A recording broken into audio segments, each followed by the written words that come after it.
How are we doing, folks? Good morning. Happy Friday. Friday? Sorry, Monday? I don't know what day of the week it is, clearly. Infography, thank you for the 17 months. Welcome back. D-Jor, thanks for hanging out. Good morning, good morning. It is, in fact, a day. What's going on, Rad? I'd be happy to start us off with a big man this morning. What's going on, Robin? Thank you for the 48 months. Welcome back. Asian Invasion, appreciate the 13.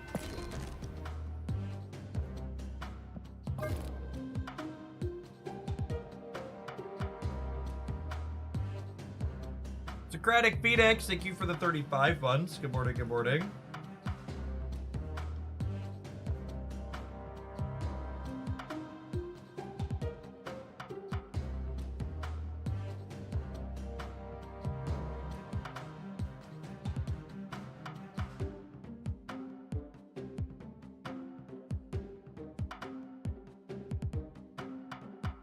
Ooh. This is actually the first time in a while the best Galactus deck has been. I guess that's most popular. What if we sort by average cubes here? Not stellar.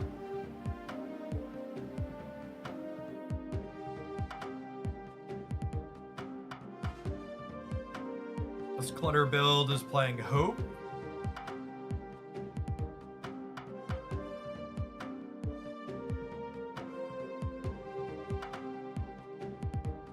I think I like this build, honestly. This is kind of funky.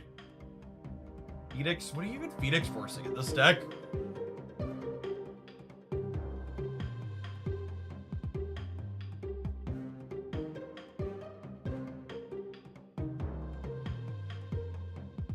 Hey, sounds good, Giggity. I'll take a peep and eye out for the link. I don't do this build.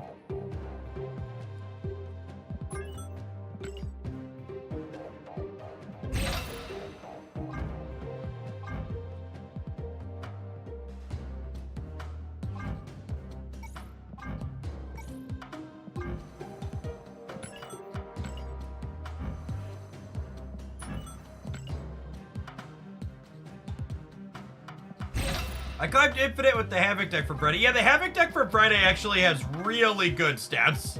I said a couple of times during the stream that I was expecting it to crash and burn when everybody else got their hands on it, but it's actually had really good metrics on Untapped. Hey, Low Tech Math, thank you for hanging out. Appreciate it. To highlight really quick.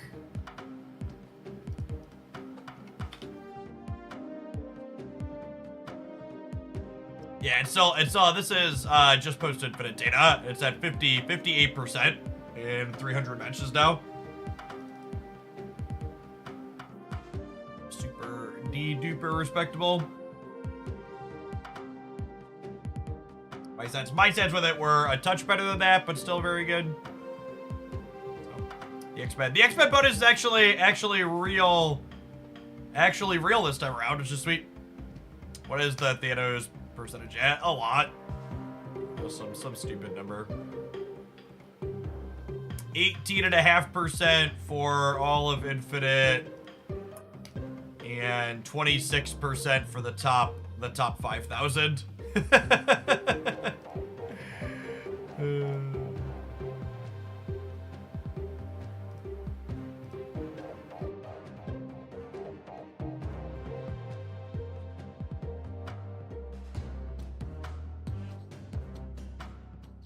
You think the Havoc deck falls off a bit once the X-Men bonus drops? Yeah, I don't know that deck's playable once the X-Men bonus leaves. It's definitely significantly worse. That deck consistently gets the X-Men bonus.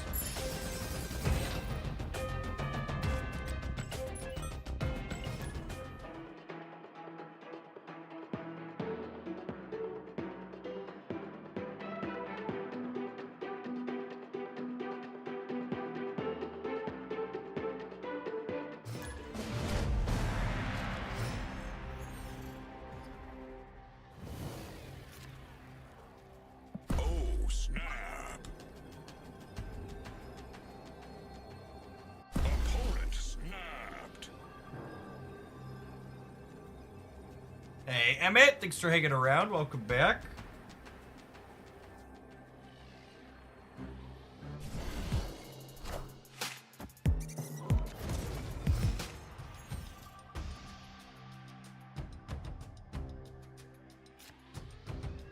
Nice. Going on, JLP. Thank you for the 10 months. Welcome back.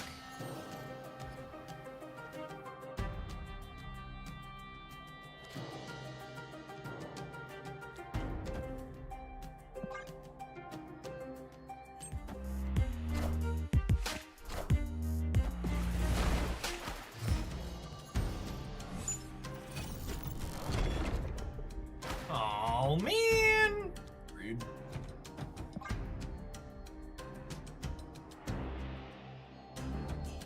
Are there any examples of past decks with win rate and popularity similar to Thanos and discard decks that were day? Not that I recall.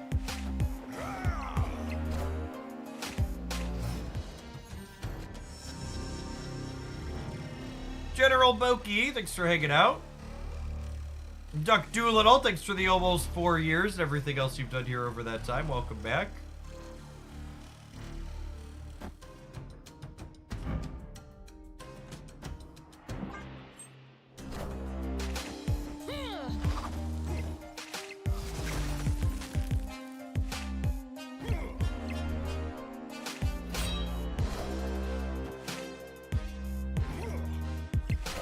I had a weird interaction with Blob today. Opponent played him into Karbar, Taj, and Blob triggered twice, earned 16 the first time, and then went to 32. I thought he's supposed to stop eating when he gets to 15. No, that's actually not what Blob says, but it's a very common misunderstanding.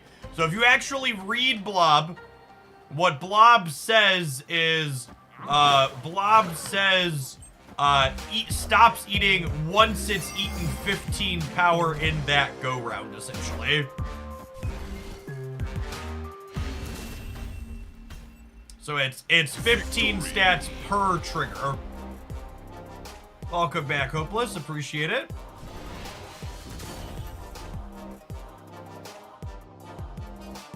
Sounds good, Giggity.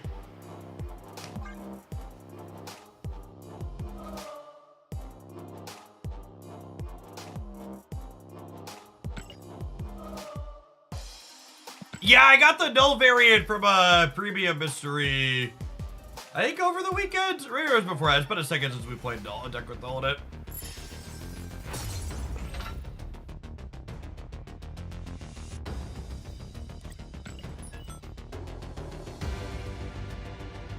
It eats a card, and then it stops if its total power is 15 or more. No, that's not how the card works, Jail. You're reading it incorrectly. So people are coming in halfway and they don't understand it. So, merge cards from your deck until this gains 15 or more power. The text is not ambiguous at all. It does not say until this has 15 or more power. It says until it gains 15 or more power. So it takes whatever current power it's starting at and it keeps absorbing cards until that number is 15 more than when that trigger started. At least 15 more. This is relevant for something like Selene, for example, where if you start Blob at -3, it could be less than 15 and it's going to stop gaining power. So it is not ambiguous. It's purely a literacy problem among gamers.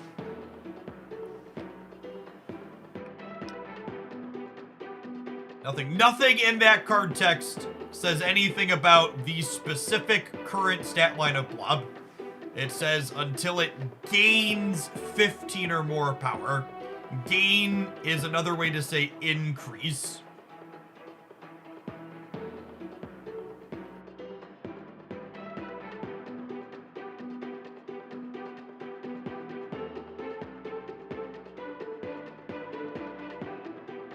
And 2 games in a row this weekend with the Havoc deck where someone shagged Bishop in a lane and then lost to Havoc gaining 4. God bless.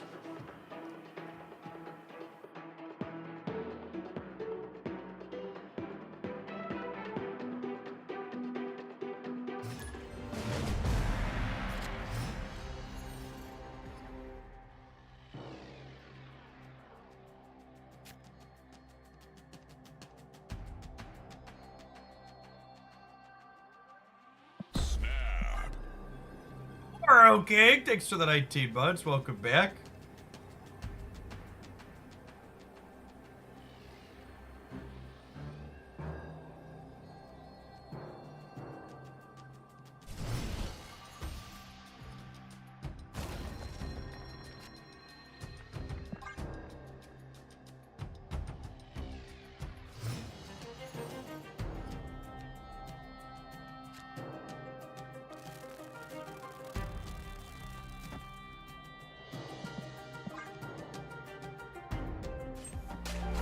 Oh, Chad, they like my net deck. Chad, it's 2024. How fucking cringe is it to be complaining about net decks? Pretty fucking cringe.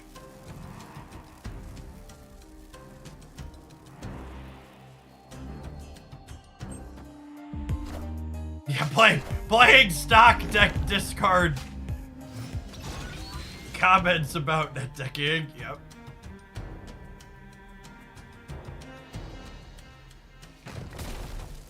Alright, so this is Hoop Goblin into Orca, yeah?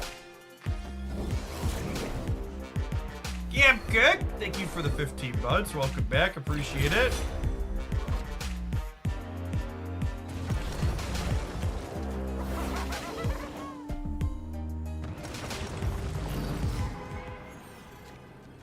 Oh no! We're only tying their apocalypse, and then we lose the breaker. Sedge.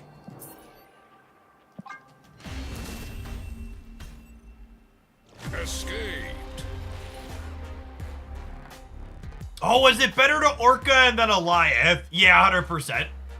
100% better to Orca than Goliath. I'm not used to playing with this card yet. You gotta turn my brain off more and just always assume it's the best play. Snap.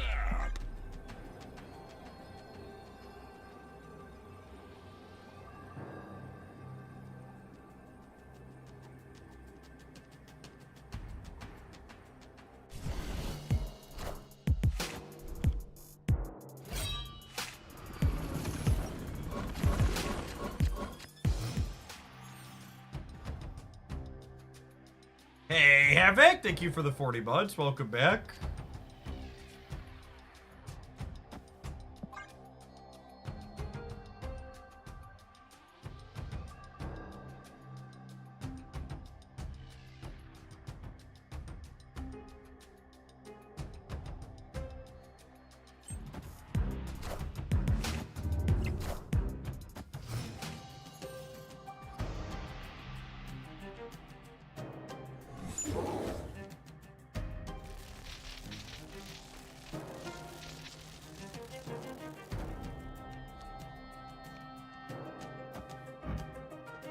They got a Morbius from their helicarrier. What a tilter.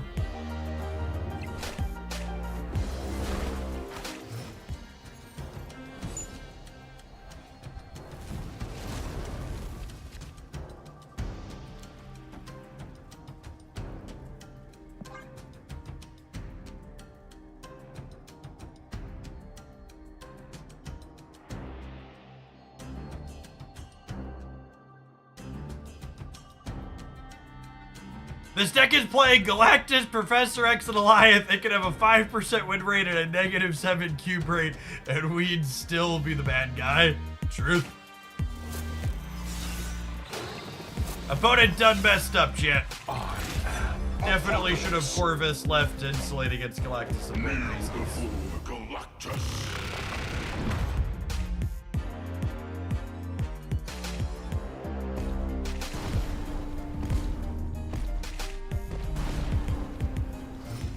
Goblin! Goblin! Thank you. Hey, look, chat. It lets me know my opponent has 6 energy from Corvus. Thank you, Untapped. You're lovely. Devil's Cut. Appreciate the 15 buds. Welcome back.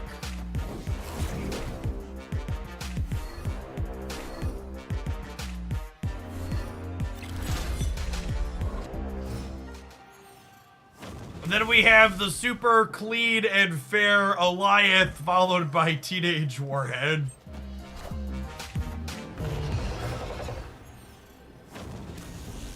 Smooches! Victory. The classic 1, 2, 3.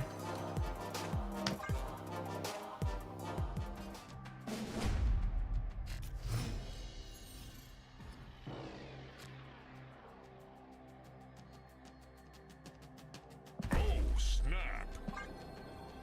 Our opponent has experienced Marvel Snap gameplay. Are we the baddies? Yes.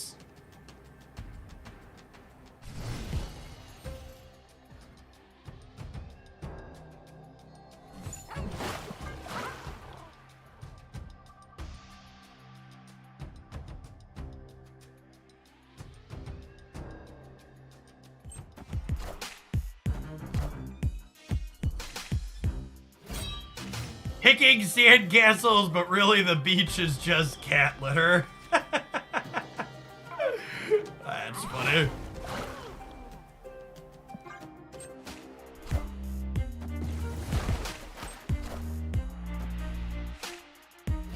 Oh!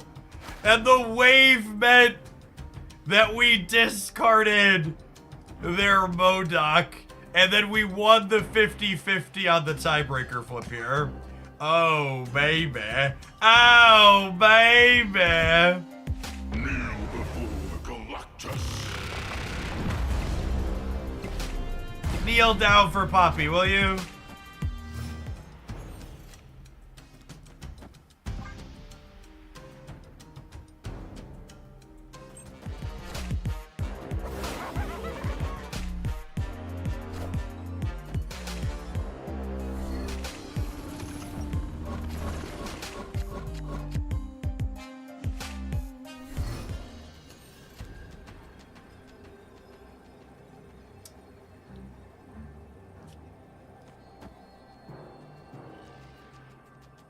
I think this is better than no. Victory. So they helicarrier. So track could get us, but statistically, I think we're a favorite here at +6. They have a bunch of random cards in their hand.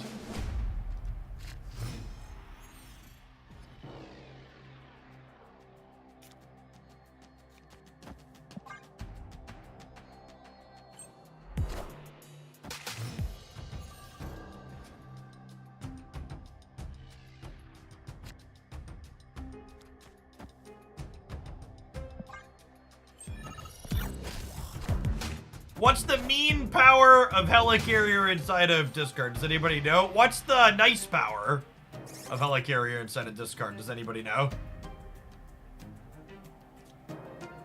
Let's get the real questions.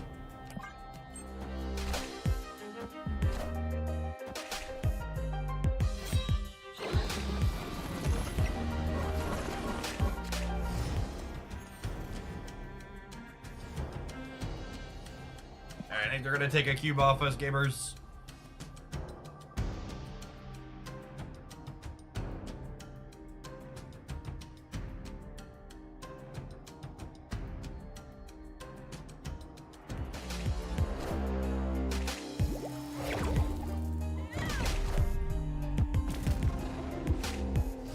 Really good sanctum for them.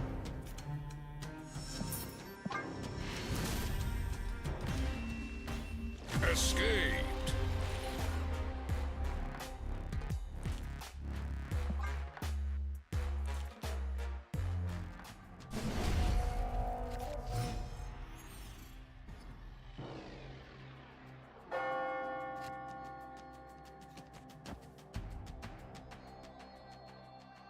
Oh, snap.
Decide if I want to wave the London or not. I think so.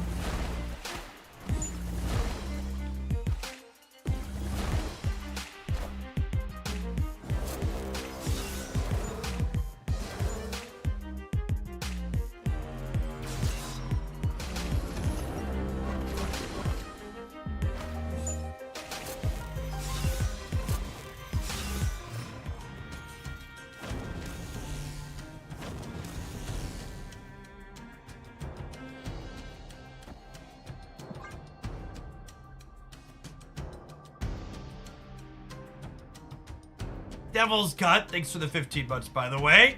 Balrog, appreciate the 3/4 of a year. Admaid coming in hot with the 81-month Prime resubscription. Welcome, welcome, welcome back. Unlucky Goblin.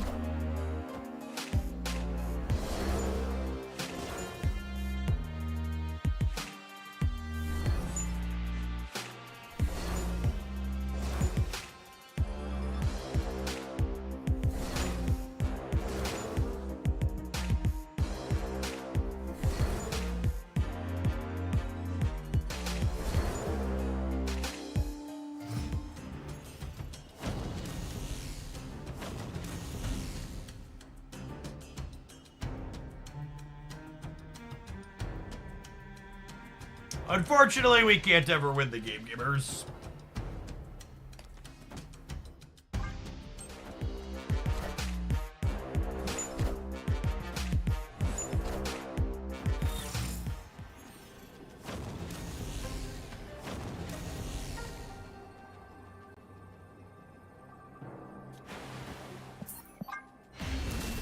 All right. Looks like it's time for an ad break. We'll play 1 or 2 more games with Galactus when we get back, and then we'll move on to our next deck. Thanks for hanging out. Don't go anywhere.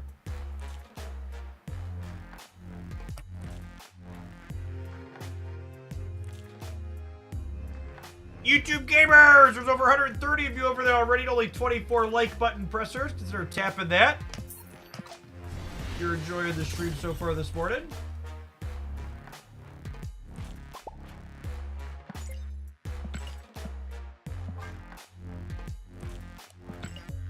Are we conceding this one? Yes, we are very dead.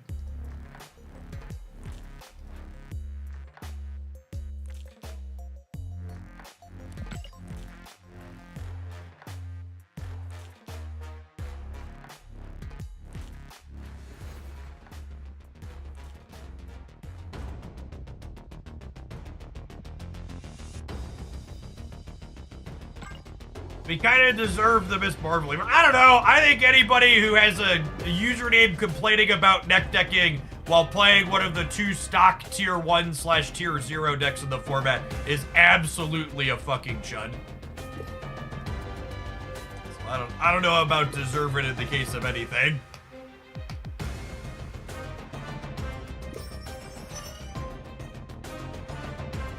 Maybe they're making an ironic statement. Yep. My statements are always ironic when someone points out that they're stupid.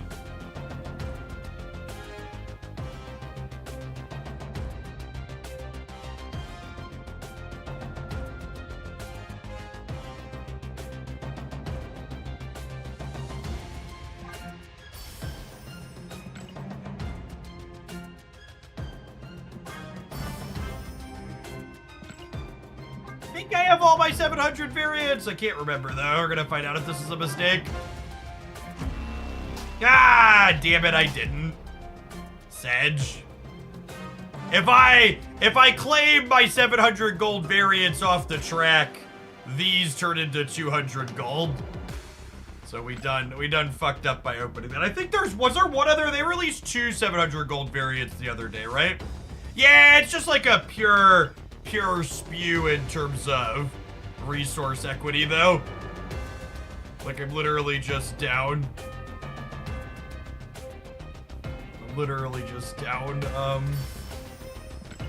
I might be kind of dumb, but I don't get the meaning of the bundle command. What is they don't release cash bundles below rate anymore? It means the price anchor of $100 for 8,000 gold is basically always worse than whatever the currency rate is inside of bundles you can purchase.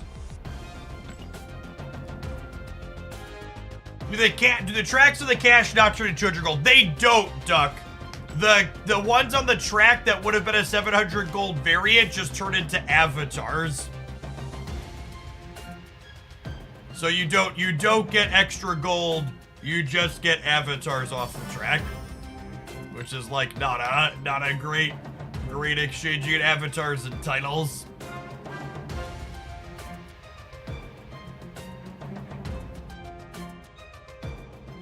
Yeah, I already have Baby Doc Ock. I think the Echo puts me back to 700 gold variant complete. The work that he doing yesterday, right?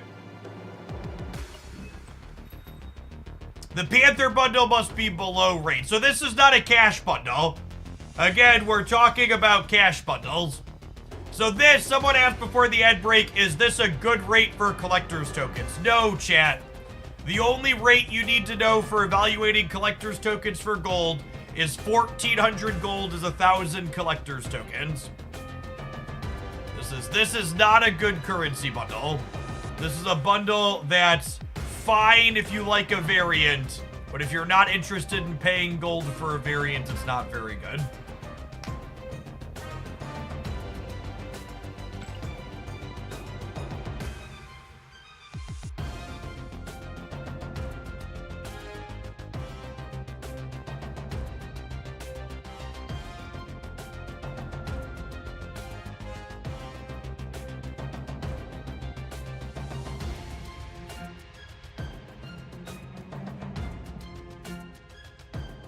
Welcome back, Cat Mage.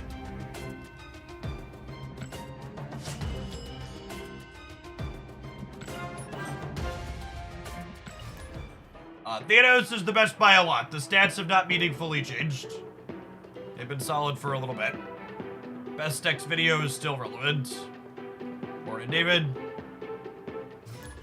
Nemo, thank you for the 16 months. Welcome back.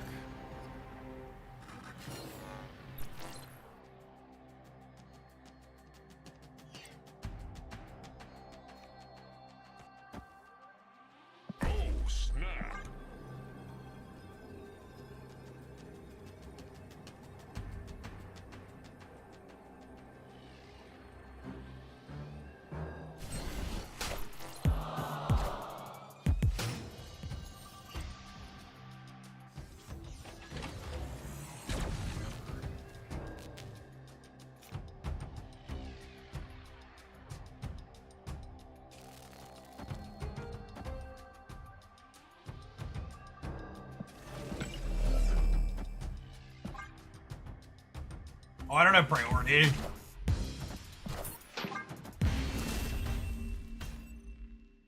Escaped.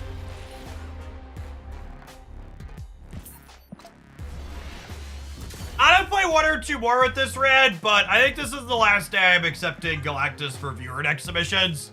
That's just not very powerful, and the play patterns aren't very interesting to me. So, we'll finish it out today for the submission, but in the future I'm gonna tell you no. Gonna get added to the list with Agatha. What's going on, Nemo? Thanks for the 16 months. Appreciate you dropping off the primer again.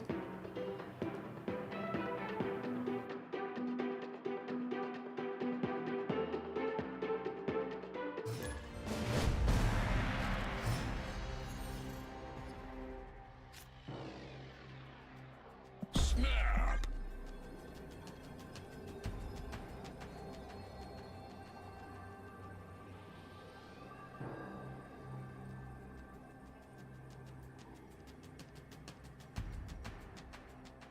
Not sure how meaningful it is, but Discard overtook Thanos and the Conquest for the win rate by a couple of percentage points. Sure. Those decks are number 1 and number 2 in some order.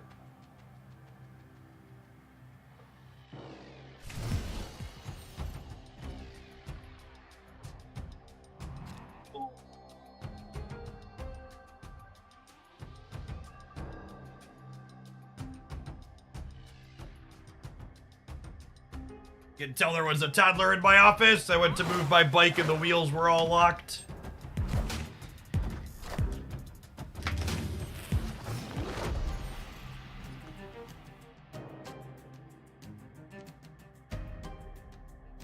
Are all these card decks playing both Drac and Helicarrier? They are.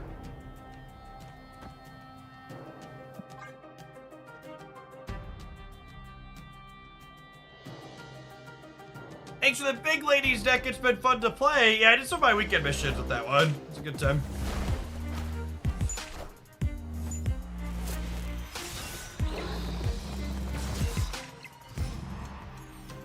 Thanks for the almost 5 years, Cody. Appreciate the tier 2. Welcome back.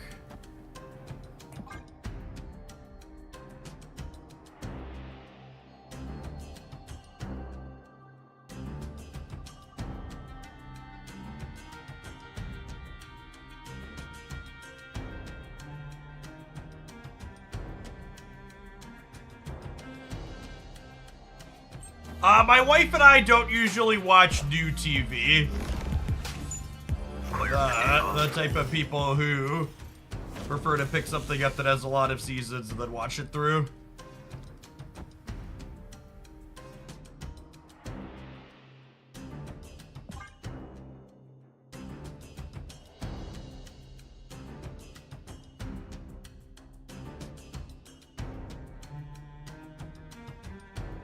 Is War Machine this week? Nah, this week's Cannonball, unfortunately. At least there's an OTA to go with him. Build around Gene. Hey, Gene has the X-Men at least right now, so we got that going for us.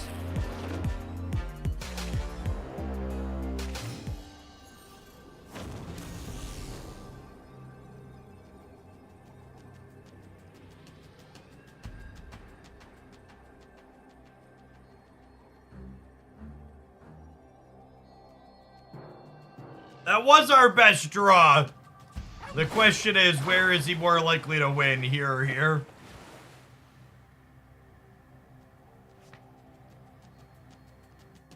I think I'm gonna do it here, just in case they hella here.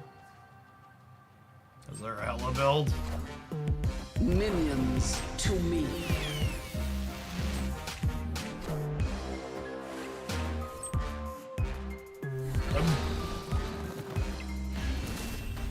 Hey, Half-Half, thanks for the 17 months. Welcome back.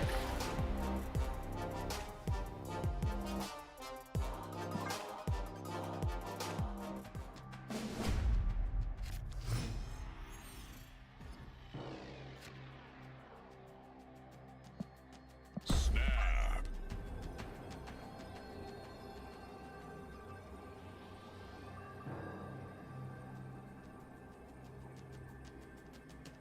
How many spots do I have left? Plenty, Ben. Only had a couple so far this morning.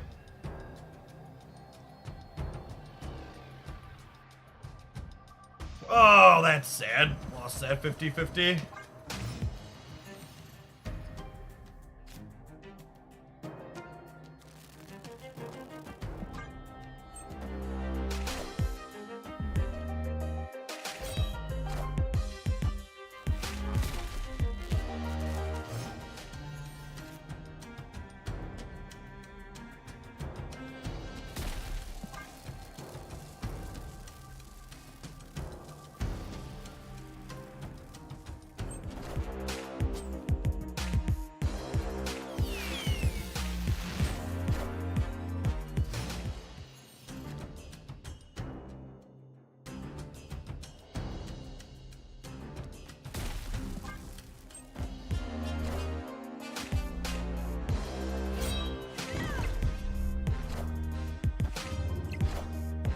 Kneel before Galactus.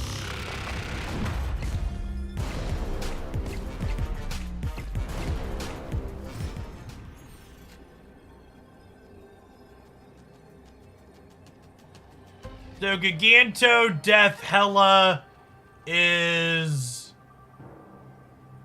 26-32, and I'm at 34, 35.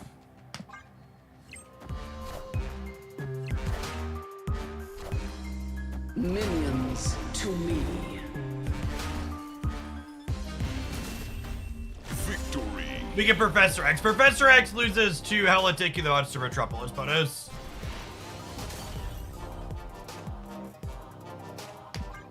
Math is busted.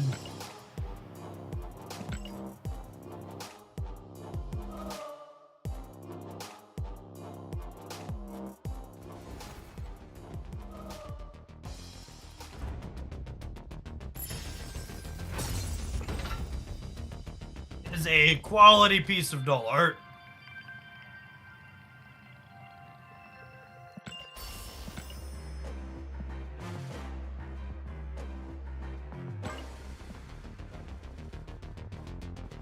How many null boosters? A lot. I don't have any splits on null though, so like, I'm not splitting null until like, I have like 5,000 credits and I don't have any other cards ahead of him. It's just one of those cards that I don't play often enough that I just like don't have a desire to spend 6,000 credits trying for a premium split and missing likely.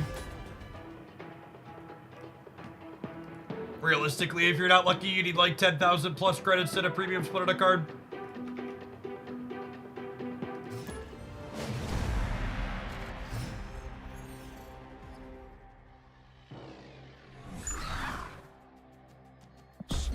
I would take X-Men Avengers Bounce Builder out. That could be fine.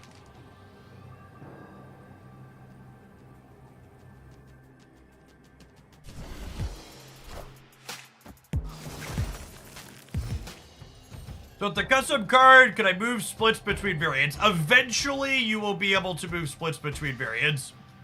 However, it is not currently a thing you can do. It's on their roadmap, though.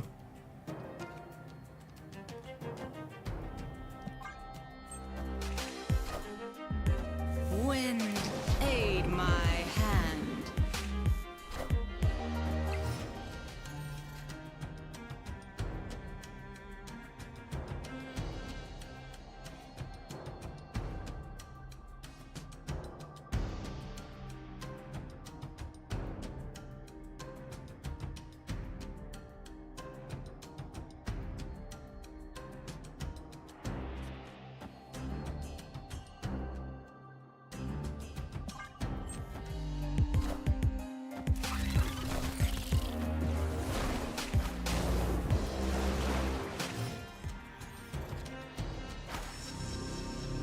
Opponent snapped.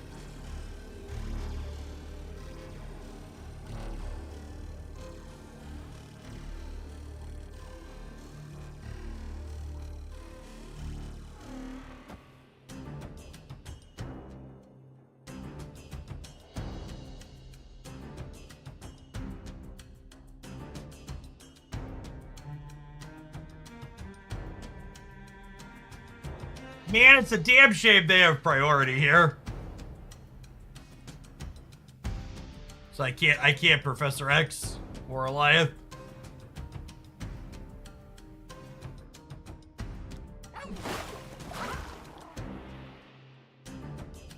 We can Galactus right. Holy shit, we can.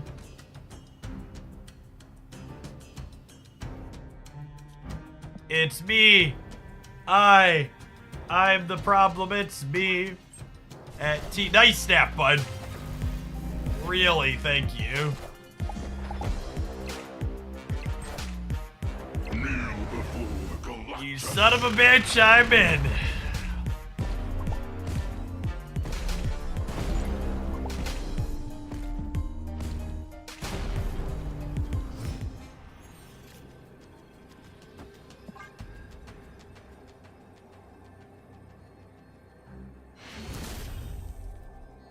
Victory.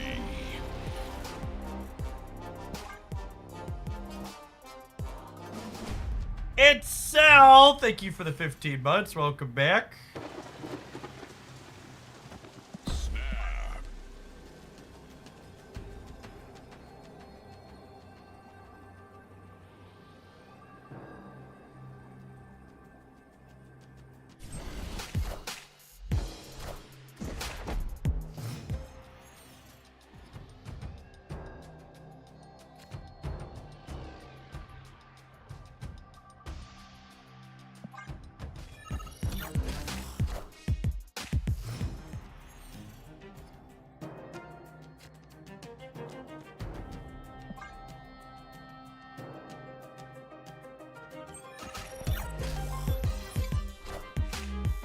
Wind, aid my hand.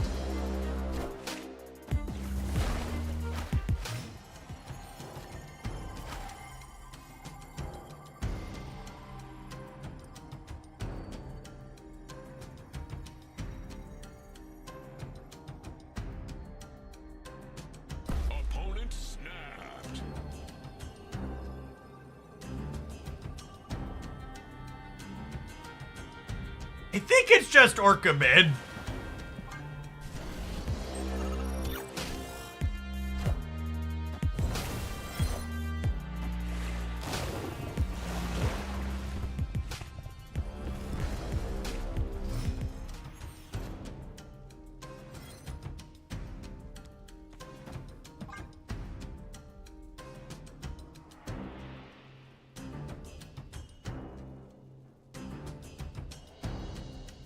I assume 15's enough to win the right because they can't brood there through the Professor X.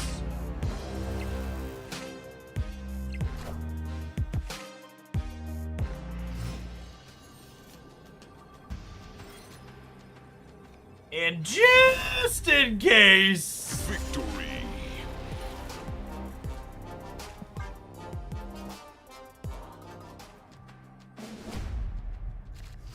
Something in the air. Something in the air. Oh, snap. Smells like Teen Spirit. Snapped.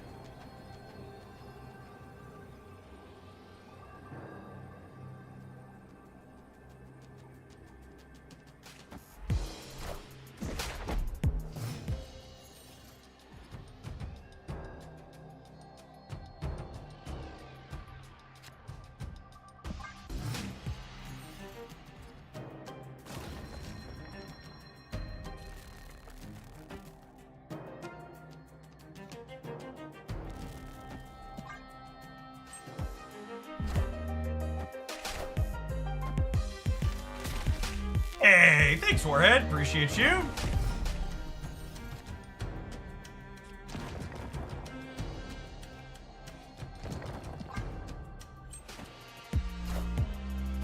Wind, aid my hand.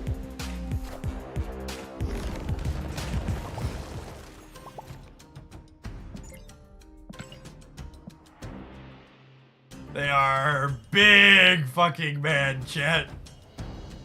Big man. Kneel before Galactus. Oh, man.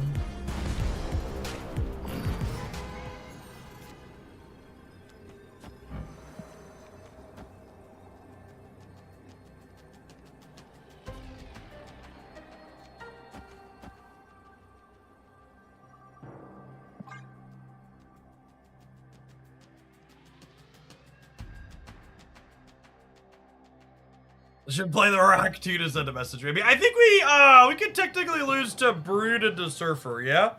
No, it would be good. It'd only be at 10, it will be at 12.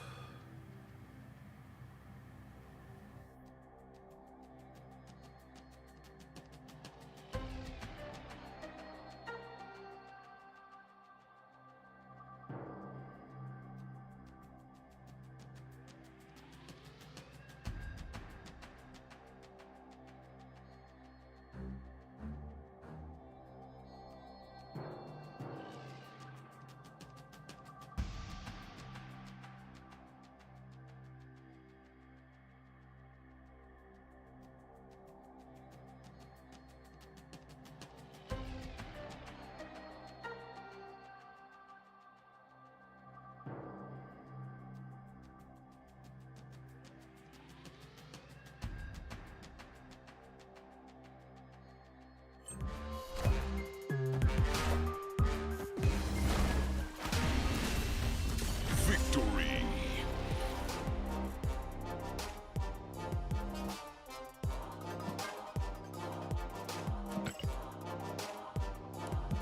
Chat, I gotta say, this is not related to what we're doing here, but me just smirking while glancing at my Twitter timeline.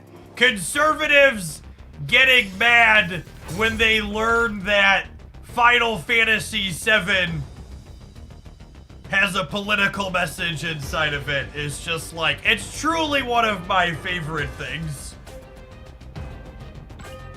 It's truly one of the things that brings me joy. Especially the ones who are like, wow, I can't believe they redid the Final Fantasy VII remake and made it political. It definitely wasn't political when I played it as a child. Oh, man. Wait till they learn about the X-Men. Did they miss the part where Final Fantasy VII is basically about environmental terrorists? They did, in fact, miss the entire point. Chat, if conservatives were smart enough to understand things like that from the get-go, they wouldn't be conservatives to begin with.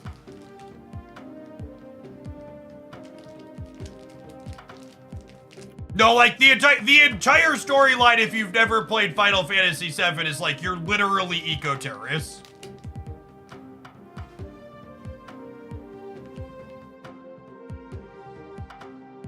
So it's literally the entire story.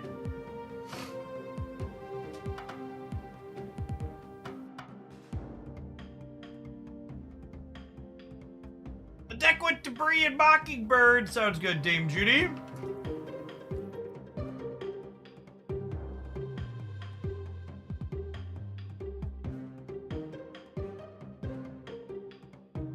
I'm gonna do Jean Grey. Did anybody else do anything with Jean Grey for this X-Men event?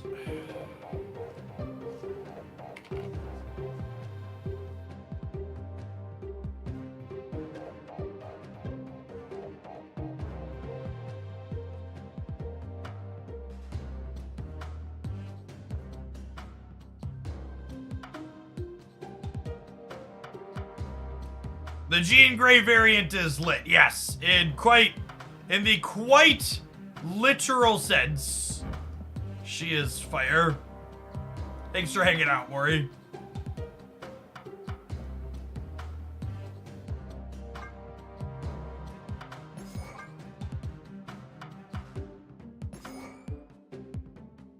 I wouldn't be surprised if Jean Grey's effect is one that they are hesitant to give too many extra points to, because it can be kind of toxic if it gets too good. So I wouldn't be surprised if they're erring on the side of not wanting to get too crazy with that.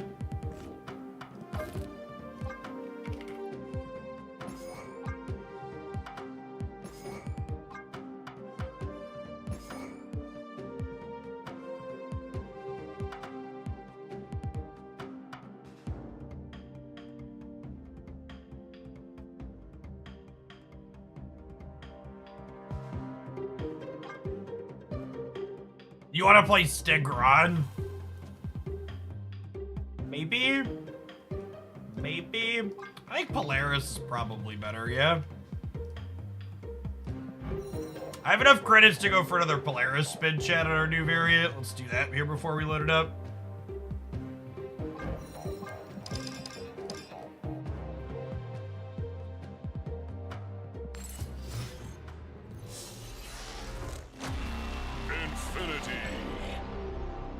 We love Steggy Boy. Justice for Stegron's 7th point of power.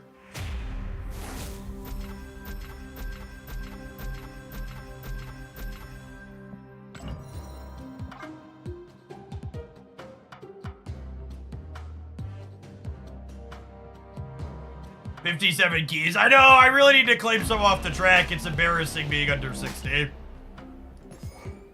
there an OTA this week? There is an OTA this week.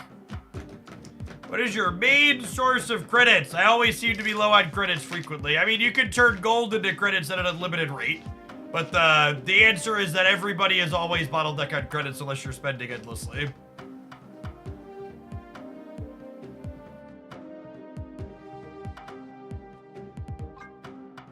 So, we've done Cyclops. I've done Cyclops high Evo stuff with Jean before, and it's funny. I don't know if it's good, but it's funny.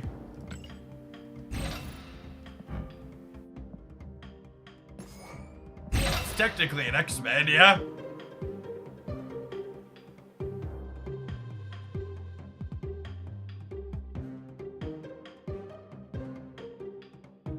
That's probably bad.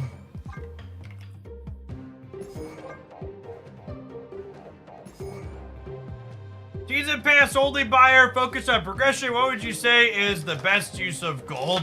The strictly optimal use of gold is not fun.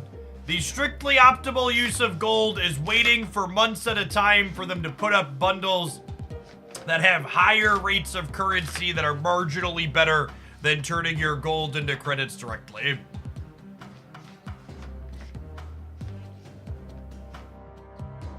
That's not particularly exciting.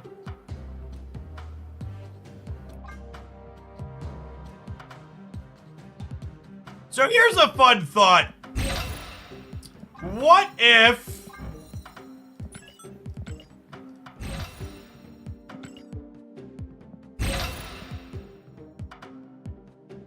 I've been using on Token Tuesdays. Yeah, using on Token Tuesdays is fine.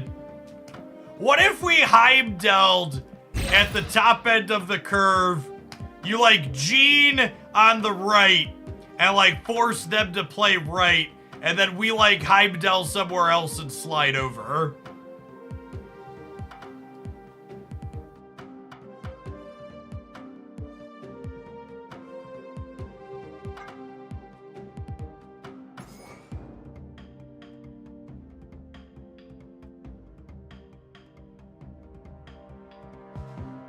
That could be okay.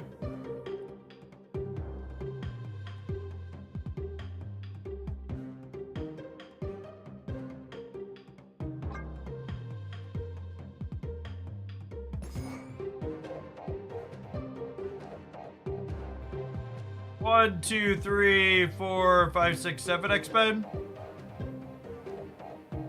I don't know that we're gonna consistently have priority for Teenage Warhead, chat.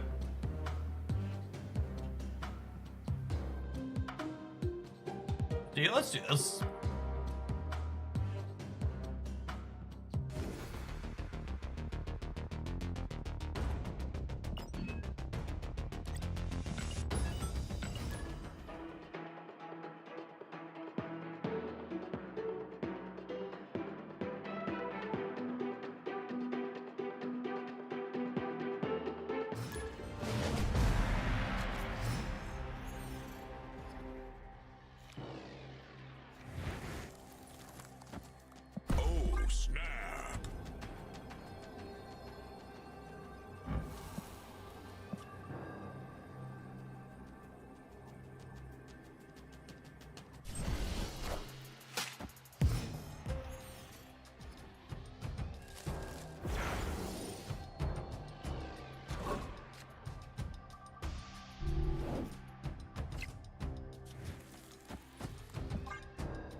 The next turn we'll have 7 energy total.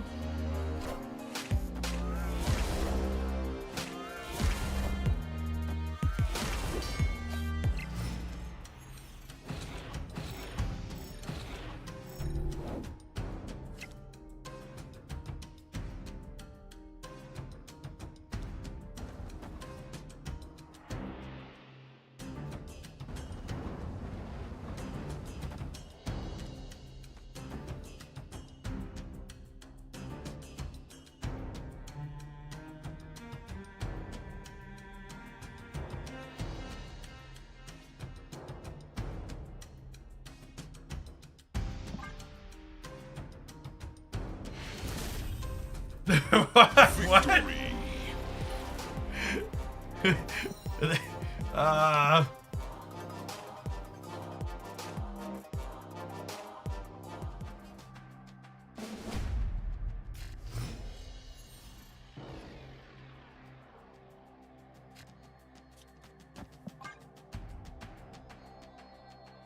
Next cracked, obviously. Broken. Baruch it. Ooh, candy. Oh, snap. Opponent snapped. Let's play a game.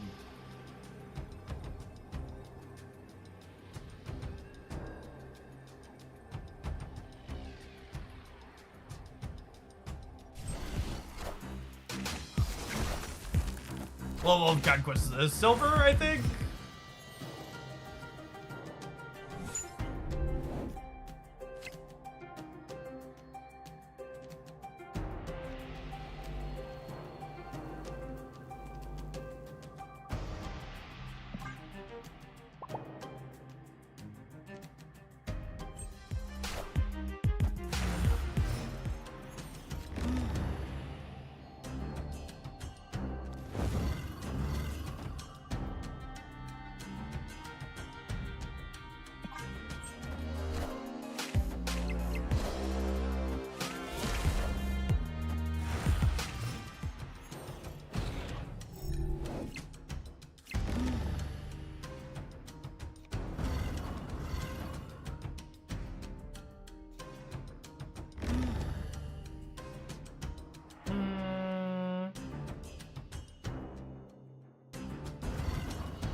I don't need more than 7 energy on the last turn, right?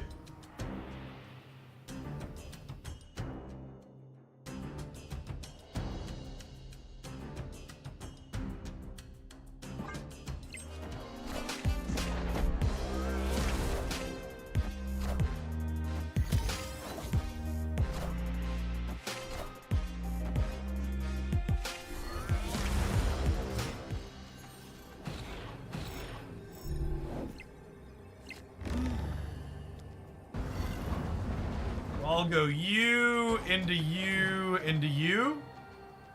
And then we just bail out of the Gene lane on the right where they've been forced to play. Got to have our deck do the thing we wanted it to do in theory. Feels good. Build up that Gene path and then Heimdall juke them with it.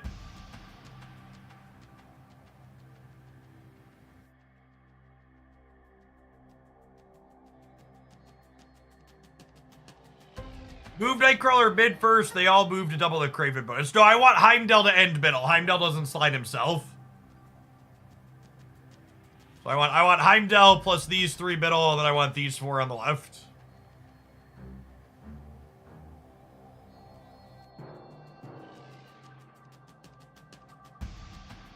Gotcha, real smooth. Yes, exactly that.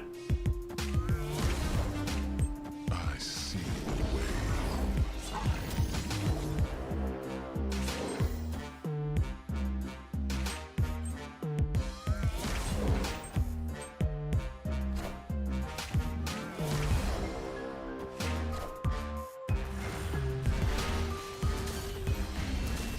Got him. Victory.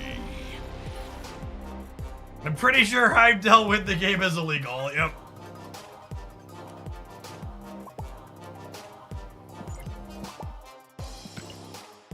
See, this deck's at least, we're doing something novel with Jean, right? We're like doing a thing where it's like, okay, she's accomplishing a unique purpose here. She's not just here and we're winning around her. Which is nice. Yeah, ducked the crap out of the Shadow King there. Felt real good.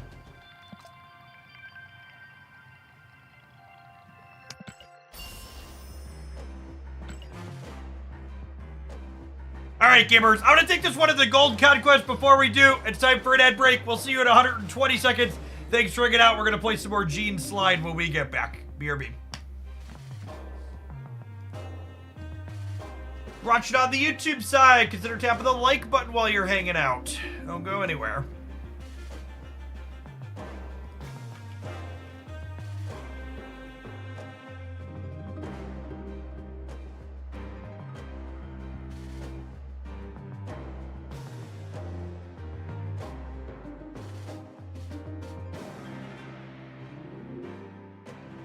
Yeah, this deck really doesn't look like a Heimdall deck, right? So it gets that juke value. I did, Ben. Thank you.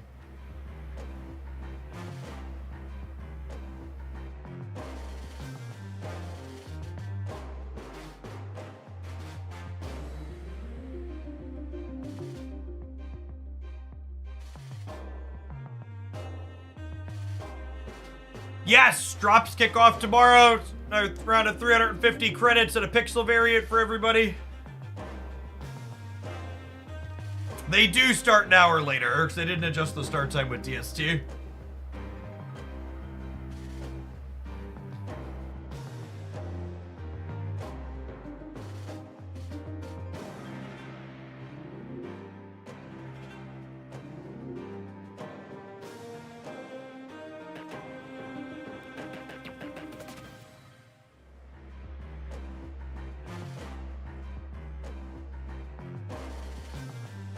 Hoping to get a pixel discard variant for 2,000 credits. That's true. Some of the pixels are good if they're in albums.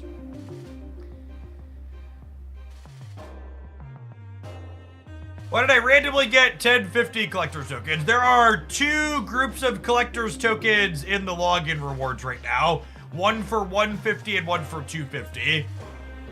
For a total of 400.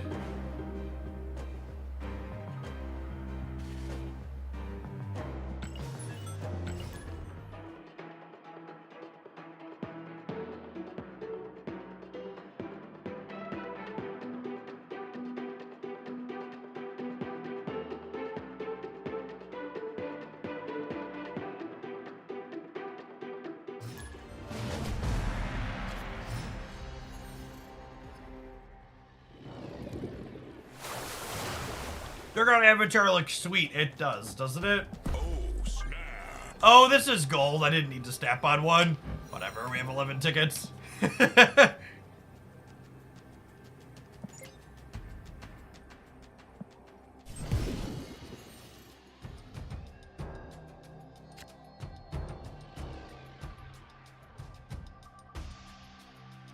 Opponent snapped.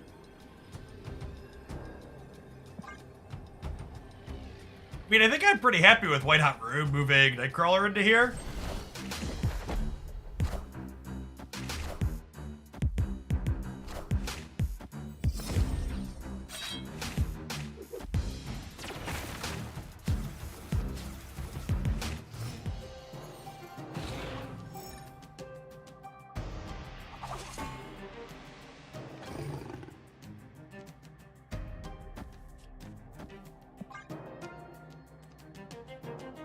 They could be destroying here where X-23 is, but they could also be trying to fill the center. Hopefully this is a Killmonger. Yeah, buddy.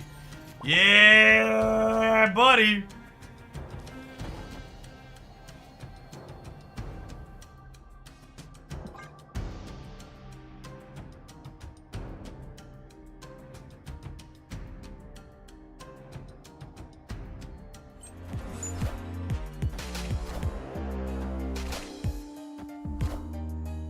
Alright, we'd like our copy of armor, please.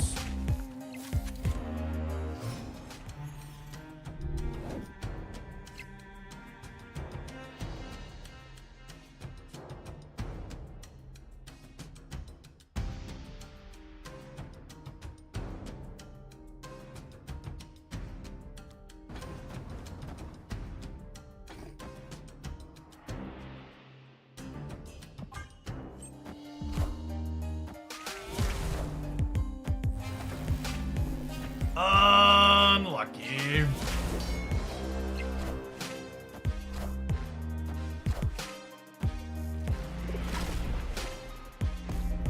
We could Heimdall the Cosmo to get their lane. That's so funny. I didn't think about that. That's a good shout. What a game!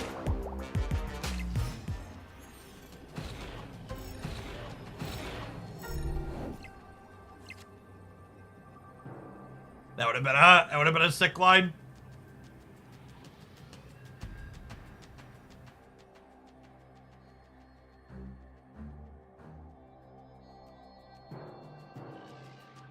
And I think we're actually dead, unfortunately. don't think 19 wins here. Oh, they're leave-ins. Victory. Yeah, I guess their Zola's not good, and their null's not that large, right? Maybe we're fine there. Their null wasn't that large, their death wasn't that cheap. Opponent snapped.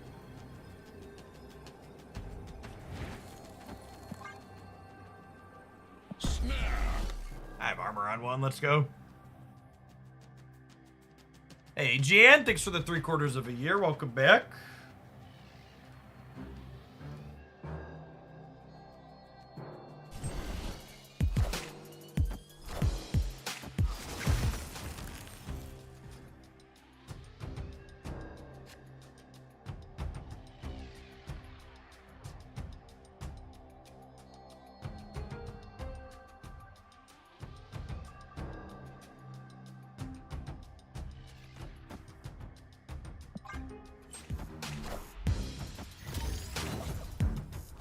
They had not seen armor yet, no.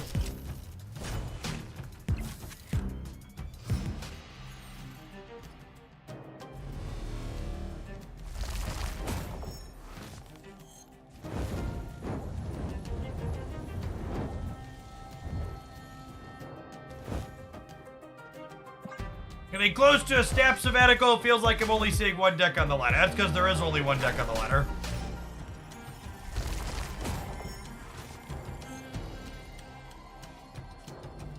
We are currently playing in what I would describe as a tier 0 format.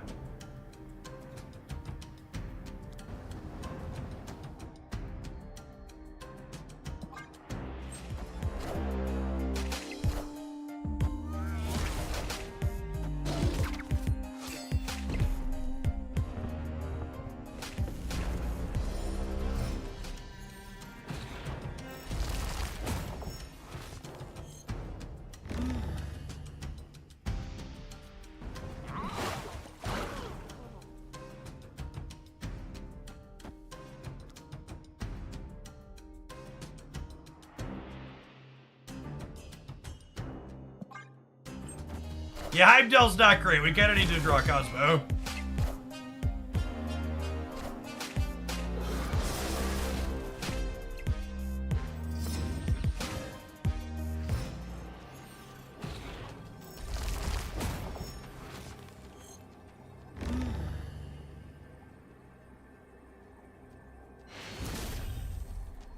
Victory. Thankfully, armor plus their draw was worse.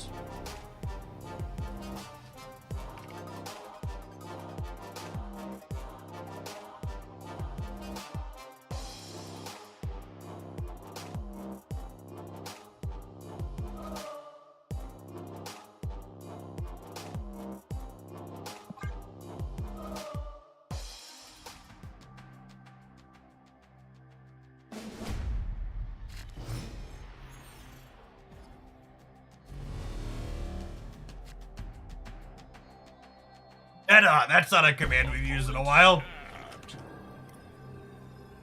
Just link that to best so it'll update automatically.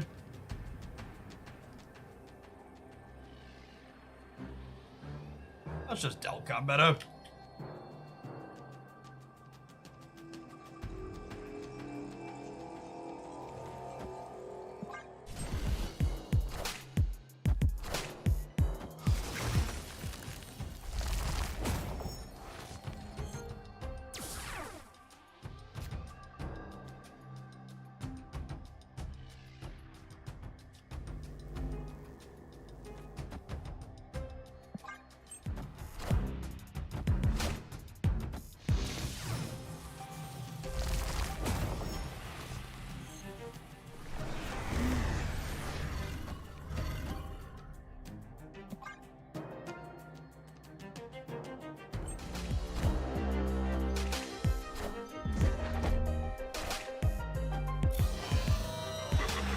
Are we a bully, chat? Yes, but also is it lovely? Also yes.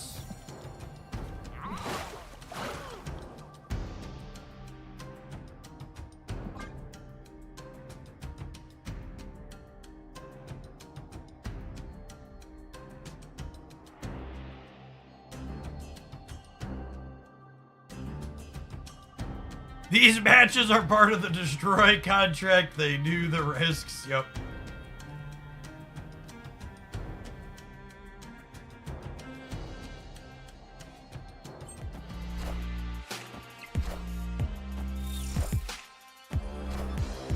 Should we Jeff left and Kitty right? Yeah, baby.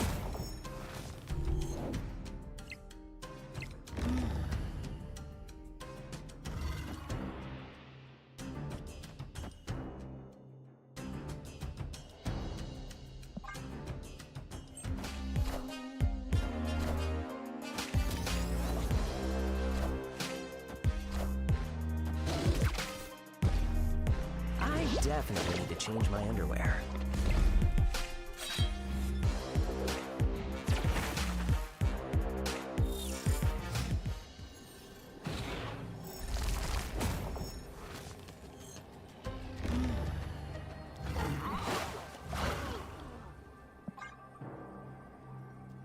That chance, that's fine for us. We're winning all three here. They do have 2 extra energy. They have 8. As Untapped tells us between Blackstone and X23 dying.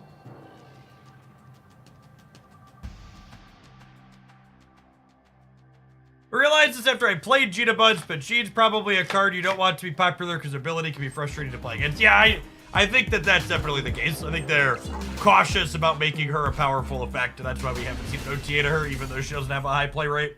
Victory.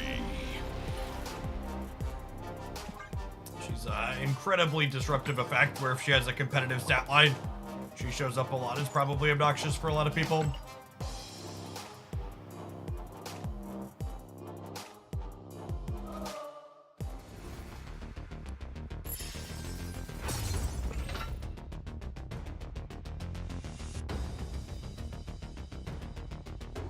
Oh, the should you buy Mockingbird video is taking a bath this morning. Might be the last time we do one in that series. The last one performed like okay. It was like good enough to be worth doing another.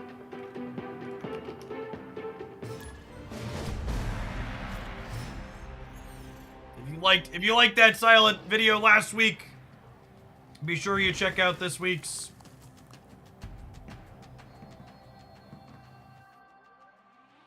Well, so, like, that's the case, right? Like, it's not just the saying everybody already got Mockingbird. It's also these are the best decks for Mockingbird, right? It's intended to serve a twofold purpose, but as is the case, YouTube is disappointing, and I probably shouldn't bother trying with new things.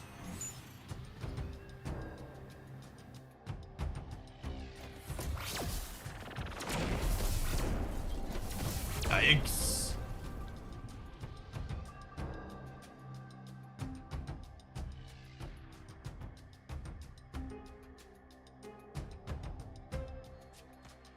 Yeah, Kitty would be nice.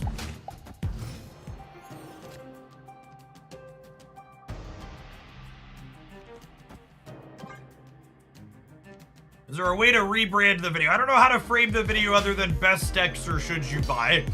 What's another honest way to showcase what that is doing?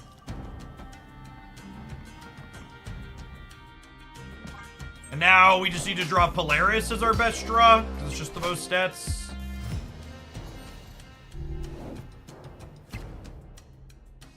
The game heard that Jeff is no longer taking Galactus submissions, mood.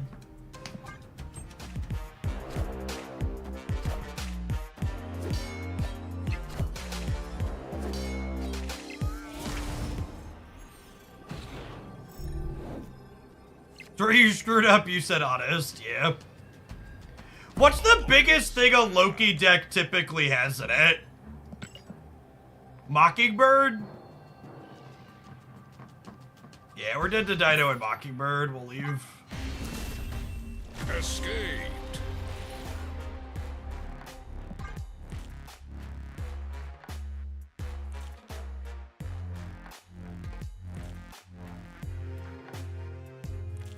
Yeah, not worried about Alliance because Cosmo's there. I guess I also might not be Loki. I don't know, weird combination. This is pretty common in Loki. These two are a little strange though.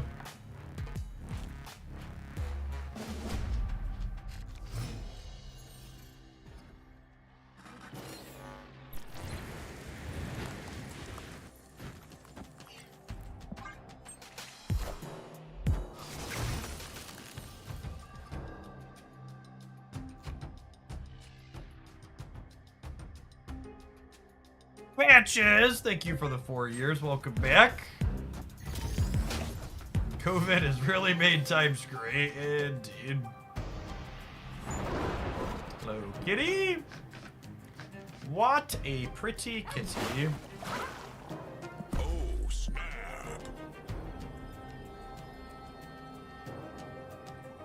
Ooh, that's a good thought. Could be a Sarah build playing Stogard as tech is a good what are they doing thought.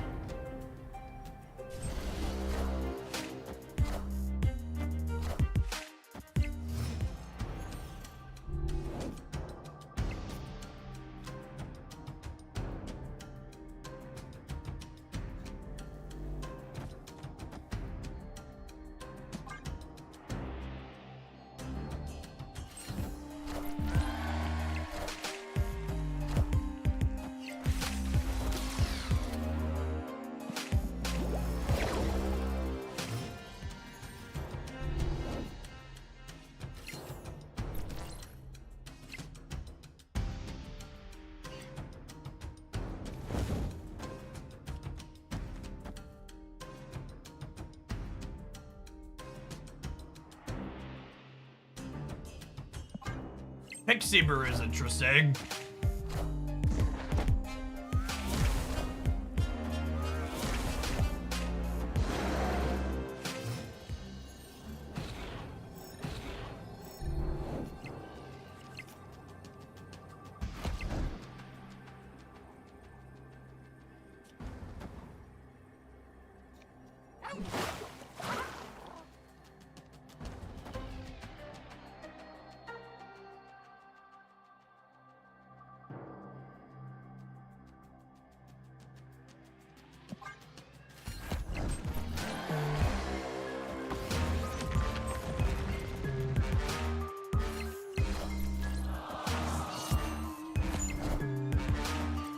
Guys, gals, and non-binary pals! We got him. The Heimdall jukes off of the Gene feels so good in this deck.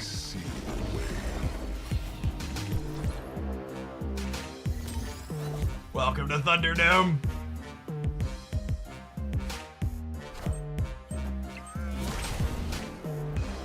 Yeah, the opponent's just playing, like, Devil Dino Pixie cards they like. Maybe there's a Loki in there somewhere. Gene stack right into Heimdall slide them out is truly amusing.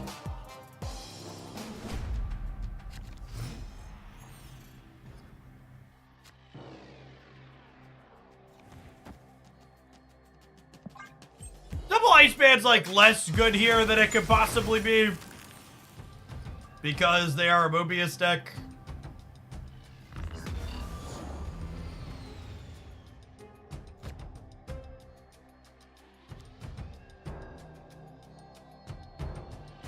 Our deck really isn't good into Sinister London.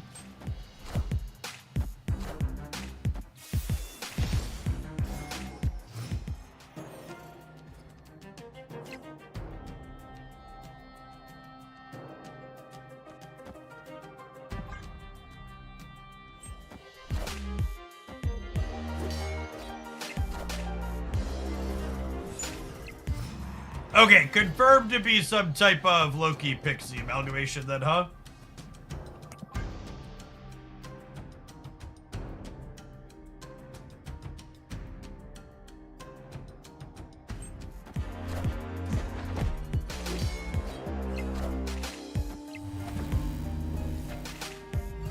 Loki Pixie seems interesting. I actually think Loki Pixie seems quite atrocious. So, Pixie as a deck wants you to be able to play a number of expensive cards, a bunch of cheaper things, and Loki very much does not fit that mold.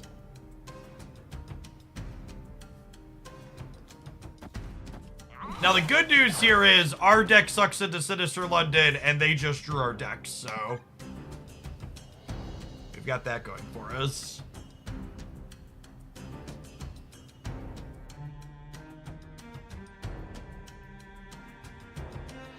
I think if they don't adjust something in the Thanos deck on Thursday, it's gonna be one of their biggest balance misses since they adjusted Time Stone and accidentally made it better.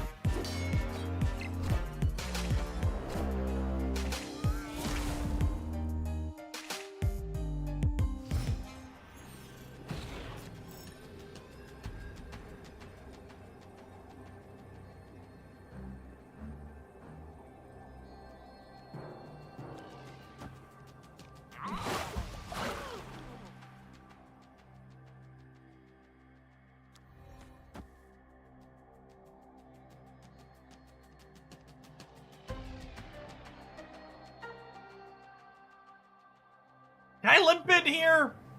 It says 4 plus 9.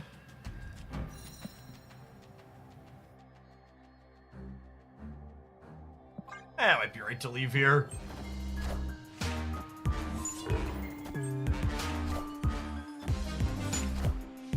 I see the way. I see the way.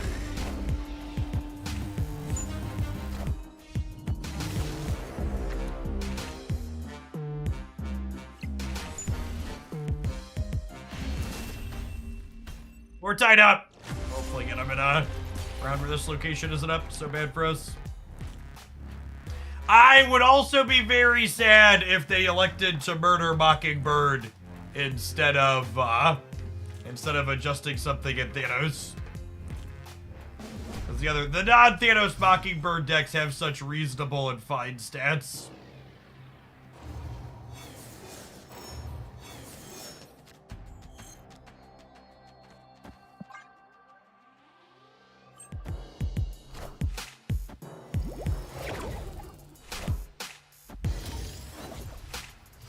Glenn's answer makes it clear he does not see. Can someone link the Glenn post people are talking about so I can see it firsthand?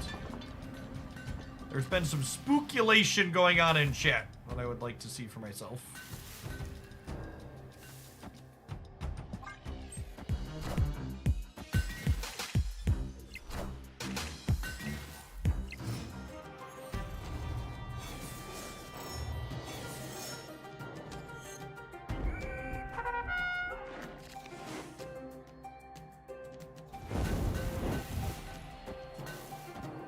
Snap.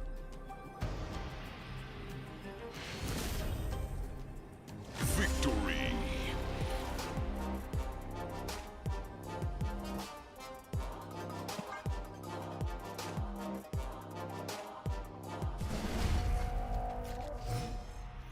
Thanos is very versatile with a wide range of synergy hooks. Generally, we want to print good cards, and Thanos can make use of many different kinds of cards. We do like Thanos being a deck. He's cool, but he's also easily overserved.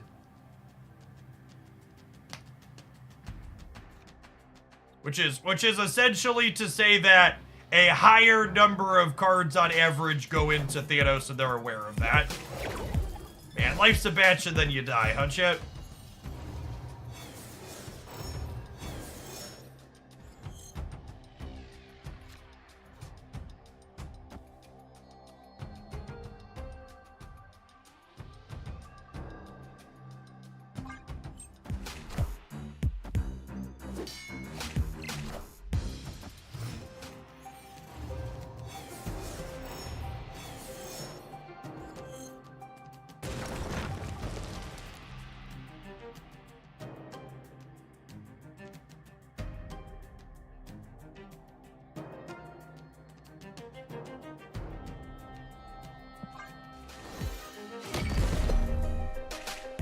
What you're saying is another nerf to bounce has been confirmed. Yes, essentially.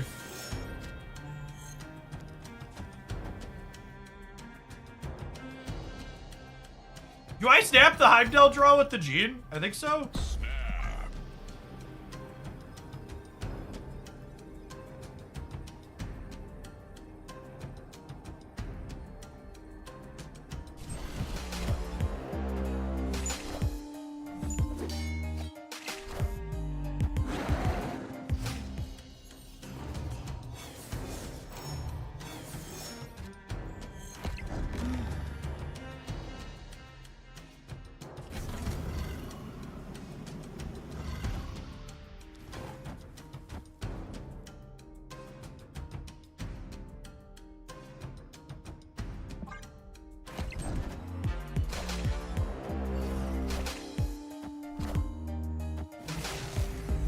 Okay, so this pulls Quake into the center, which is good, because it gives them another smaller thing there.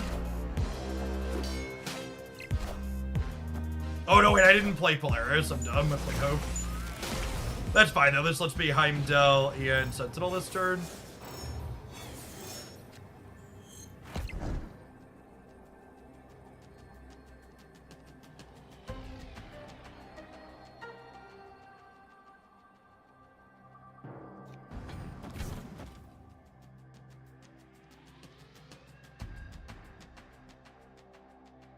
If I do this, it gives me 6, 7, 8, 9, 10, 11, 12, 13, 14, 15 on the left.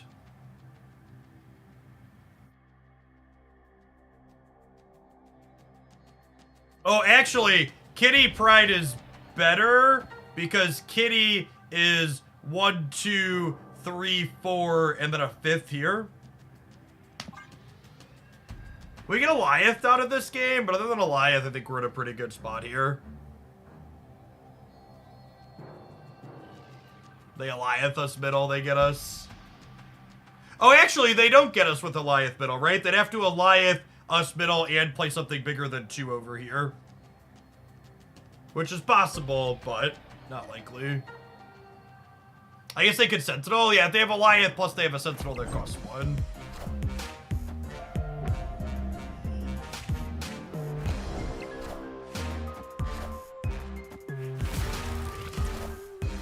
I see the way.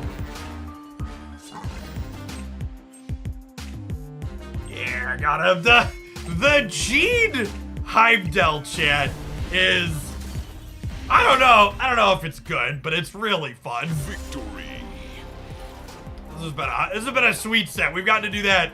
We've gotten to do that a few times, and it's felt really good every time. Just like make you load up over here and then just like peace out. Why is Kitty better? Kitty triggered the X-Men bonus. So during the event, Kitty was better because Kitty was 2 and she added 2 and then she added another 1 here. Definitely feels very Cube Thiefy, yeah. All right, gamers. It's time for an ad break, but we're gonna let this one see if it can finish its infinite tickets since it's been sweet and fun. Thanks everybody for hanging out. Don't go anywhere. We'll see you in 120 seconds for the culmination of this. YouTube gamers, don't forget to tap the like button if you're enjoying the stream over there. Thank you to our viewers for sending in this sweet pile idea.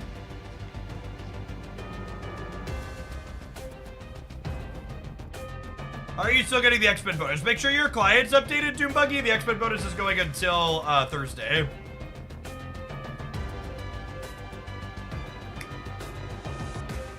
What Genius made this deck? This was a Jean Grey build-around submission. That's true. I did build the deck, but it was Jean Grey was the build-around submission. I wouldn't have explored it without you.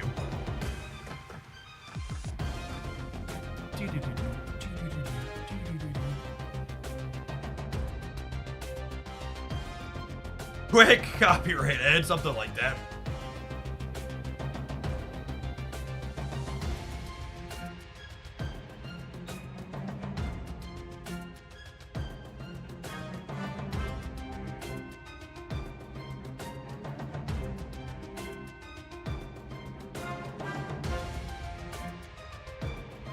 With the unbalanced patch now, is it going to be a seasonal thing? It sounded like they planned to make it a seasonal thing when they said this month, when they announced this one, so long as we don't have to miss an OTA for the imbalanced patch, I think having a change once a month like this sounds great. I like it way better than feature locations.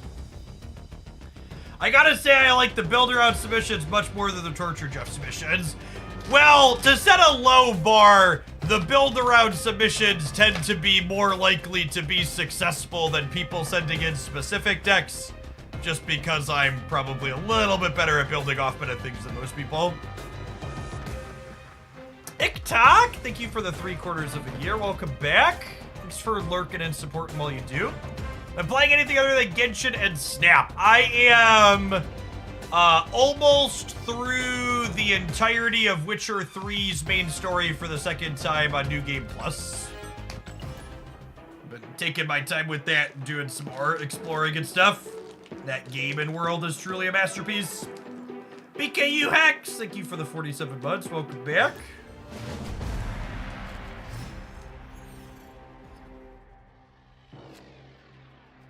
How much Gwent have I played? I have played 0 games of Gwent lifetime.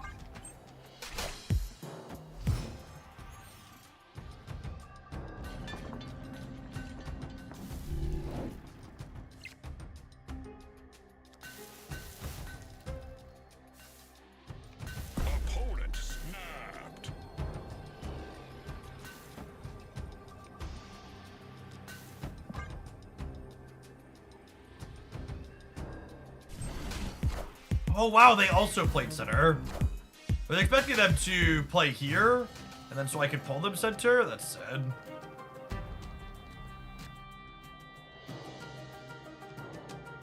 We won this coin flip, which means I Cosmo Asgard, right? Because they're about to play a Brood.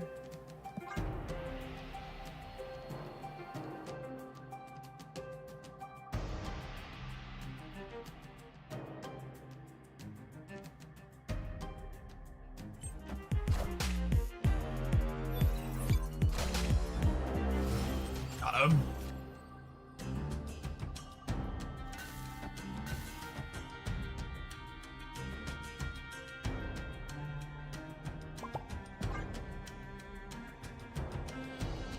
Oh, snap.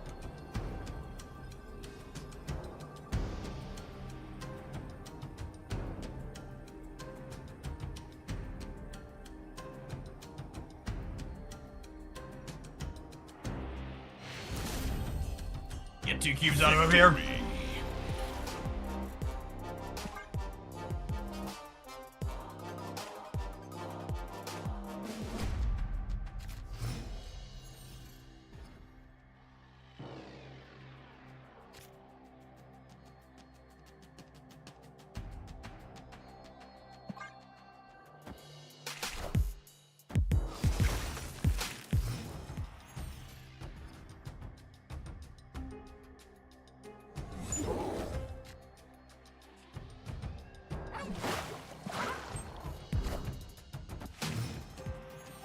This seems like a bad matchup for Gene. Yeah, probably.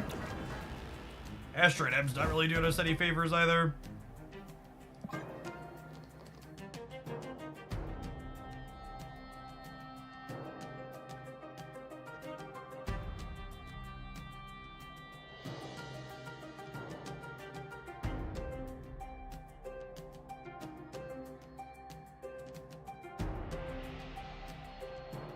So next turn, I could go Armor, Iceman here, and then on 5, I could Heimdall here, move Jeff, slide the monster into here.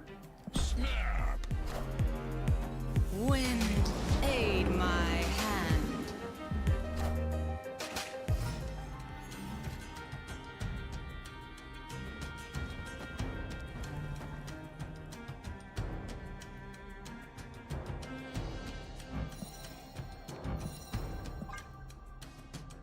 The snap was a little late, but I think we're still in a good spot, so we're hanging. Yeah, still works.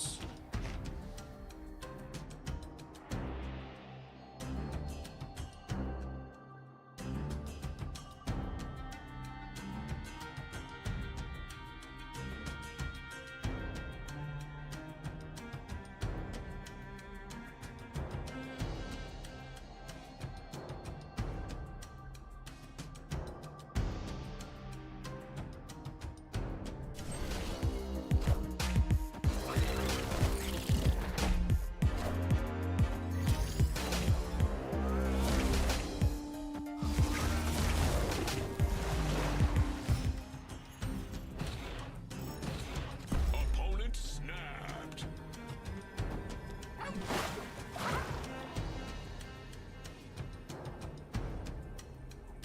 Are they Surfer or C2? I would assume they're C2 based on, or Surfer based on the Forge. There's been a lot of this X-Men Surfer deck going around.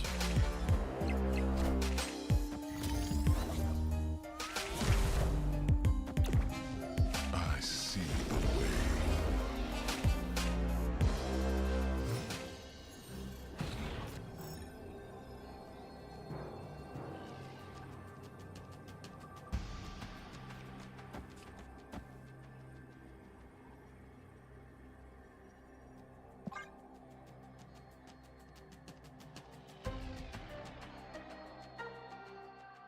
Heimdall has been absurd this set, truly.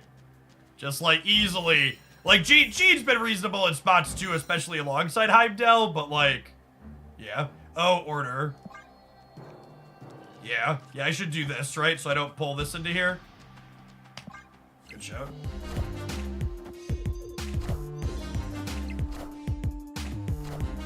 Oh man, that sucks. Thanks for the 8 cubes, bud. They also, worth noting, opponent, if you come back and watch this stream after the fact, Wolfsbane counts face down cards now. So even if you don't get trash canned here, you should put these in the other order so your Wolfsbane pops and then your Surfer pumps your Wolfsbane.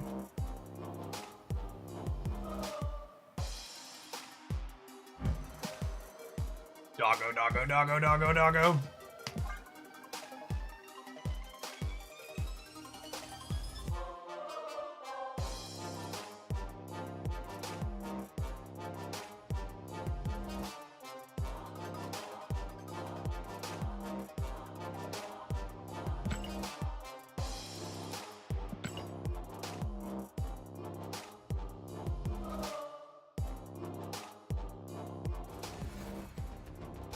Have you seen less Thanos in Conquest? The latter is playing crucially. I mean, it's important to understand, chat, that Marvel Snap is a game that is generally played casually enough and has enough things people just want to be having fun doing that, like, even when we're in a tier 0 format, it's not that much of the total sample.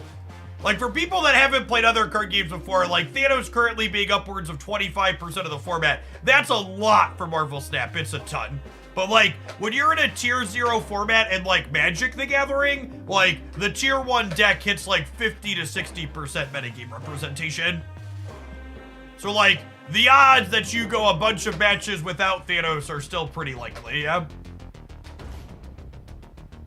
What's the recent Havoc deck people have been referring to? If you check out my Saturday video on the YouTube channel, it's the Havoc and Texas X-Men deck. On the Jeff Oakland YouTube channel. It's very solid.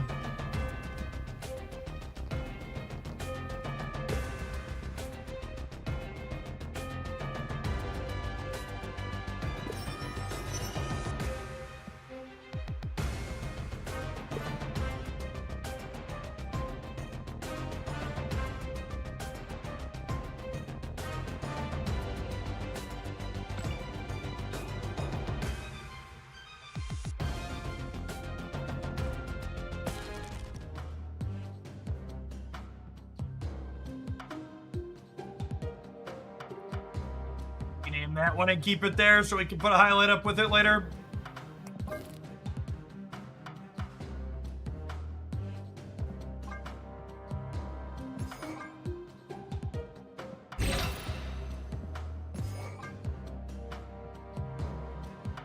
Okay, so we've had a request to build an Avengers X-Men bounce deck.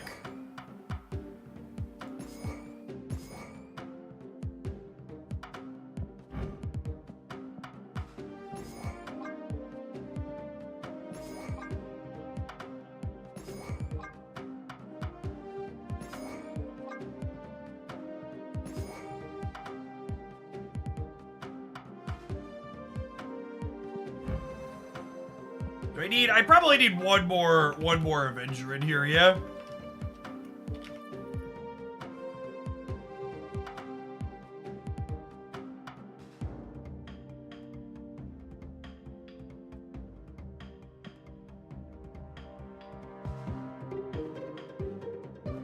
Probably just Iron Man.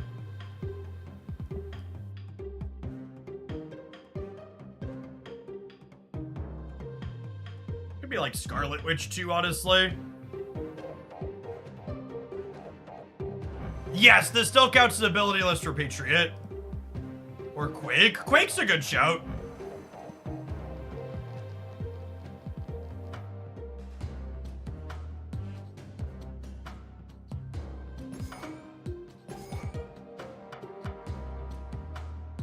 Then for X-Men, we have Iceman, Beast, Forge, Bishop. I guess I only have 4 of those, huh? Oh, wait! Falcon's an Avenger. That's fine. I think that's fine. I like 4... If 1, 2, 3... I like 5 X-Men, and then 1, 2, 3, 4 Avengers.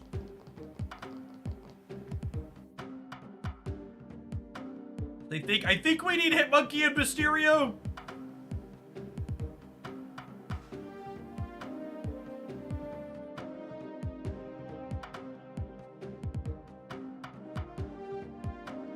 It's tough to have cards that don't impact them while fitting them in, but I think this is right. Yeah, I like the gold borders on my stuff.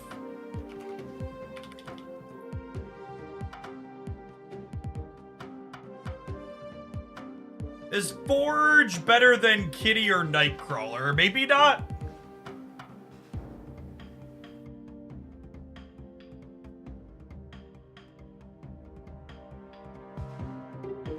You don't really have a way to benefit from multiple Forges. I kind of wouldn't mind another one.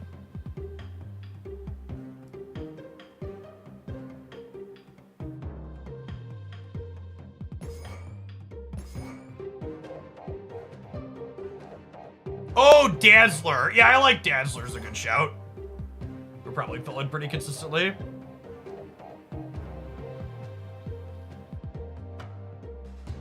Sarcastic, thanks for the 12 months. Let's get your sword to go with that shield.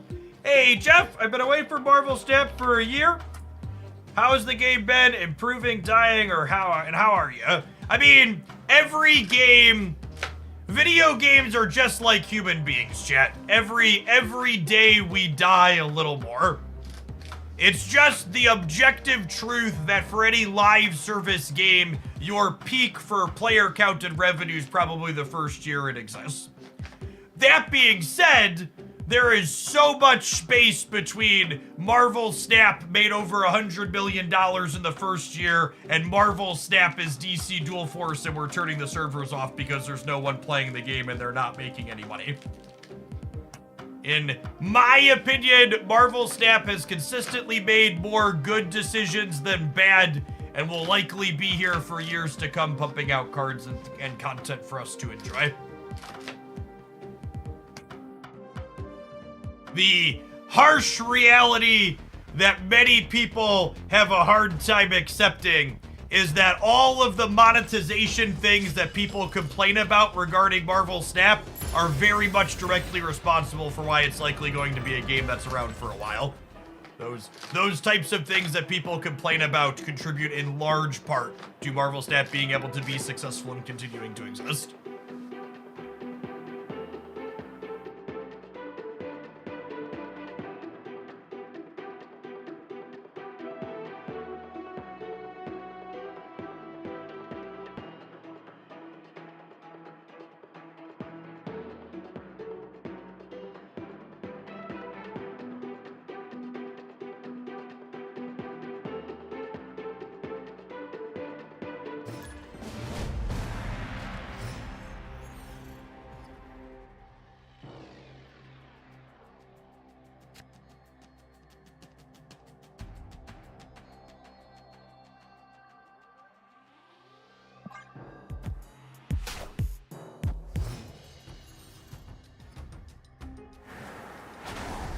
I also think people complain more than people who give praise. That's definitely true.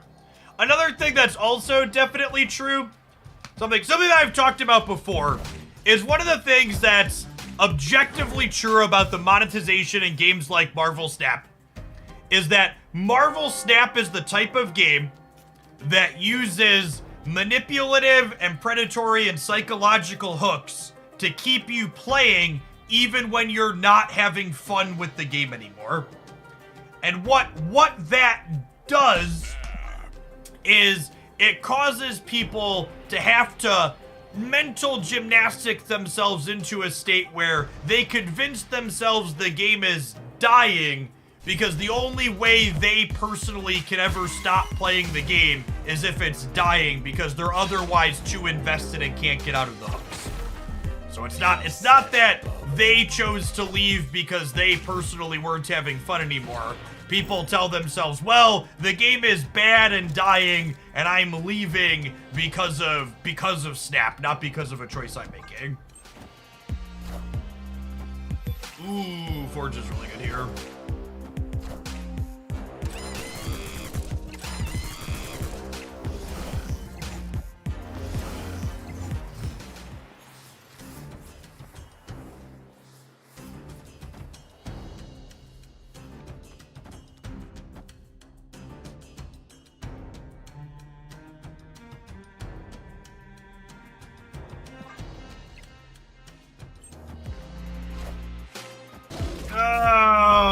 losing those two really hurts. What a game!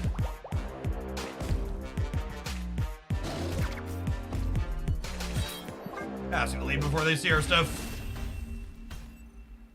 Imagine not snapping before this Killmonger, chat. People hate cube equity. I would win far less conquest matches if people were less afraid of snapping.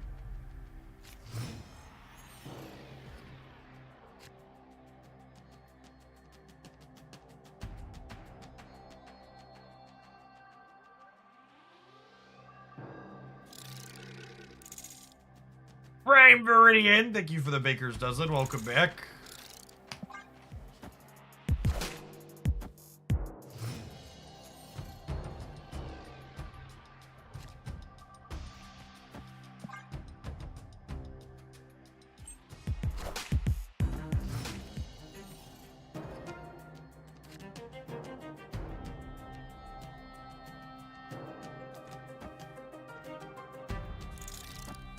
The Shrine's not a good first matchup. I mean, we do have armor. It's not a perfect good matchup for us, but we've got game here.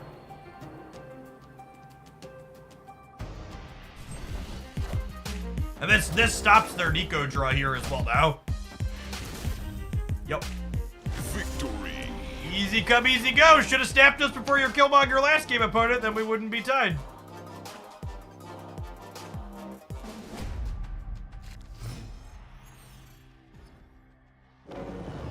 Yeah, Falcon and Beast could also dance around them. Brickhouse Hamilton, a pair of baker's dozens indeed. Welcome back. Good morning, good morning. Man, where's a Bast when you need one, gamers?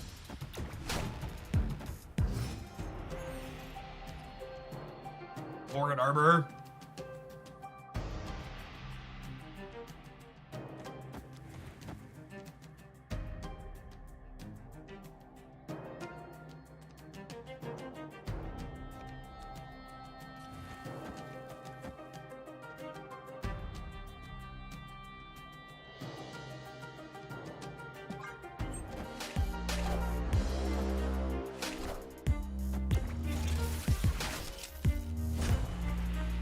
Rip. Should have played the armor.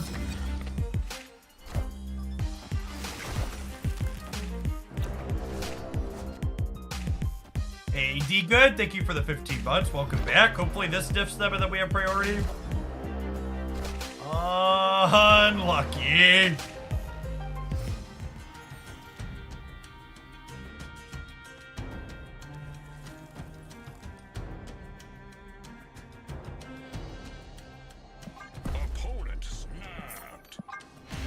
They did, in fact, figure out where the snap button is. Escaped.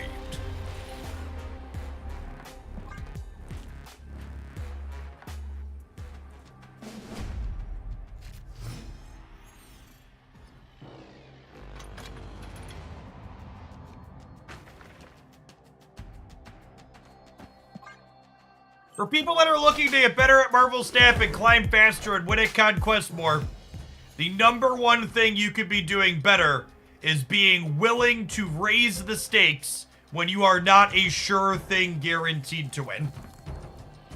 It's the number one thing people regularly mess up is only viewing the snap button as a, I press this when I'm guaranteed to be winning, not a I should be pressing this when I'm a bit ahead.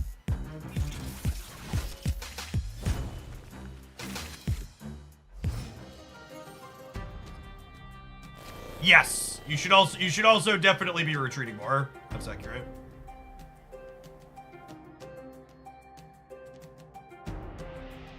Opponent snapped. If you are not retreating in games where you snapped with some frequency, you're either not snapping enough, not retreating enough, or both. Likely both.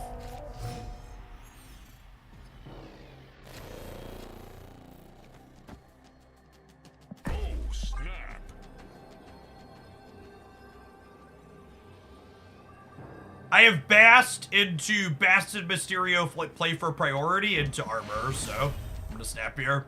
Victory. This is a good example, right?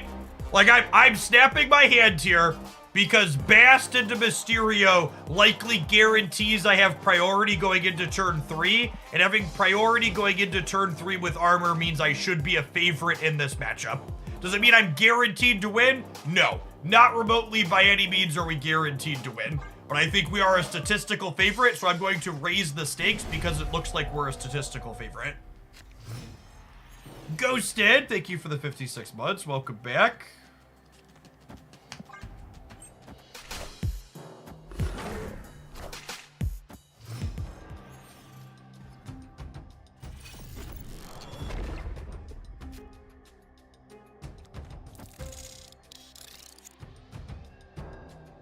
I'm gonna play Wasp out to help play for priority here in case we peel armor.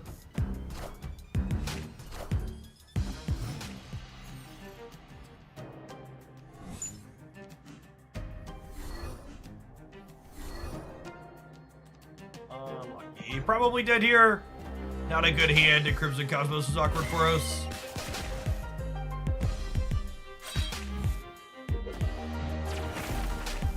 Enough said, Blob.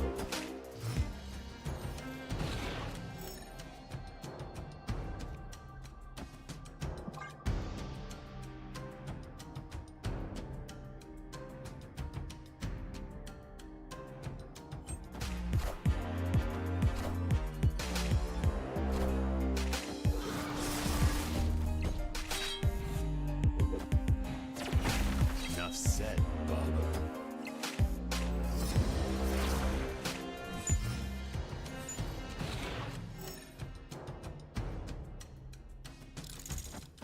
Opponent snapped.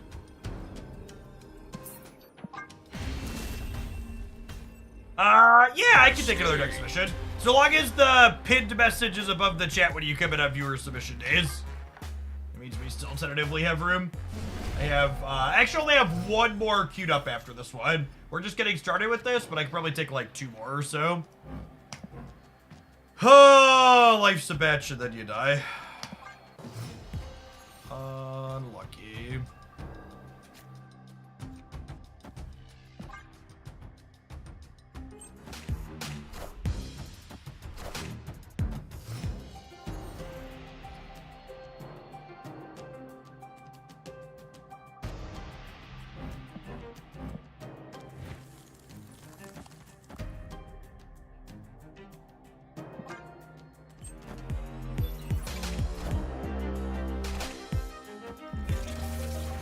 Oh, such an incredible start for them.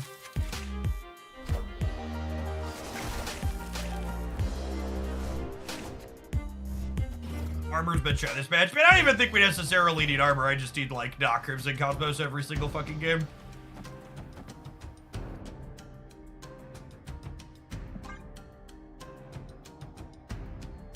Opponent snapped.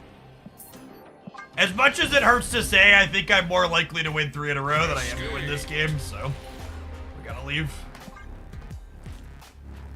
Very much not a favorite from this spot. We're likely dead, but we're certainly dead in that game.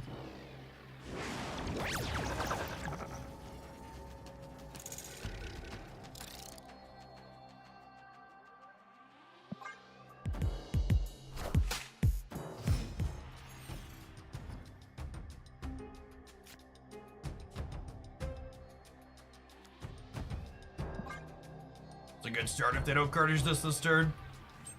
Yeah, Dells, if you want to DM it to me on Discord, that'd be great. Yeah, just I definitely lucky. need to change my underwear.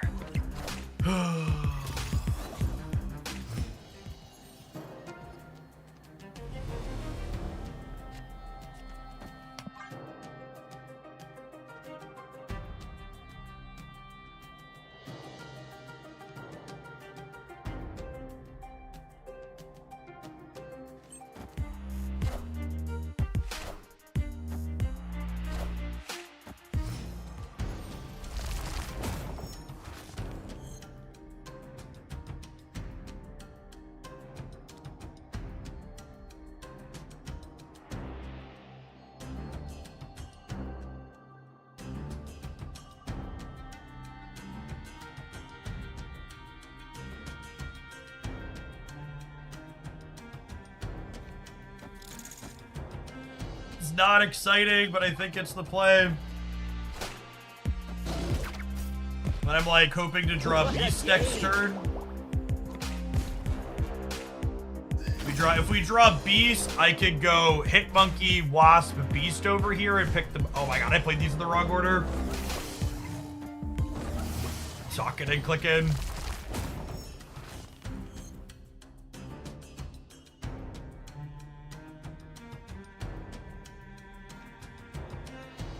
Okay. It's gonna be okay.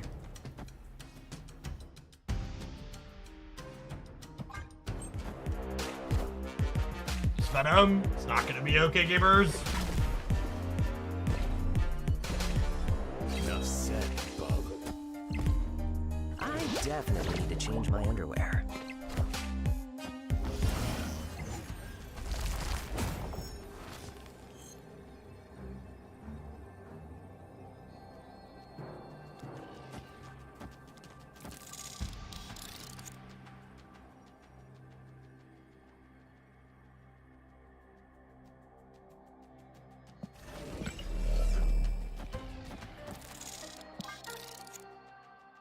This is the best we could do, probably dead.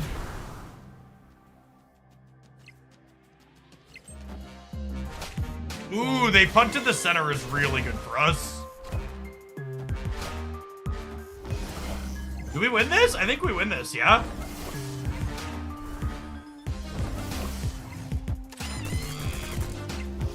Sure do. All right, chat. Chip in a chair, hope in a prayer. Gotta win 2 more. Victory.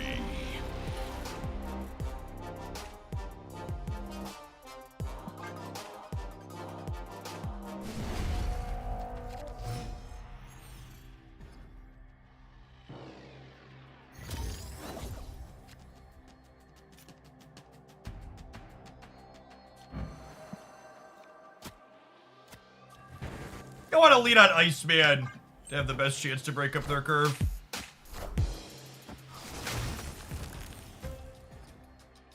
Tobias, thank you for the 48 months. I appreciate that. Welcome back. All right, chat. Things are coming up, Millhouse. All right. Victory. That'll do, pig. We got ourselves a rubber band game.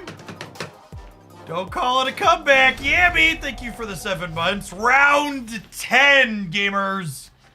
Round 10. Fight.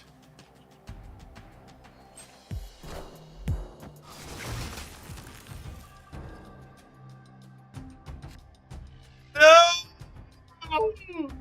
Oh, no. We need armor, chat. We need armor.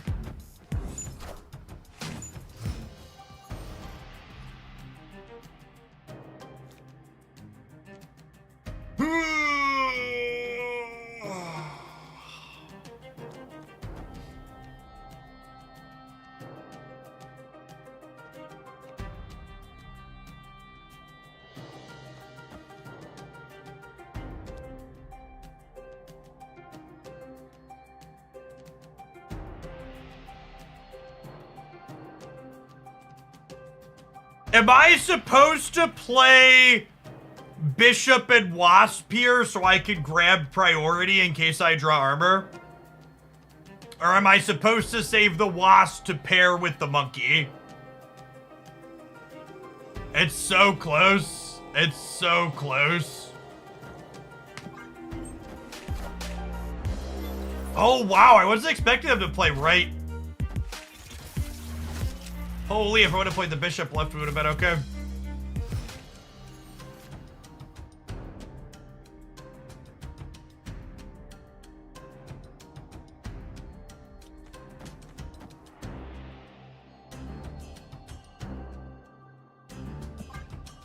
Oh, we're halfway there. Oh, living on a square. Take my hand.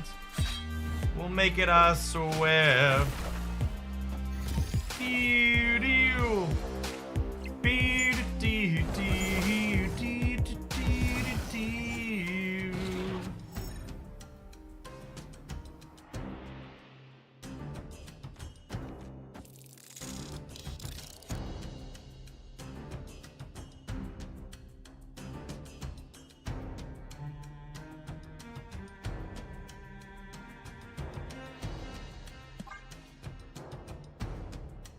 They could just be putting Deadpool middle, but they could also be Venoming for here.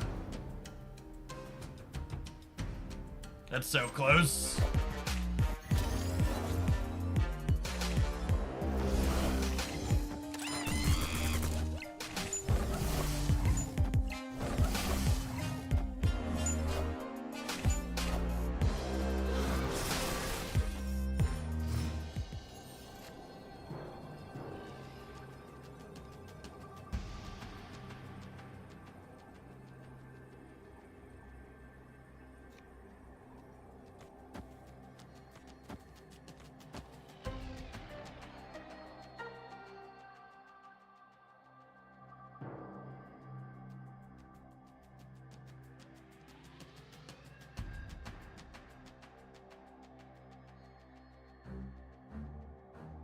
This is 1, 2, 3, 12, 16, and another 6, 22. We're going to 28 over here. And I'm gaining a bunch in the middle. I'm getting 7 in the middle.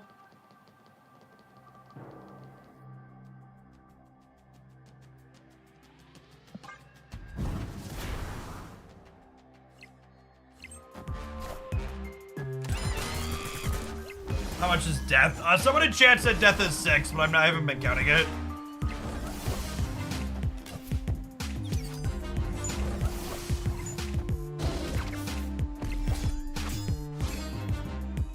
We good? Casserole, baby! What a comeback. What a 10-round monster slog of a conquest match. Whew. Man. Every bit of the buffalo. The armor was in the nick of time, chat. All right, we're gonna play some more of this one. We've got to take some ads before we do, though. Thanks everybody for hanging out. We'll see you in 120 seconds. We'll be back with some more X-Men Avengers bounce. Don't go anywhere. Do we ever activate the Avenger bonus? We have yet to activate the Avengers bonus. I think the Avengers bonus is probably bad.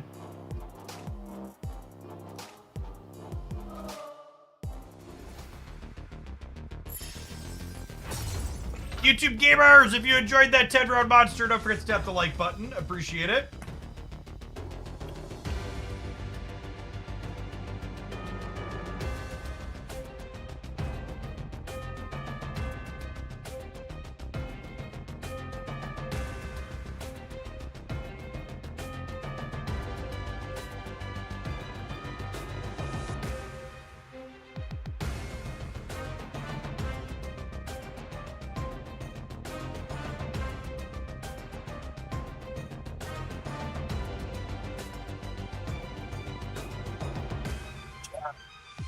Like,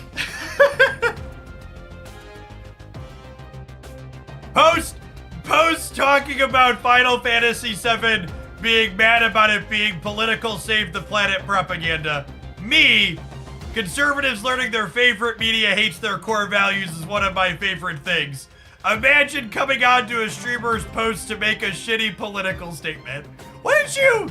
Like, these, it's just such an impressive level of disconnect. Like, I often, like, wonder how you can exist in 2024 and, like, be a conservative based on just, like, vaguely gestures and everything around me.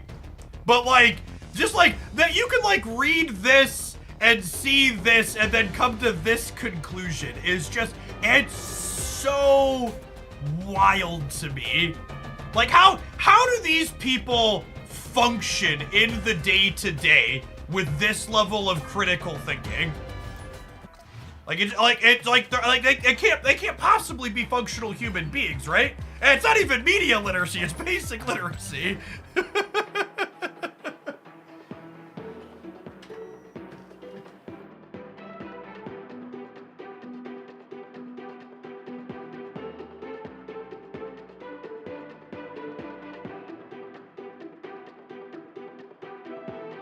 I've been playing the She-Hulk double up deck, and I want to ask if you have substitutions for Shauna. You need at least 2 ways to make Mockingbird cheaper in that deck. So if you're not going to play Shauna, you need to play something like Squirrel Girl.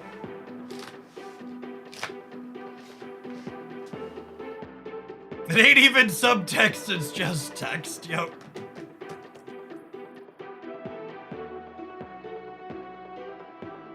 For what it's worth, though, when I played that deck, I think Shauna is quite good inside of it. She was regularly generating really big numbers while also making Mockingbird super cheap.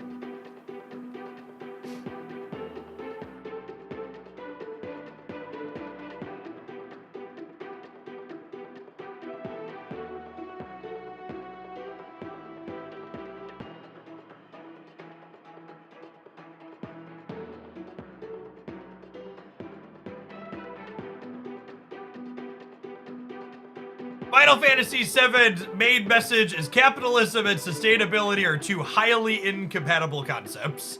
Yep.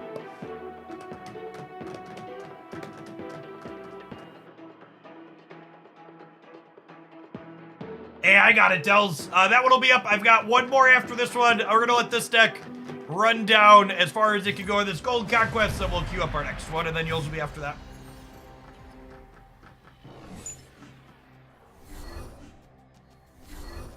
You know, we actually have not played against that much Thanos today. It's the first one in a little bit.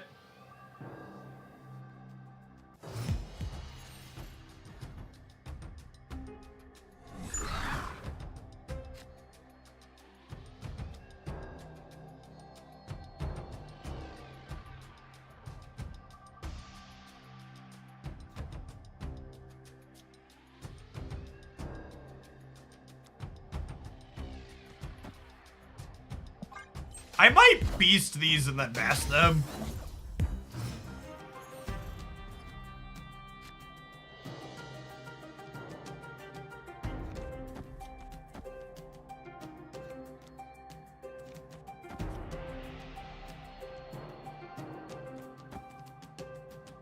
Seems fine.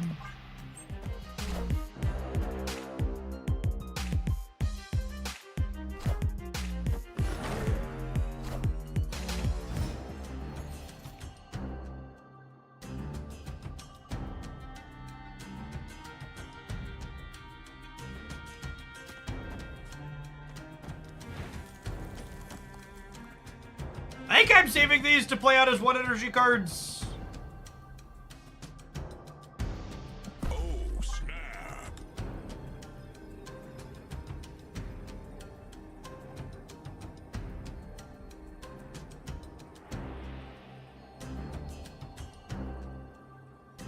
Play mid for Hawk. I didn't play Hawkeye last turn. I played Beast and Best.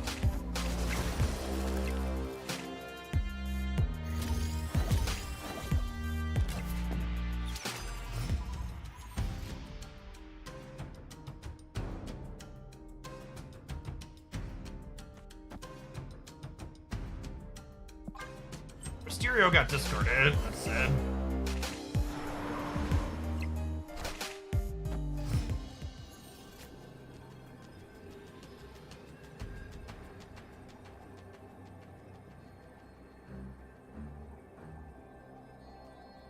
I can technically be winning on the right by the smallest margin, but I gotta go here, unfortunately. Escaped. I'm not sure that our deck's gonna be competitive here. I feel like without meaningful disruption, we're probably a dog.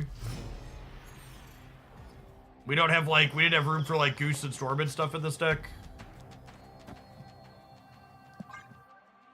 Snap.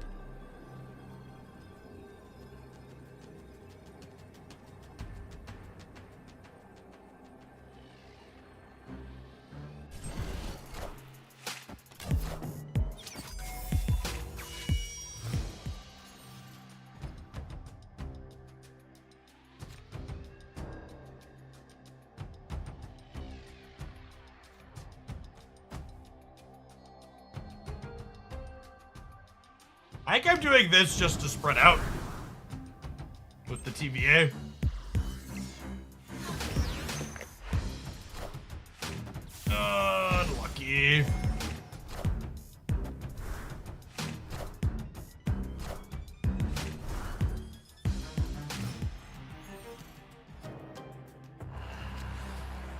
so bad for us. I guess that's good for us. And armor lets us into Death's Domain. Maybe we're fine.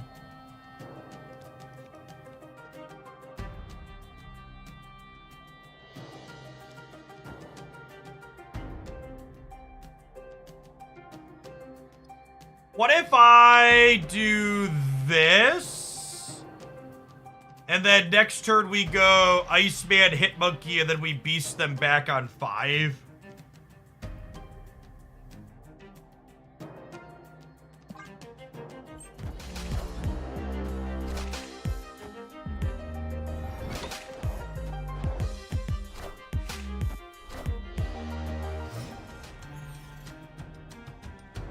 As someone who was one of the biggest proponents of this card for a long time, I really must say that it is one of the biggest reasons that Thanos is the tier.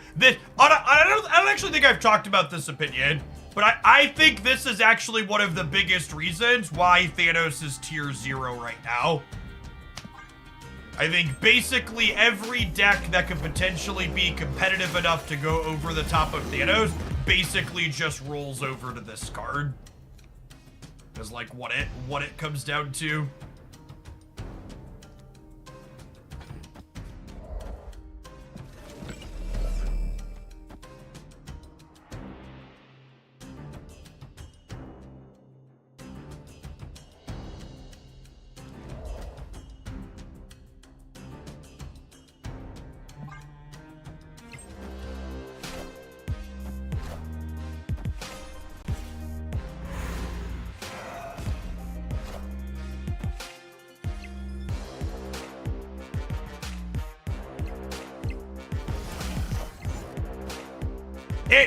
Even it killing all the fun cards aside, like I definitely agree with the statement.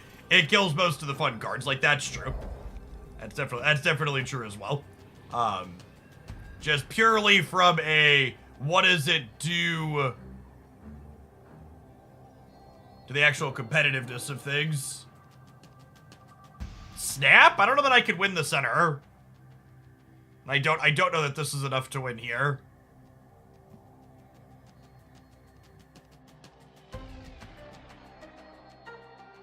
You think we have a good chance to win this game? I guess they might just play one card. They have 1, 2, 3. Their Mockingbird currently costs 3. I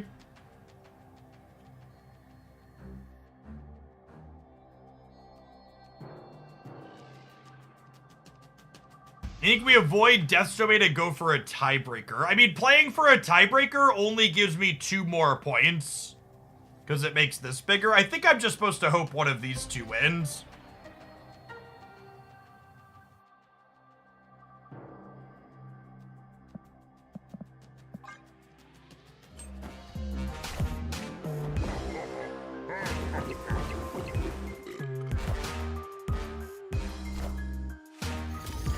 There's a good Marvel Snap card, chat. Yeah, I think playing for a tiebreaker here is super wrong.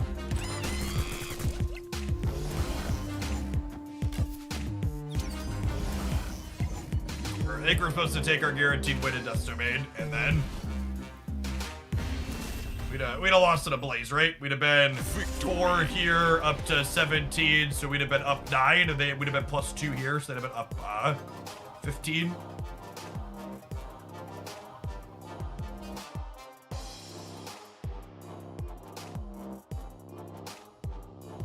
I think they go for a tiebreaker, but they literally don't have, I mean, that's like, it's just, sorry, I did misread your message, Ben, but your message doesn't make any sense to call out, because they literally don't have an option to not play for a tiebreaker.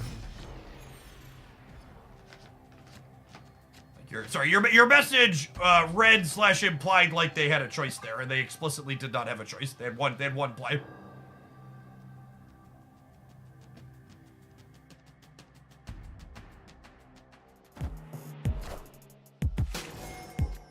Three stones on 1 and drew 2 more. Yikes. So this is like one of the few outcomes of them starting like this, where I'm like, Okay, do I snap now? Like the answer is yes, right?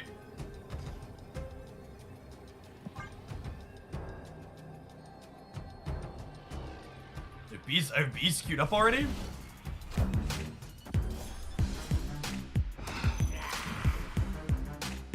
X-Men and Tax's deck just got me my 4th infinite ticket. Yeah, the deck, I'm honestly shocked at how good the stats are with that deck and the public.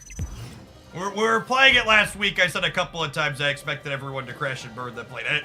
And they very much did not crash and burn. The stats have been really impressive.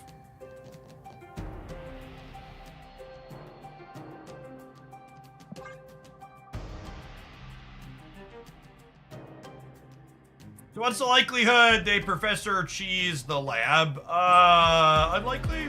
It's probably in their deck. It's like a stock card in their deck. Oh my god! They've discarded 3 cards to Tardax. Correct.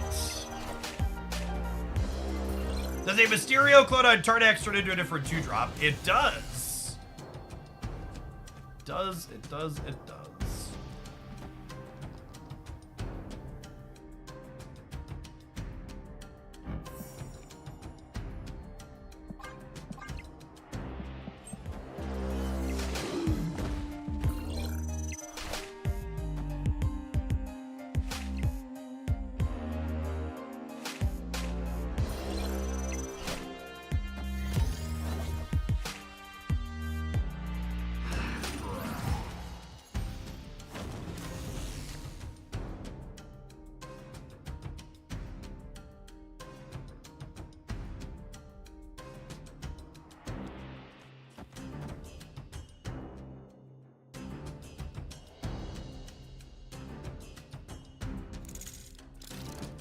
So this is 12. This is 12 plus another 4 is 16, 22. This would be 26 here, yeah? This would be 26 here. 12, 16, 22, 24, 26. And the typical Thanos deck cannot get more points into here. That being said, do I really need to be bigger than this over here? Probably not. I probably should just hedge here. They discarded Shang. Yeah, I'm just gonna hedge here just in case.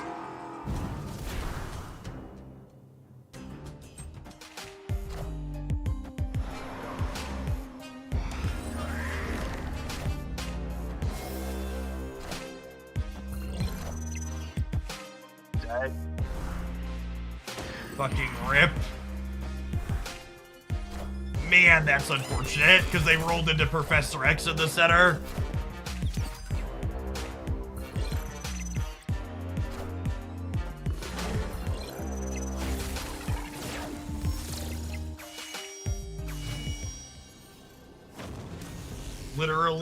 Literally just needed...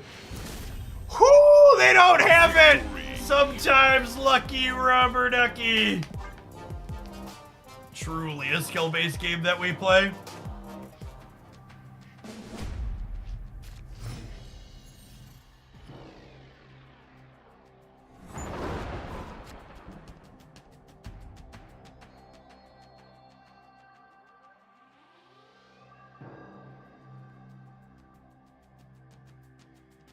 Opponent snapped.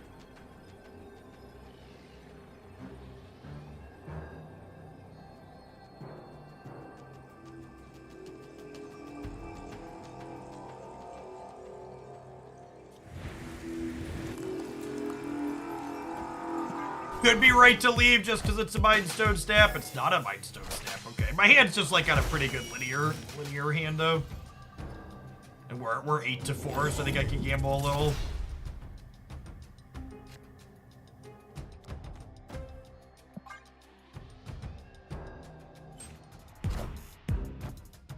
This is a tough location for us.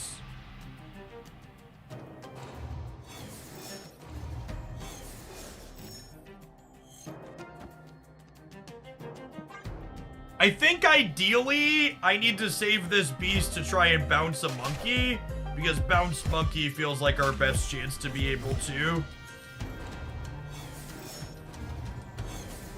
contest there. And yes, that's the other part that makes this location difficult against Thanos, is simply the fact that, like, there are reality stone decks, they can choose to yeet it into the sun or not.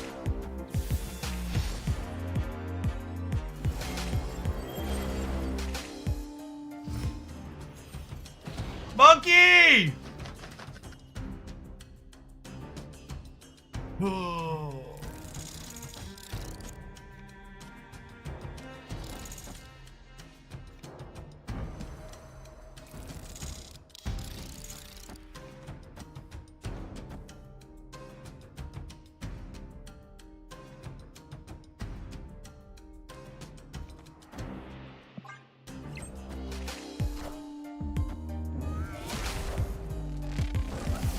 If we draw monkey off the top, we might be able to contest a blob in the center.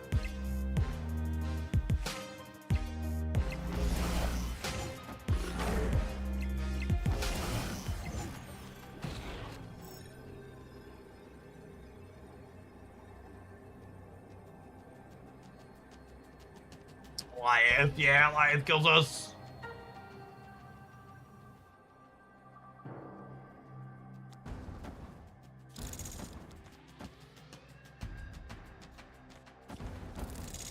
It's so sad because we filled every path too.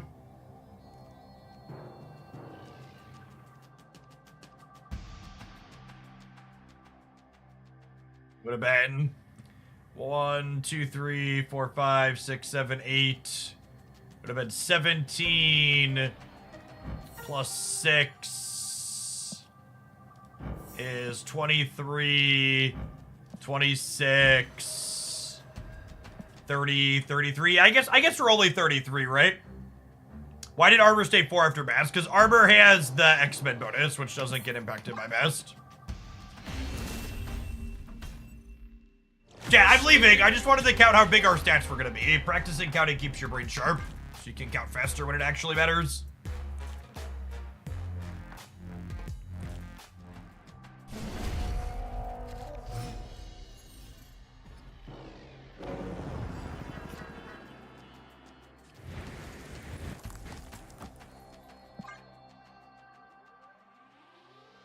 Hey, Jackwater, thanks for the 15 months. Welcome back.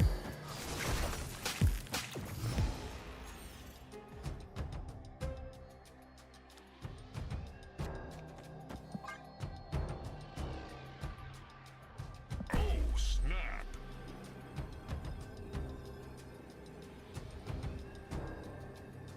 I think our hand's good enough that I'm going to raise the stakes here. Dodge an expansion diff, we can dodge a ball.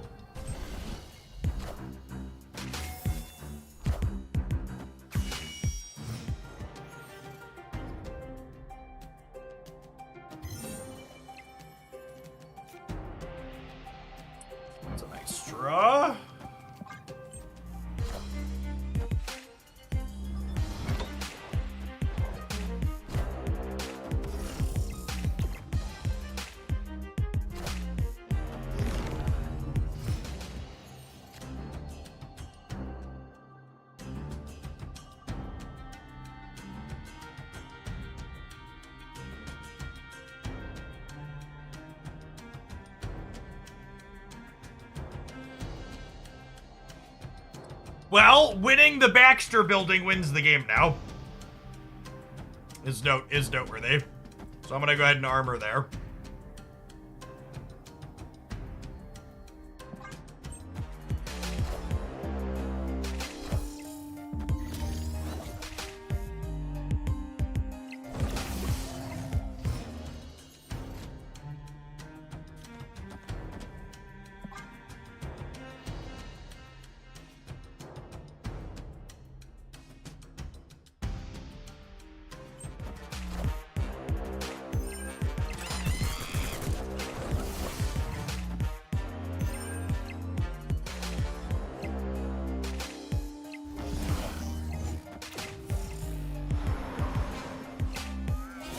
God.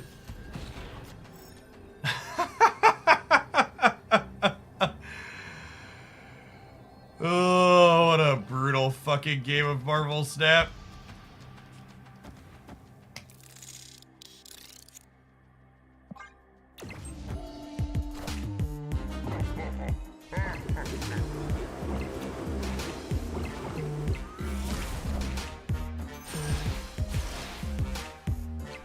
Oh, we'd have fucking beaten it too.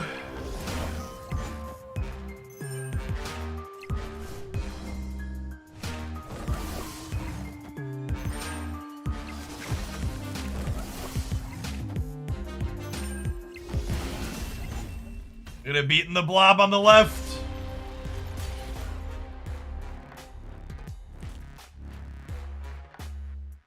Try one, two to run up.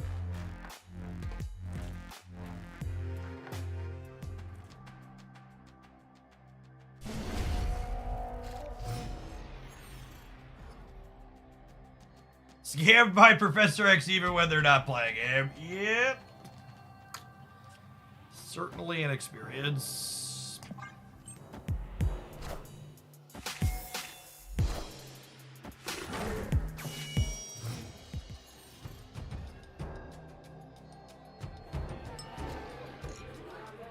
This is such a horrible location for this matchup. To everybody telling me we didn't actually beat it, fuck you, I didn't do the math. You never do the math before you type. Why should I do it before I talk?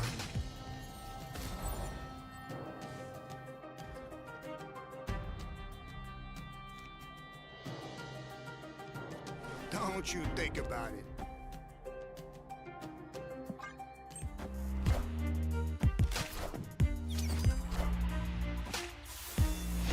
Yes, the bar with no name has a very similar problem to trying to play into Nexus, where they can reality stone at the last minute, or they can play it super proactively.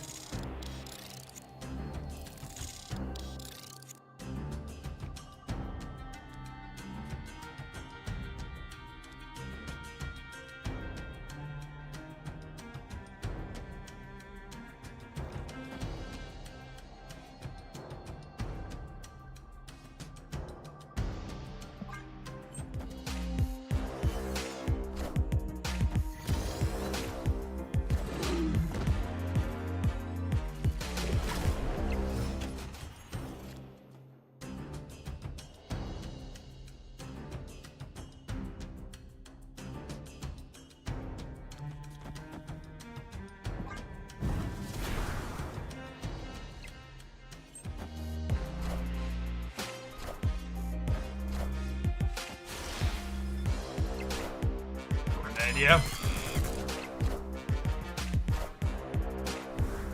We're at 17, which means even if I can manage to fill these, which we can't at this point. Why not Wasp as well? Sure. I should have. We're dead. Yeah, this deck. So, we're gonna go ahead and move on to our next one. The conclusion from this deck is definitely that the Avengers part of this event might as well not exist, because getting 3 Avengers together in one path is such an incredibly difficult thing to do for an incredibly minimal bonus that it's not worth doing. This matchup seems like it's pretty impossible, just kind of a worse version of the Havoc Bass deck that we've played, because in order to be competitive into a deck like this, you need to have tools like Goose and Storm. This deck doesn't have any of those. Yeah, something like this might be fine. This is just like kind of a classic bounce deck that's been outclassed by a lot of other things. And the build around here for including Avengers, it just basically doesn't ever come up. The X-Men bonus is legitimately good and impactful. I've enjoyed the X-Men bonus. The Avengers bonus is pointless, effectively.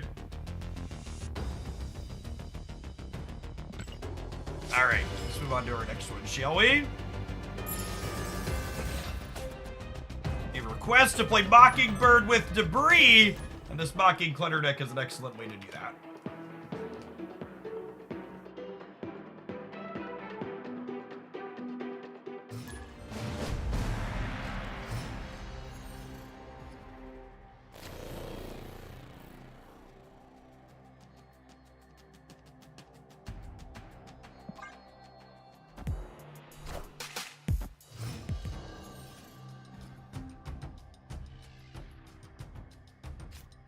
Surprising amount of destroy this morning.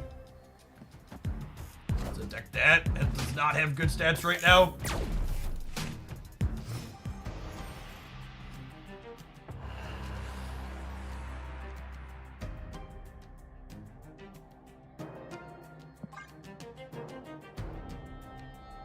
Yeah, queuing our Clutter deck into destroy also isn't stellar. I was gonna let them show me as many cards as possible out of their deck here. There's no reason for them to show them what we're playing. Danger Room and Desto Man, I'm gonna go next.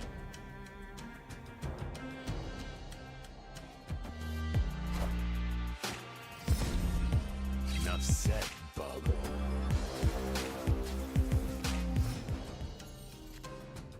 Oh my god, they had the draw mode on Nico too and still hadn't stepped yet. What a gamer. Escaped. Not me. Hey, girl. Thank you for the deck submission. I think you'll be our last one today. We got this one and one more ahead of you.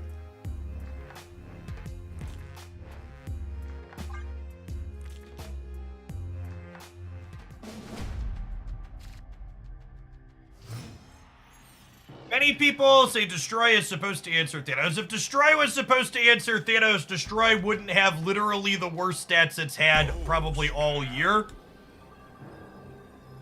into the current 25% Thanos metagame.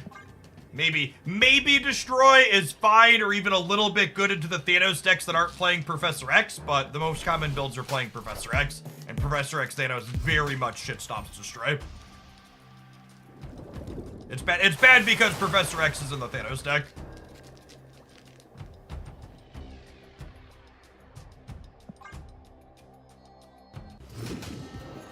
Thomas! Welcome to our latest Shillionaire. Make sure that trickle-down economy stays in action.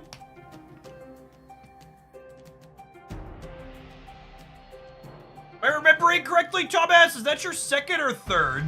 Because you're definitely a Shillionaire, right? Sometimes the names blur, but I think I recall. Yeah, look at that. Memory's not all terrible, just mostly terrible.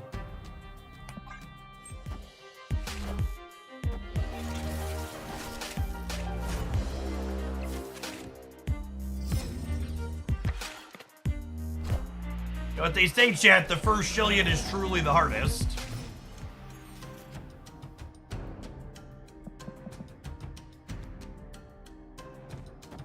Do we get a multi-Shillionaire? Yeah, we have a couple multi-Shillionaires at this point, chat. You gotta remember, I've been streaming for a lot longer than Marvel Snaps existed. Takes about 2,000 hours watched if you're claiming the button in your sub to get Shillionaire. Number of people have been watching for a number of years.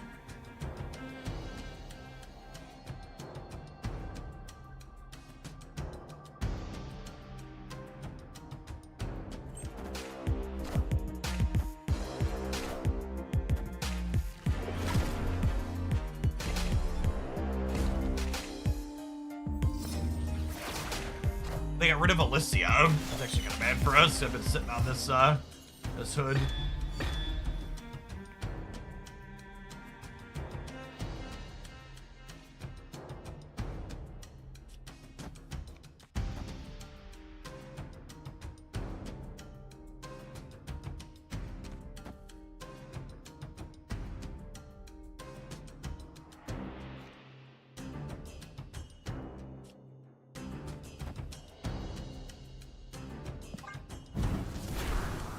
Tentacle Possum, thank you for the 3/4 of a year. Welcome back.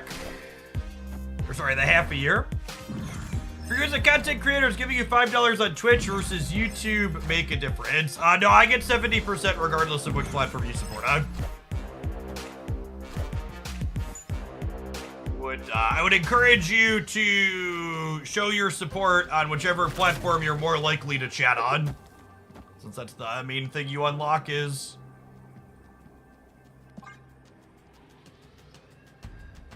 yeah, on either platform.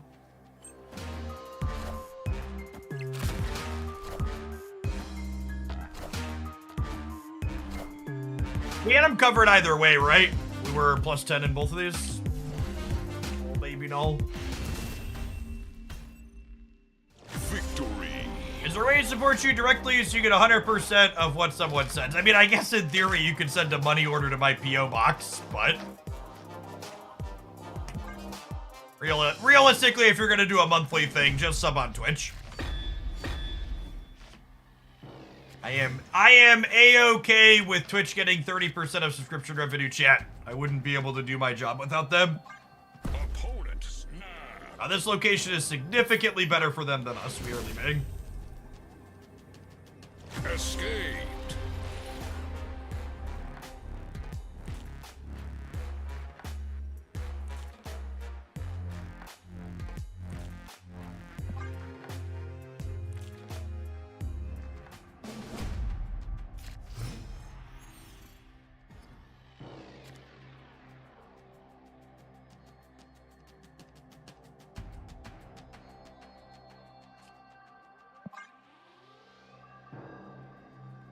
Opponent snapped.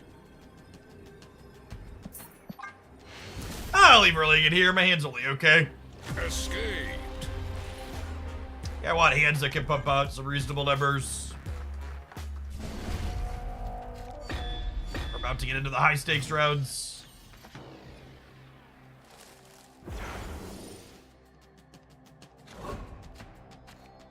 Yeah, this looks good. We'll see. If they don't snap me, I might snap them on turn 2 here.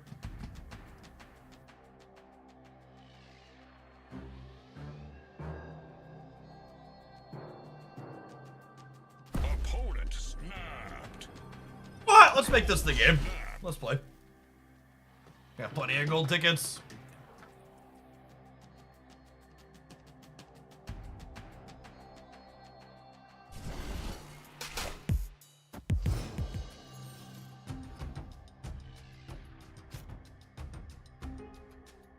Oh, fucking rip. Unlucky. Hey, Kieran, thanks for the tip.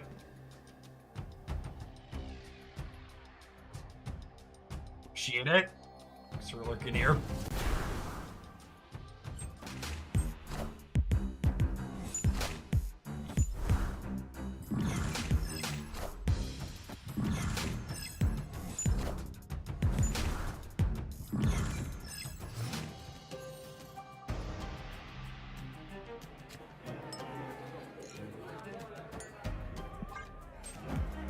Well, that's good for the home team. I definitely need to change my underwear. Oh, I'm cutting myself off a draw here, though, yeah?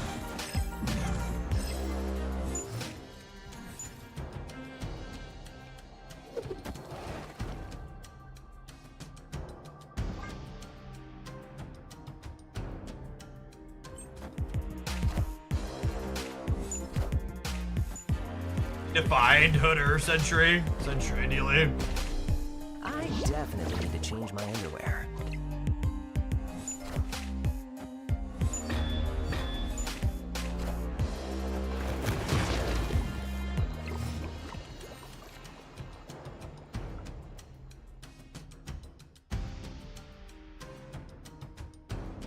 They didn't get their Venom copy. That's a good observation.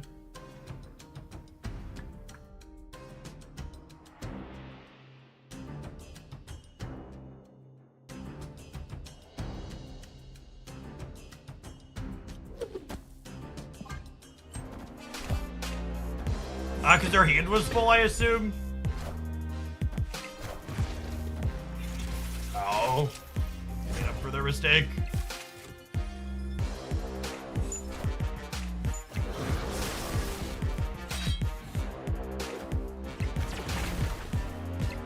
What a game!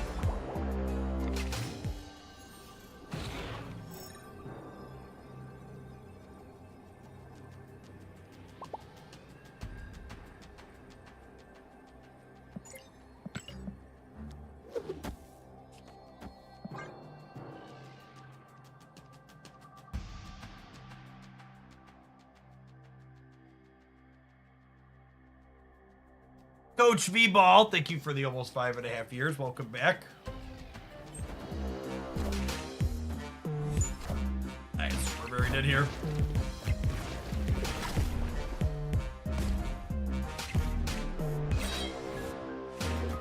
This is just truly atrocious for us. I definitely need to change my underwear.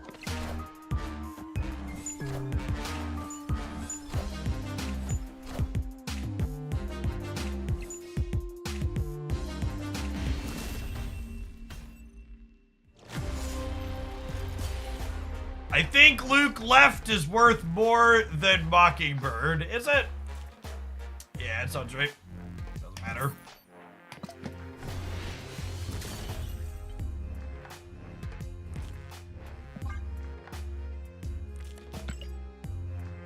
Alright, I'm gonna tap the ads button. We're gonna play some more with this one when we get back. Thanks for hanging out. Don't go anywhere. Luke left is 8. Is it? Yeah, it's less, right? 8 versus 9.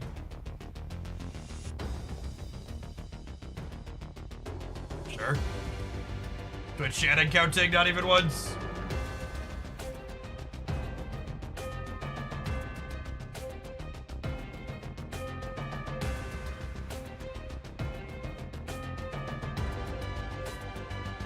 He's sick math hype. Not even once.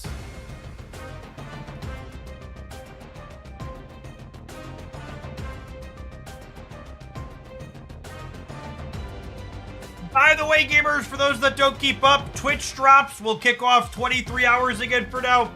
You'll be able to grab 350 credits and a pixel variant for watching 6 hours of Twitch streams here over the next week.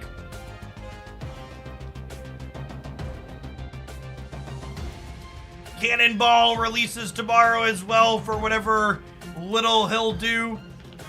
And then we'll have an OTA on Thursday.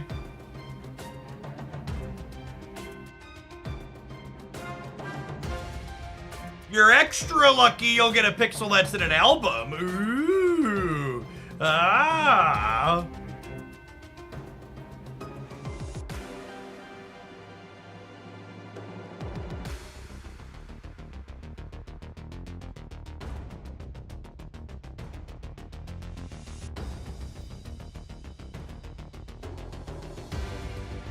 Cannonball might not be good, but for a lot of us, it's Miss Marvel Day. Yeah, there's a reason why they moved Miss Marvel to be in the same cache as the worst card for the season. They want people to incidentally open Cannonball.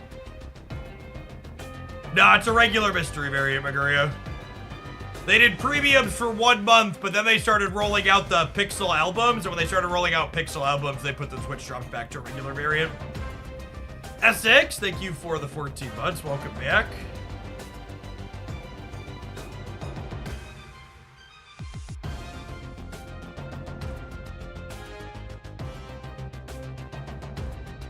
If he's so bad, why is he not Series 4? I wouldn't be surprised if they decided to stop doing Series 4 direct releases, because myself and every content creator regularly tells people that you shouldn't open your Spotlight caches for Series 4 cards.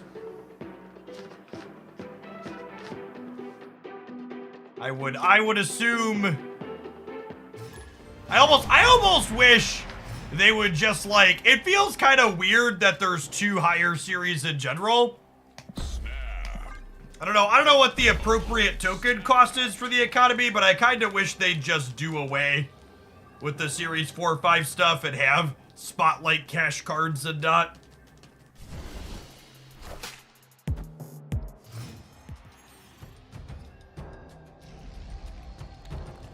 Maybe you put it in the middle at like 4,500 or 5,000 tokens per card. How infrequent drops are.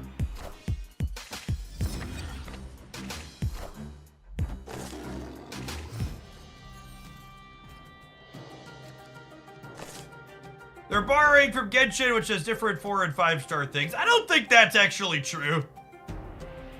I think it's definitely much more related to the fact that it's just a leftover relic from the previous system. Dibbles, thank you for the 41 months. Welcome back.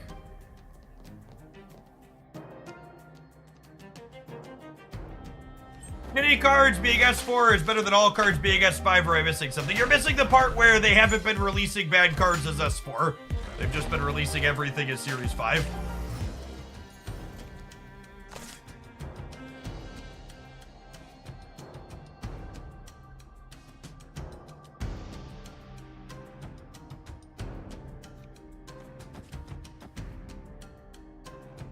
Yes, I agree. Series 4, that's my take on their current series and card models. It very much feels like oh. This is a relic of the before times.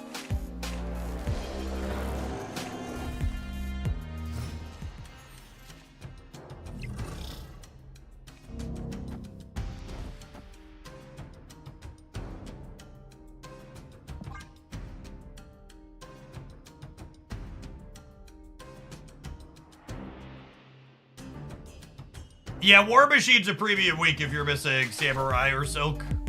For sure. Rip.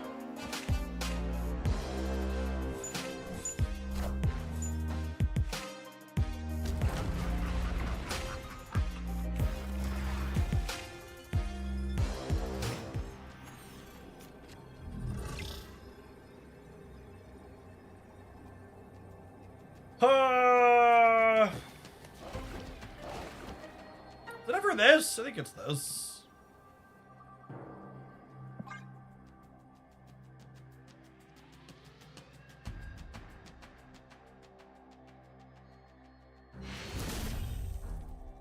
Victory.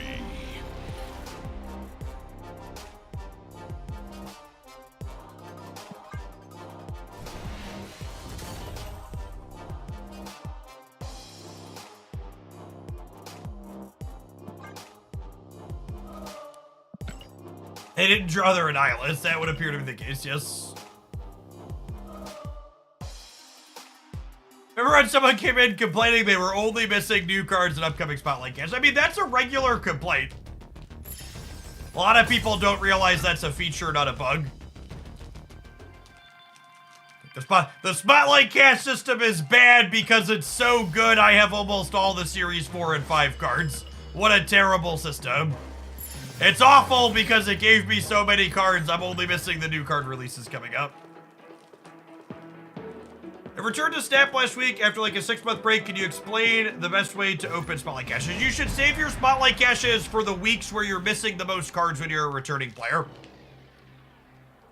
Because as we're currently discussing here, your Spotlight Caches get worse the bigger your collection is, but if you've been missing a bunch, waiting to open on weeks where you're missing a bunch of stuff is ideal. It's like they're a catch-up mechanic for returning players, basically.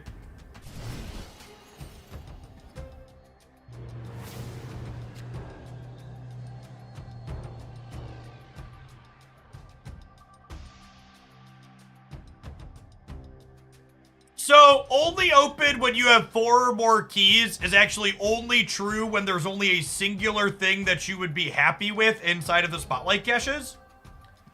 So, the less specific version of that is you should only use your Spotlight keys during weeks where you are guaranteed to have an outcome you'll be happy with. So in a given week, if there's 2 cards you'd be happy to get, you could open when you only have 3 keys, because even with the worst luck, you're still guaranteed to get one of them. Hey, Wando, thank you for the 3/4 of a year. Welcome back. Hit Infinite yesterday with the Cheerios deck. Awesome, that was a ton of fun. Orca Quaid, thank you for the 17 months. Good morning, good morning.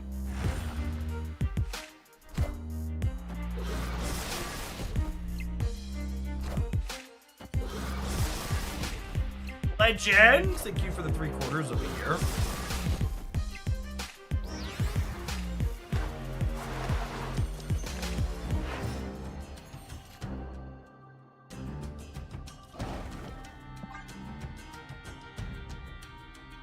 For Spotlights, the random card is always Series 4 or no. It's weighted to more likely be a Series 4 card, but no, it can be a Series 5 card as well.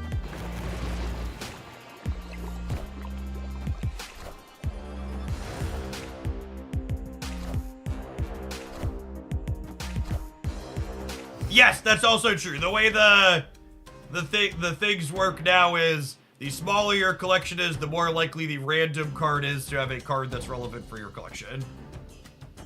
Also accurate and true.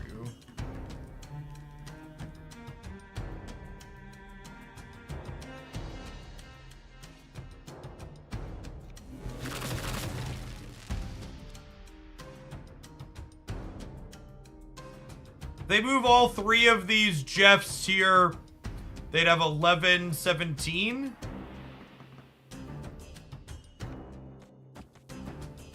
Should mean this could win here still in theory with Mary.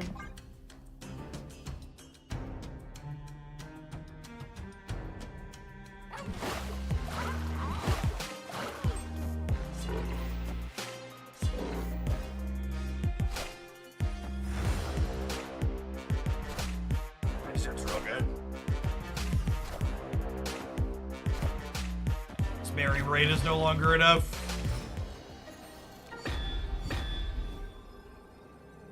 Oh, so close to greatness. Rip.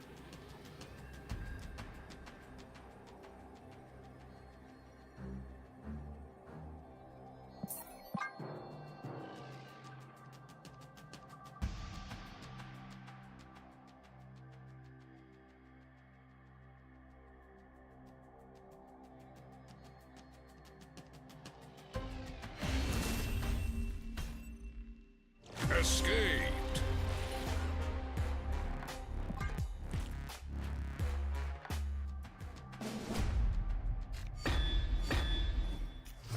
Yeah, that'll land with stuff there. For sure. Oh, snap.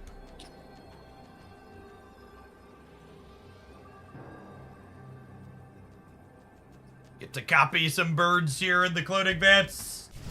Sounds lovely.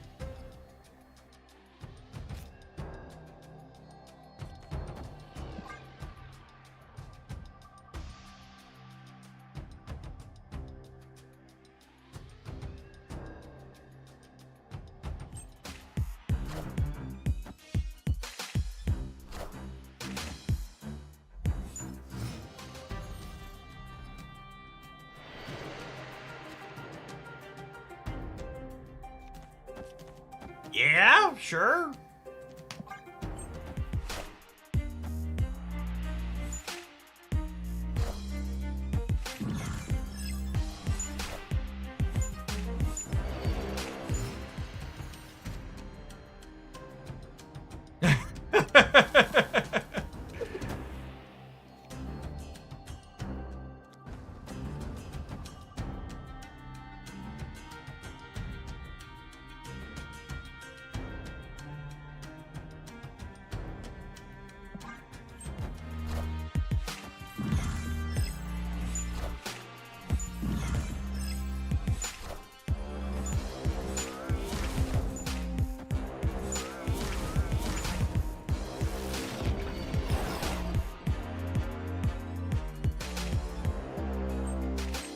Yes, the Mockingbird Zoo deck from today's video has very good stats.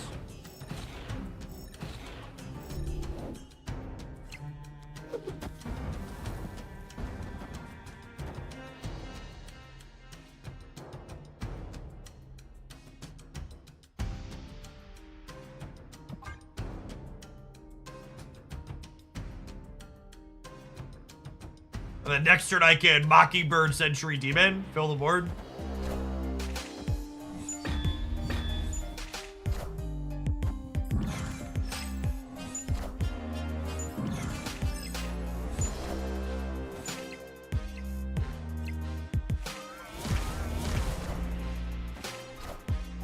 Our opponent's gonna have a little bit of energy next turn.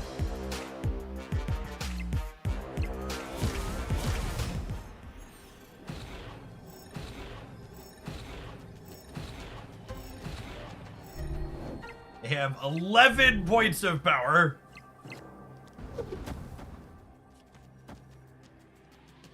And then I actually don't want to play here because we can flip Carnage out of our deck. Right?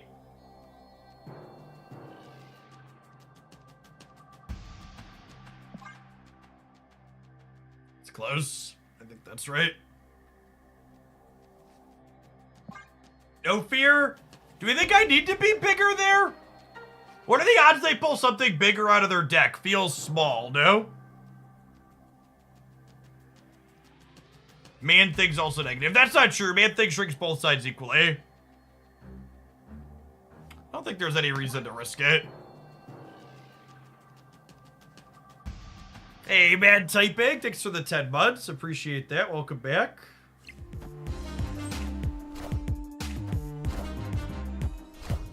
Yeah, they just didn't play for the center. Oh no! Oh no! Okay. Alright, close. Almost disaster. Victory.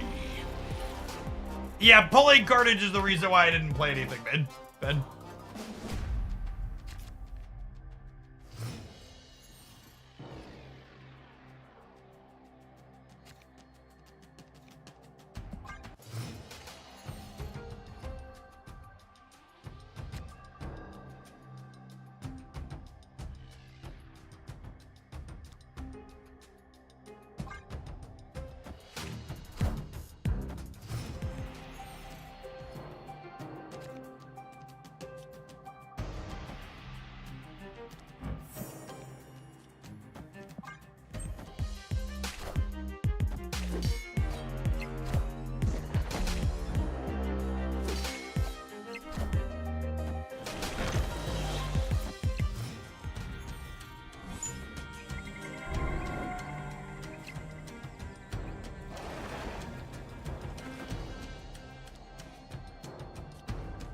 What do we think of Sentry this turn? And then we can Hood Carnage over here next turn if we brick on Annie.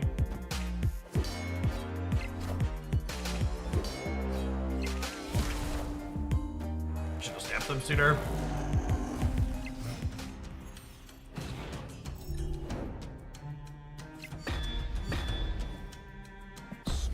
Oh my god. What an incredible draw. Holy.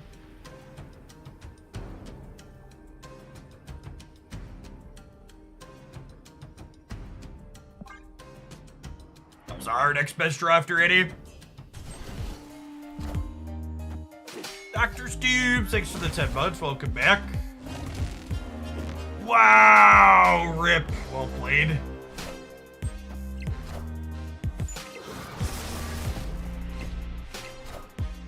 Alright, let's see if we can draw Annie, huh?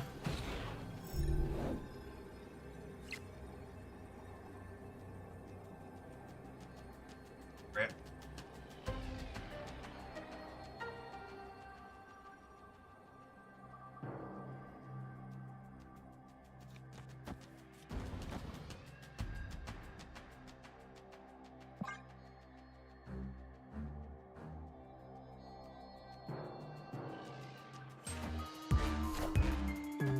Wow, I'm really surprised they played for it.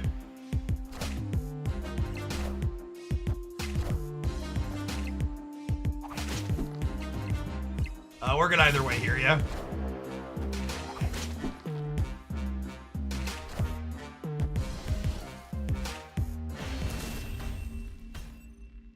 Victory.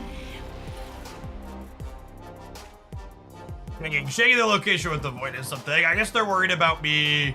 They're worried about me annihilating them off the top. Snap. They were probably worried about the Annihilus gamers.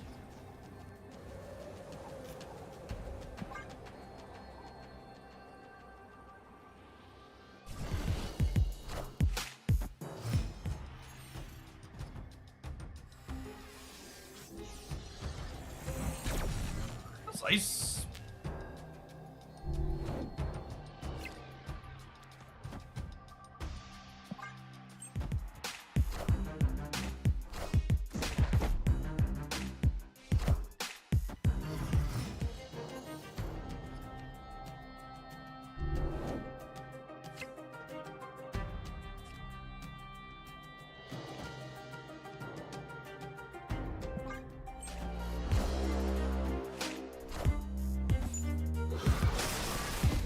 locations that makes Mockingbird cheaper here.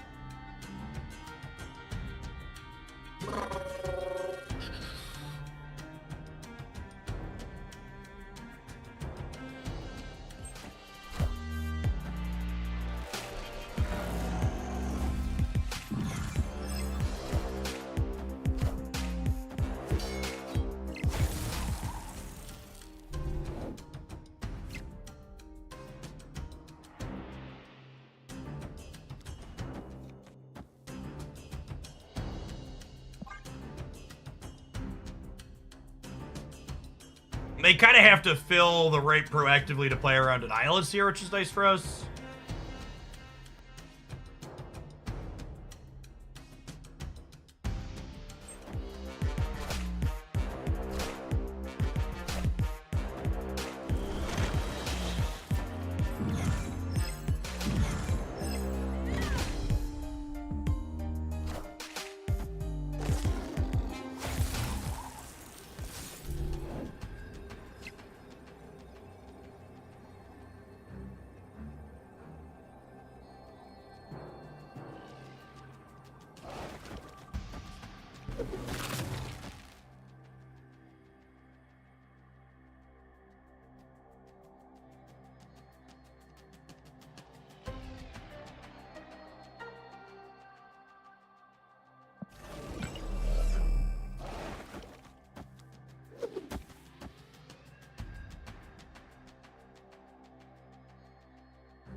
It could be right to stack Mockingbird and Man-Thing here, but that leaves us susceptible to Shang a little bit over here on the left.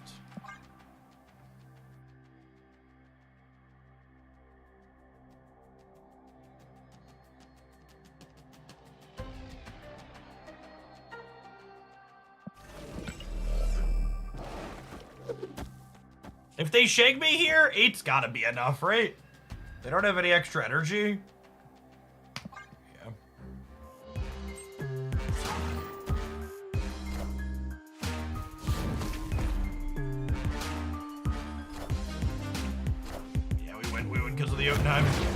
I think we were winning the breaker regardless, yeah.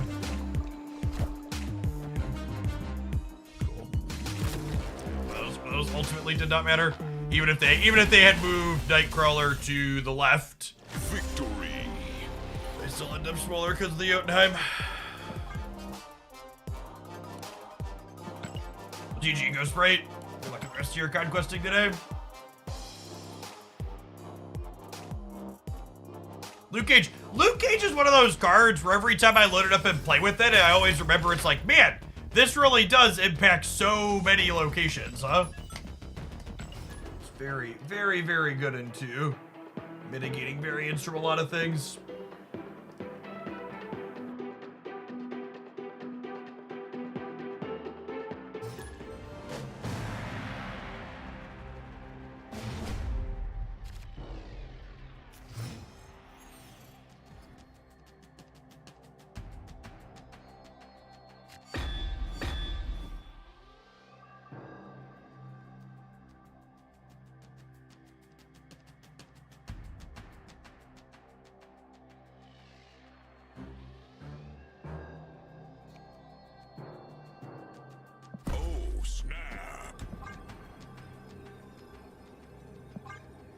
Actually, let's put the hood over here on the left, so that way they don't have the option to move it with New York after we kick it over.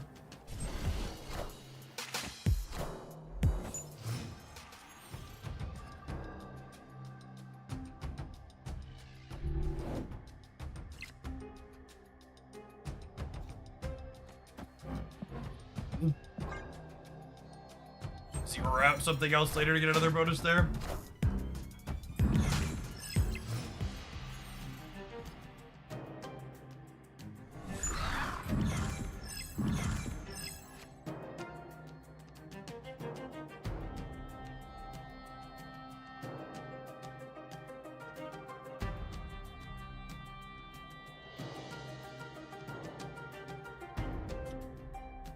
I love locations that make my cards better, chat. They're so lovely. With the Typhoid Berry draw, are we zeroing this turn? Probably. I guess I can slip Mockingbird in here too. We do this, into this, into this. That sounds great.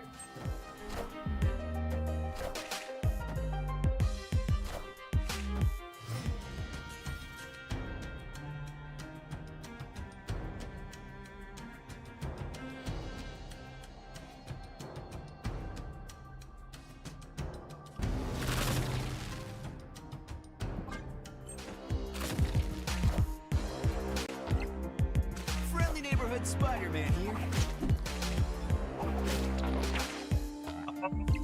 Lucky. I just call him Lucas. Yeah, Cage and I, we go way back, okay? He's cool with me calling him Lucas.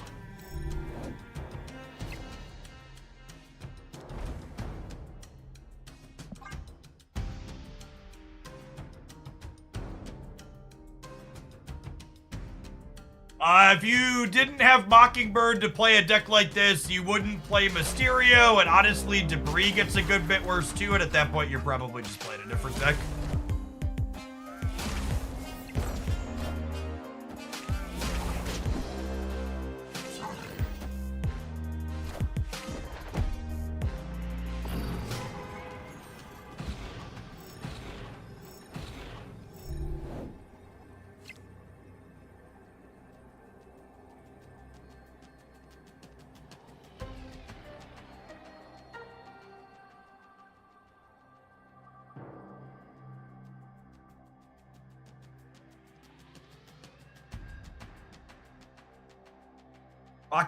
Mockingbird is one of those cards where you build your deck around her effect. Which means it's quite a bit worse when it doesn't work out.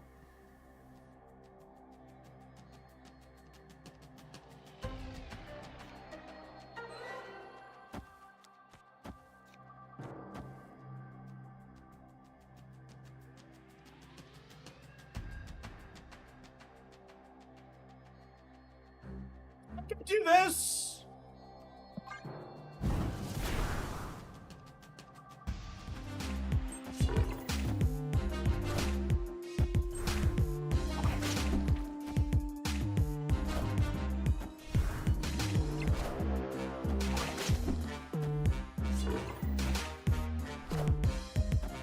Have to beat 10 here and 18 here. Close.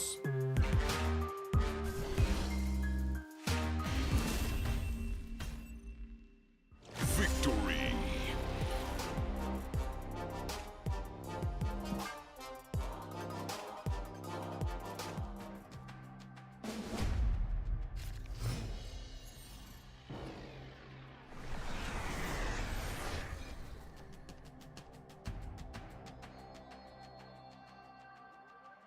Definitely not good at contesting the Quantum Realm.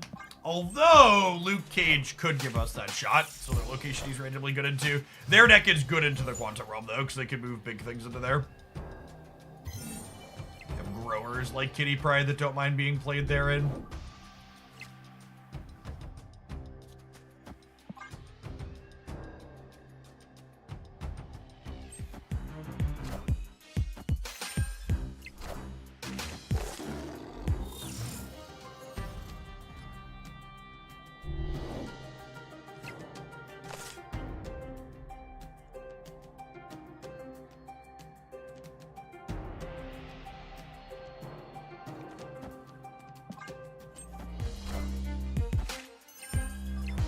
Cosmetic customization, I can finally feel like a pro with matching borders. I couldn't be happier. Yep. Even as somebody who like painstakingly made all of his borders match up until this point, I have to say I really like not having to do the extra work for it. Oh, snap.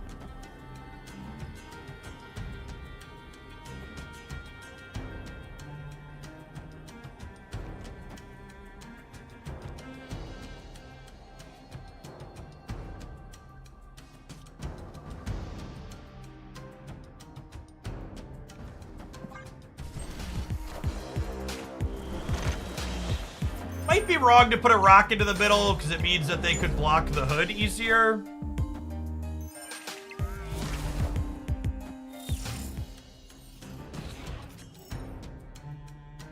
Okay, they have priority now, so I can do this and send hood across, which is lovely.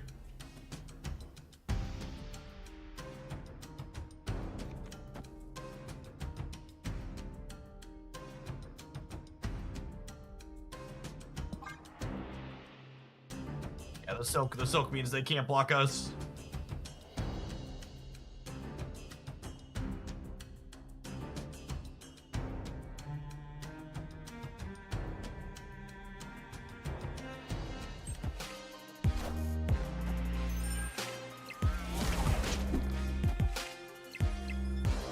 Friendly neighborhood Spider-Man here. This is an interesting line. Oh no, wait, the Spider-Man still dies, right? So this is fine for us?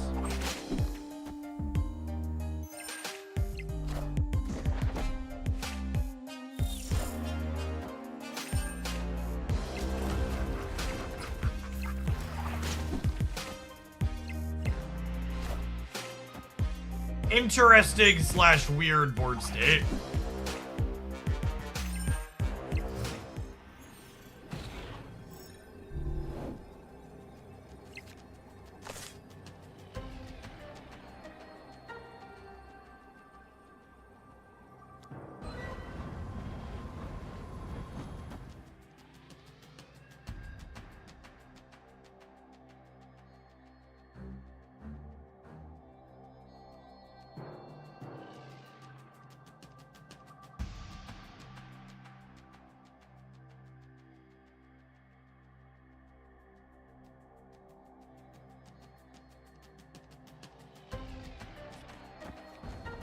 Just this?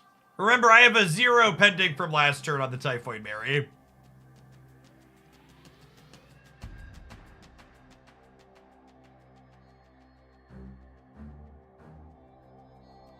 Come in. Yeah, they could be shagging middle, is true.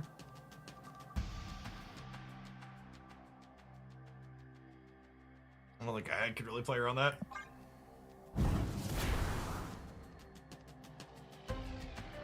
Realm and Altar of Death don't afford me that.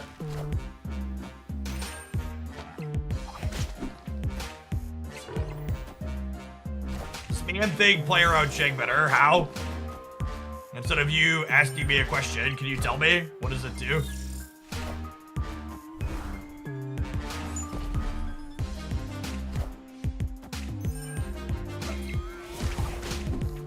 And would Man Thing have beaten Shang in the middle? Man Thing with the rock, we would have been... It would have been 13 minus 1, 14. And then they would have been 12, they would have been minus 2, so it'd have been 16. Nah, Man Thing still lost to Shang-Chi here. We beat No Shang though.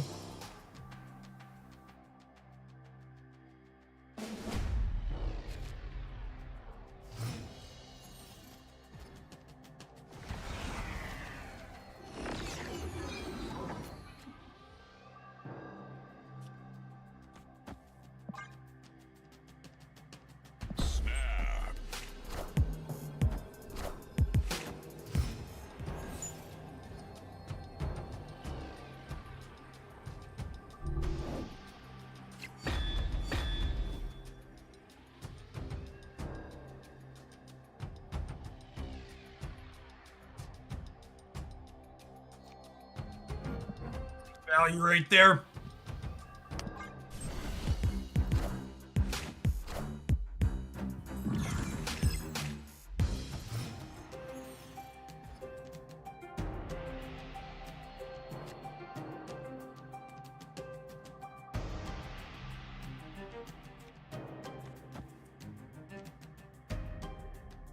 Happy to kick a rock into the Craven Path here.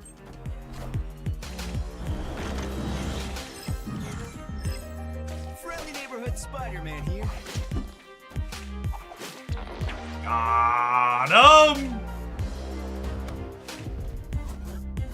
Took me way too long to figure out how to resubscribe Prime. Thanks for jumping through the hoops, Chaos. Yeah, they've been making it markedly more difficult to figure out how to use your Prime sub.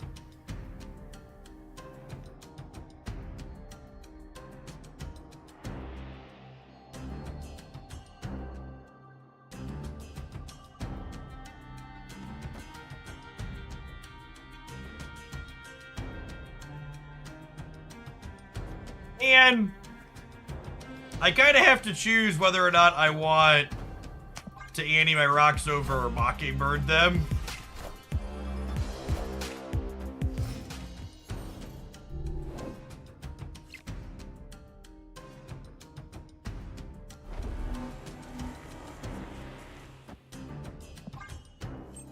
Stofers, thank you for the 29 months. Welcome back. Appreciate it.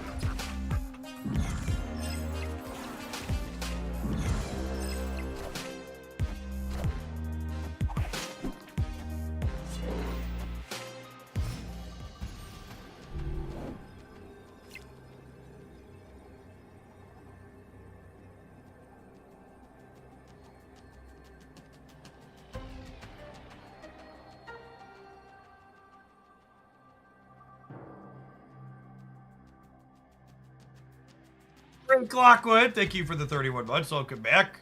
I mean, you're just sorely misinformed, Presto. They haven't gotten rid of data mining for caches.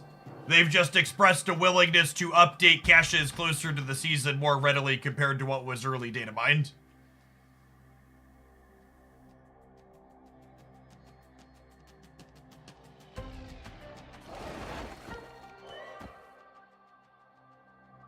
You look on, what's it called? There's definitely data mines for Spotlight caches on various community sites.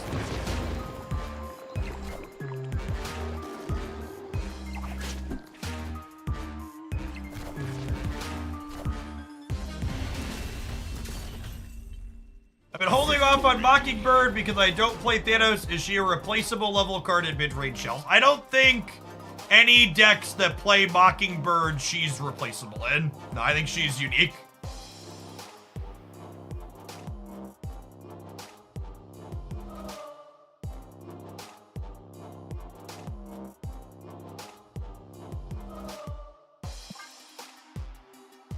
Like, take this deck for example. If you don't have Mockingbird for this deck, suddenly Mysterio's value goes down. If Mysterio's value goes down, you cut that, and I'm like, okay, I'm missing Mockingbird. Now is Debris still good? I think if you're missing Mockingbird, you mostly just need to skip decks that she's contained in, like this one, which is fine. There's decks that don't play Mockingbird that are still good. I don't think describing her as a replacement level card is correct. All right, let's do one more Proving Grounds with this. We'll hit our ad break, and when we get back, the viewer piles are delivering today, chat. When we get back after this deck, we're gonna have a Supergiant Spider-Man 2099 deck. Let's play one more with Clutter, and then we'll move along to our next one, huh?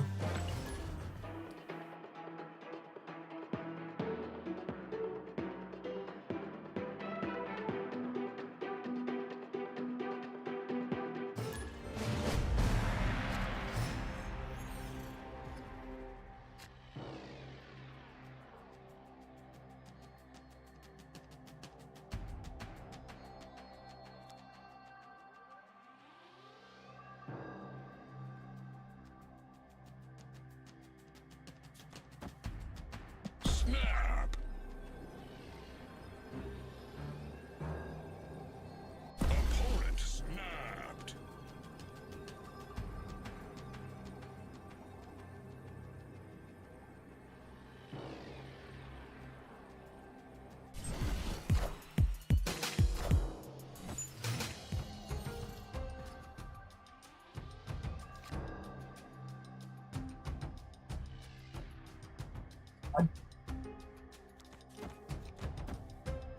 You bet. How am I today? I'm doing swell. A nice chill weekend.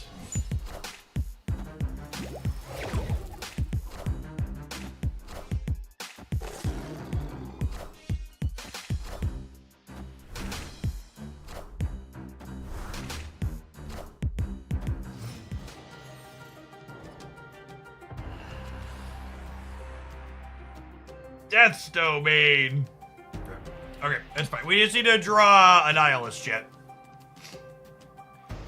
Annie, are you okay? Are you okay? Are you okay, Annie?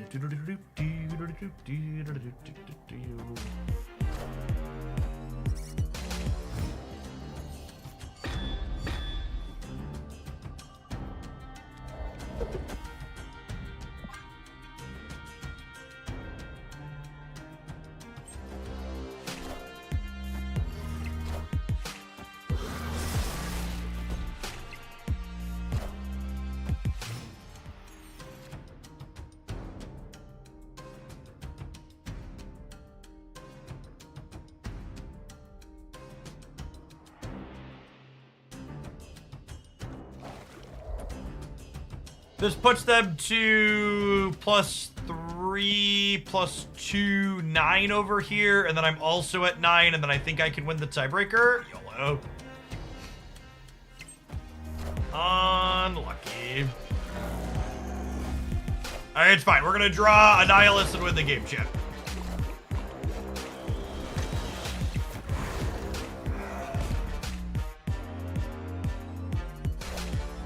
Behold my mighty hand.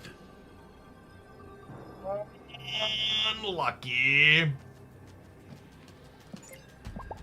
Who else is pretty unlucky, chat? All the non-subs are about to get 2 minutes adverts. We'll be back with a 2099 Supergiant deck after the break. Thanks for hanging out. Don't go anywhere.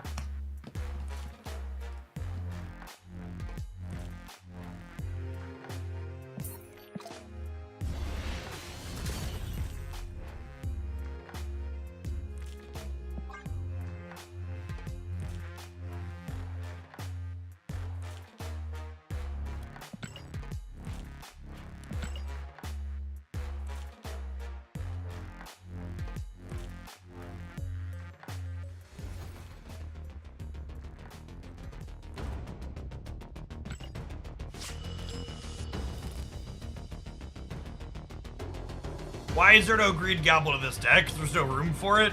You have to cut a card to add a card.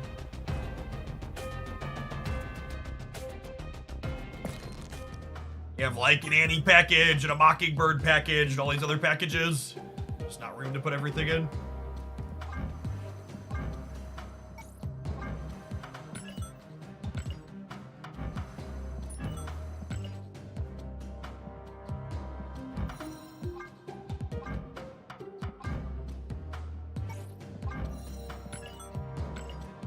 I wish Arrow was more playable. If she was more playable, I'd totally split for gold on this gorgeous piece of art, but as is, just can't justify it. Ushibi, thank you for the quarter of a year. Welcome back. Just don't play her enough.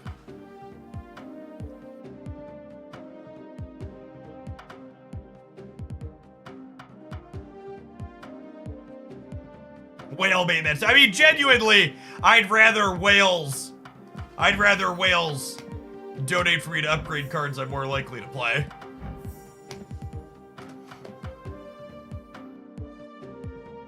With the total number of cards increasing so much, you think Second Dinner could implement a larger deck format? I don't think the size of the decks had anything to do with the initial amount of starting cards Marvel Snap had inside of it.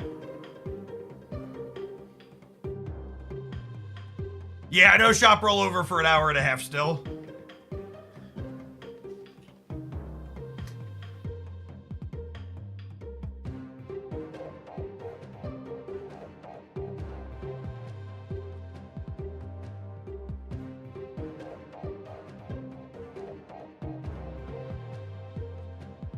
Afternoon lunch, man.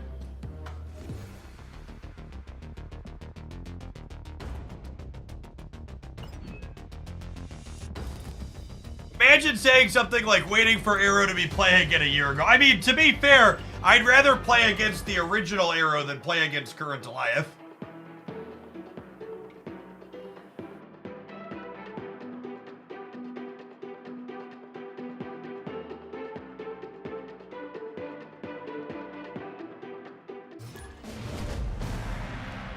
Crimson Anachrite, thank you for the 3/4 of a year. Welcome back.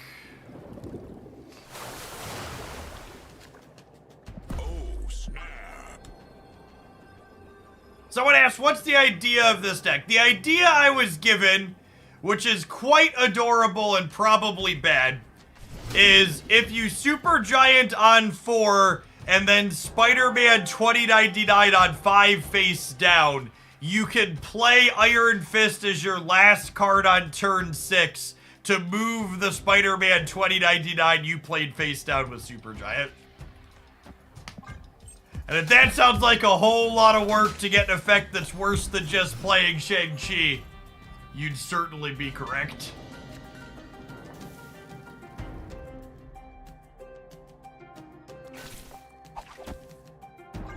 All to blow up a Mind Stone, yep.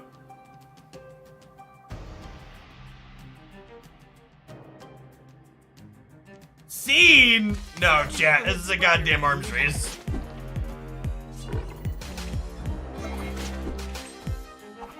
Look at perfection. Spider-Man takes a pit stop in Lemuria to power up Kraven, and then ends in Nidavellir for his bonus power.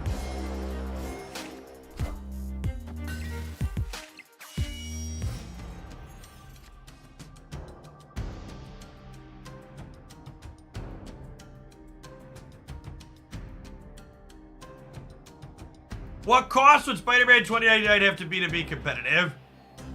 That's kind of a complicated question. I don't know. I think he'd certainly be better as a 3-5 than a 5-9. I don't know that he's playable there.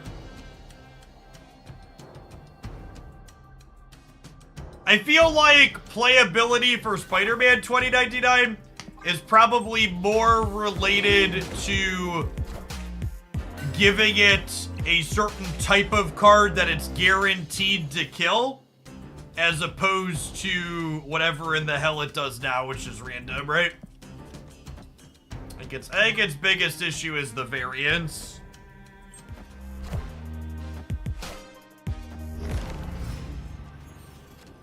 I also think move cards in general are inherently kind of shit in formats where Professor X is in the best deck in the format.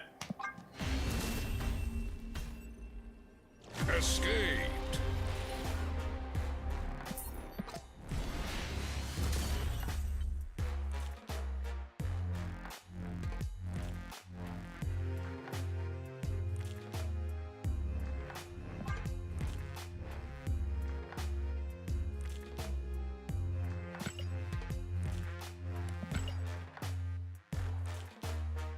Moving on its own could be nice. I think the card's probably too good if it can move on its own.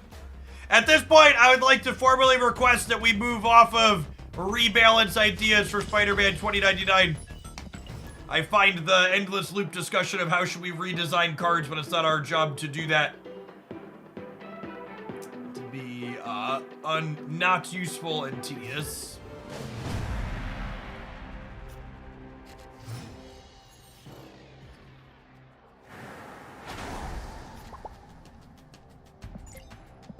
Snap.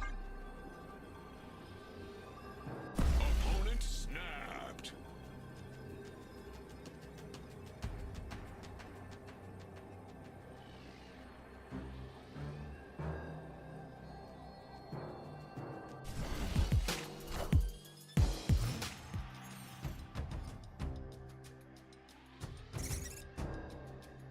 Central Park, another one of those locations that's pretty bad for movement as an archetype. Also a location that's truly terrible for Spider-Man 2099 as a card. Ben Brode with his finger hard on the scale here, making sure that we don't succeed. Friendly neighborhood Spider-Man here.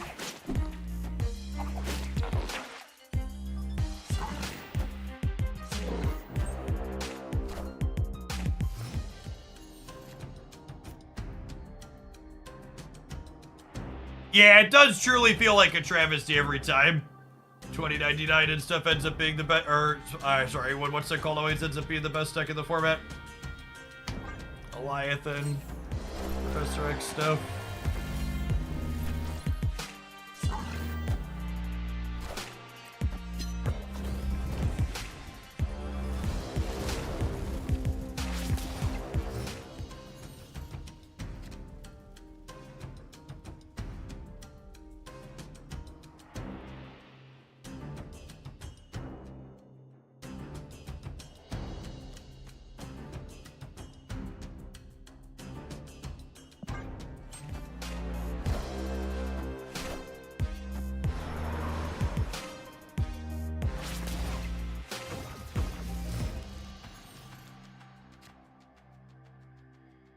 Mobius surrounded by squirrels is the plot of the next Avengers movie. LOL.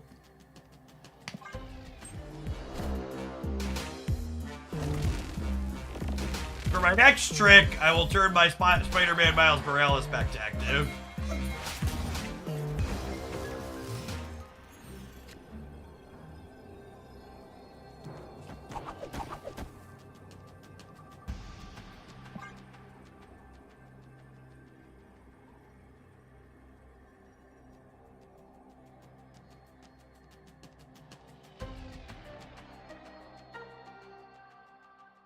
He can pull 2099 for fun. Sure could. Hell, can you understand me?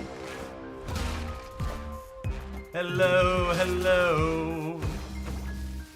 Place called Vertigo. Victory. Magneto remains undefeated. Best 6 drop in Marvel Snap. He's so good, gamers.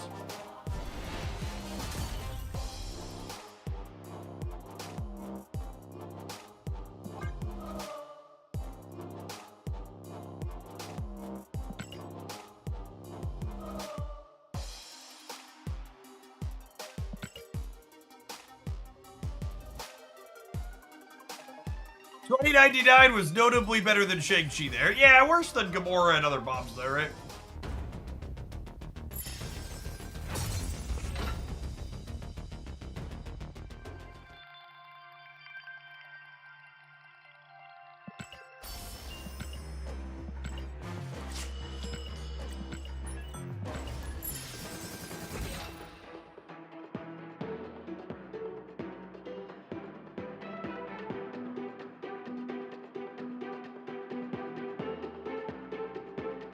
I wonder if second dinner tracks when people close the app after losing to a Spider-Man 2099 deck.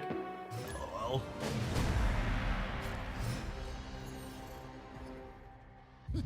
This land can never be fully. I refuse. I refuse!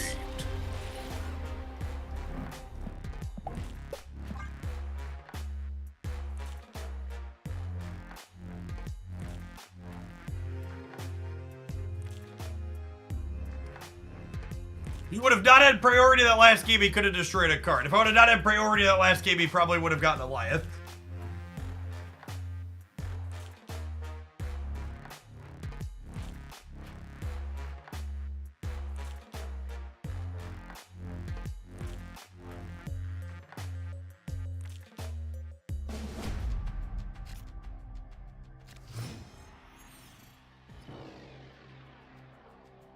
Oh, I just realized there's a Nightcrawler and not a Jeff in this deck.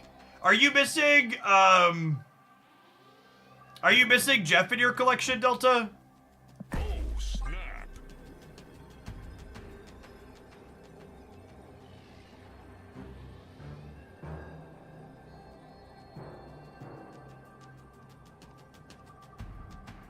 Just want a cheaper option.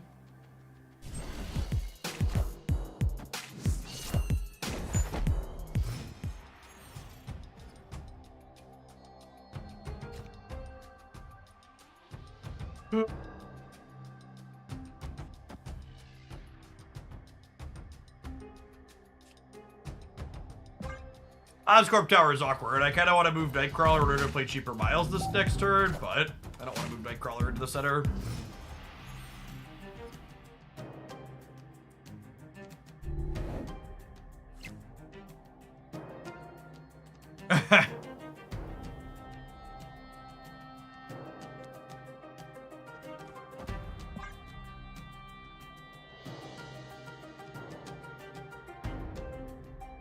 We'll see a Hawk come down this game.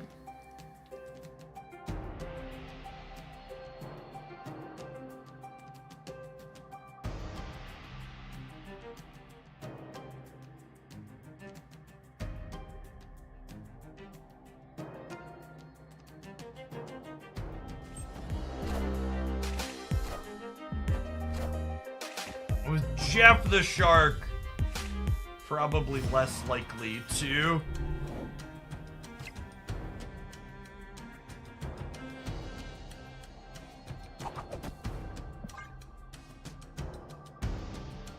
Always sitting here with no Ghost Spider. To be fair, this channel probably plays Ghost Spider a disproportionate amount to her power level. She's really only okay.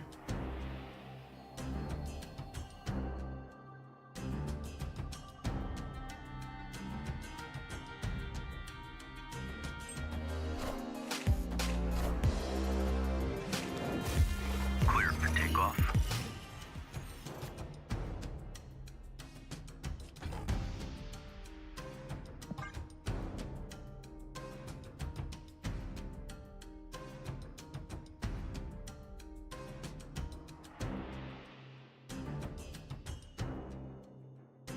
I doubt they fill Avengers compound this turn. I miss Arrow being playable too, half-half. She was such a... I think one of the most truly baffling things to me from a balance perspective is just like, I genuinely don't know that I can parse / comprehend how we went from... I don't know that I understand how we went from Arrow and Leader getting redesigns to Alioth existing as a card. Feels wrong.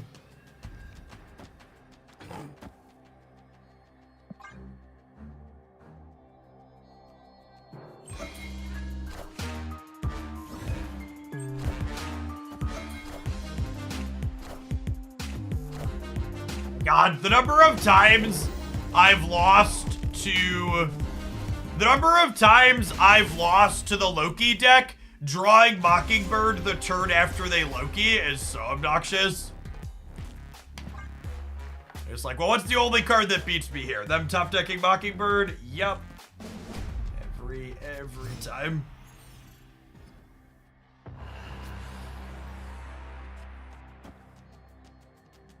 Oh, snap. Spent 4 keys on Mockingbird this week, nerf confirmed. I'm gonna be really disappointed if they nerf Mockingbird, not something else in Thanos. Glenn Jones gave an answer in the team answer section today that kind of implied that they feel like Thanos is the problem, so hopefully they're not gonna whack something else.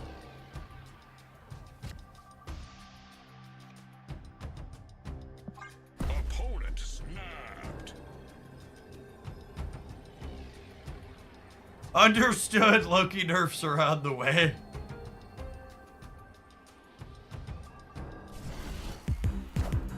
I think Hope would get nerfed. Hope is, I think it's so difficult to predict or estimate any type of card adjustments because literally every card people keep asking me, is this problematic, is literally just another fucking card in Thanos.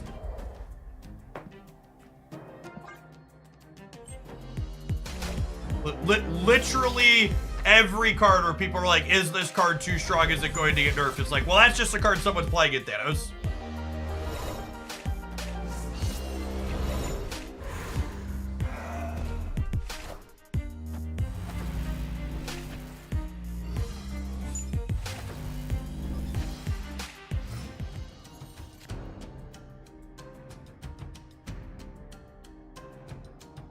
Is Devil Dinosaur too strong? Yeah. A lot of the other suggestions about, or things people commenting on, is this card too good? A lot of it comes down to new card bad. Like, people have on average a lot of hate for whatever thing is new as opposed to what's existed for a while.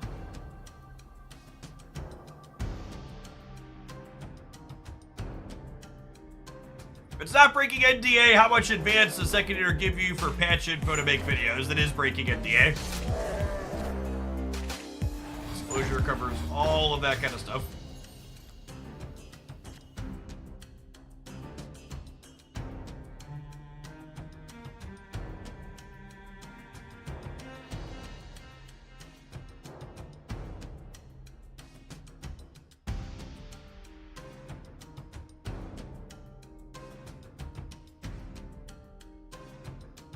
I think we're dead.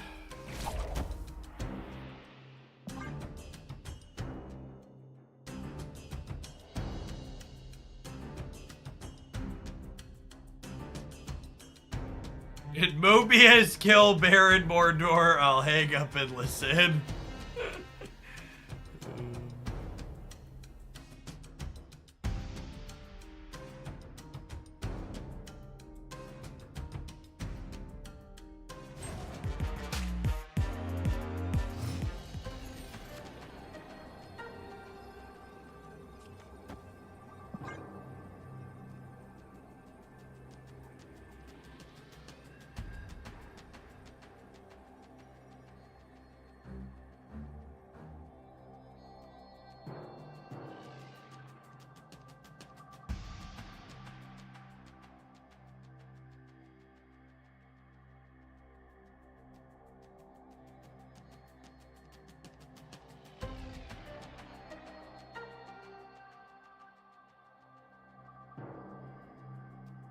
Is this where they alive? Yeah, quite possibly.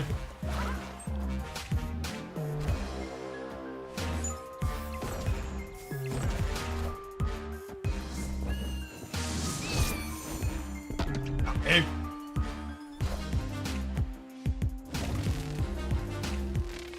Wait, did they get me? Go right.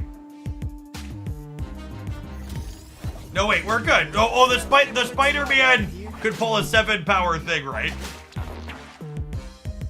You've got to be fucking kidding me. Wait, what? How it? Oh, by the time the Supergiant cards. No. This only gets rid of the location text until the end of the game. And Supergiant cards reveal after the game ends. So the location resumes and then we win the tiebreaker by 1. It's actually kind of funny. Lucky! Sure, friendly neighborhood Spider-Man. Coolly and calmly calculated.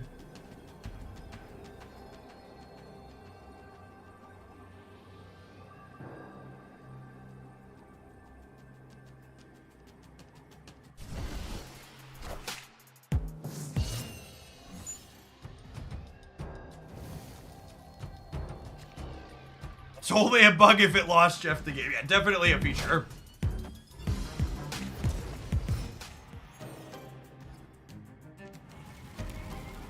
Parker!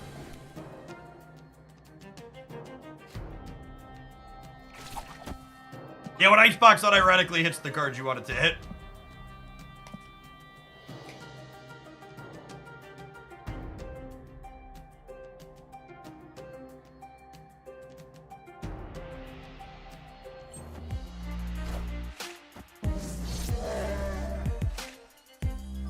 Good. All right, Parker, go left for me, bud.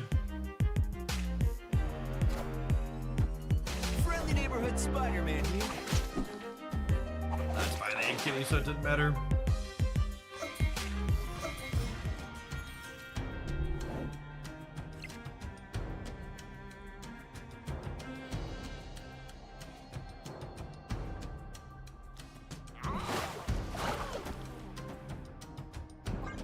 Hey, Boggy, thanks for the quarter of a year. Welcome back.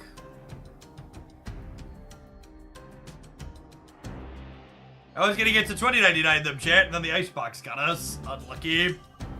Unlucky.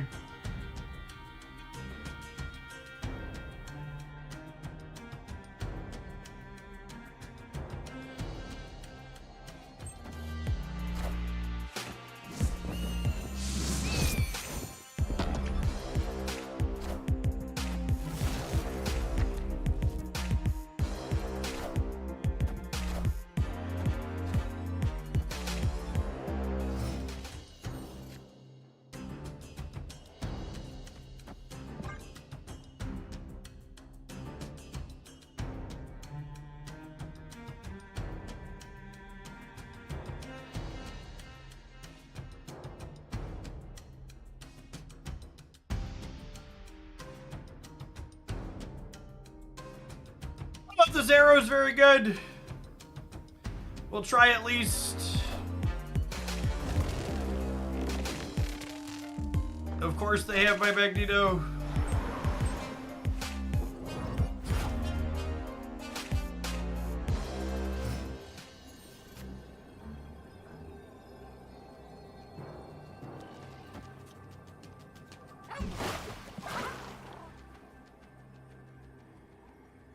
This takes away 4 on the left for them.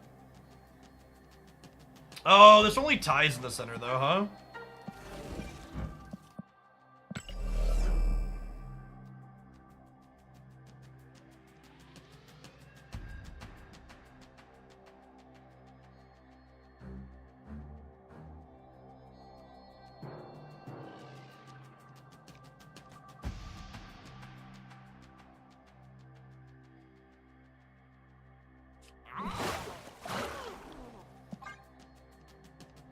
And grenade.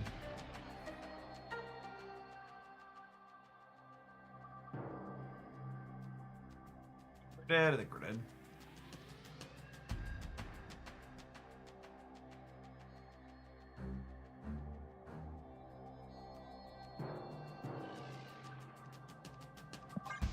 Cable is 2 now. He sure is. He sure is.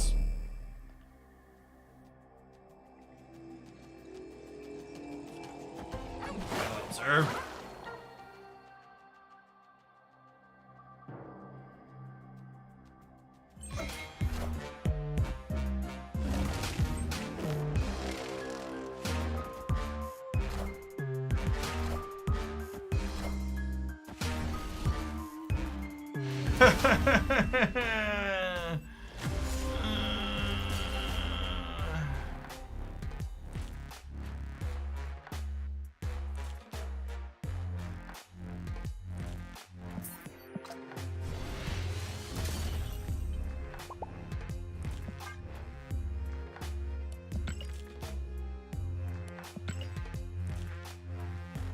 It definitely feels like this deck has too many cards that move things around with not enough payoffs. Ghost Spider and Iron Fist with 2099 being the only thing that benefit from them. Leaves those cards feeling really mid pretty consistently.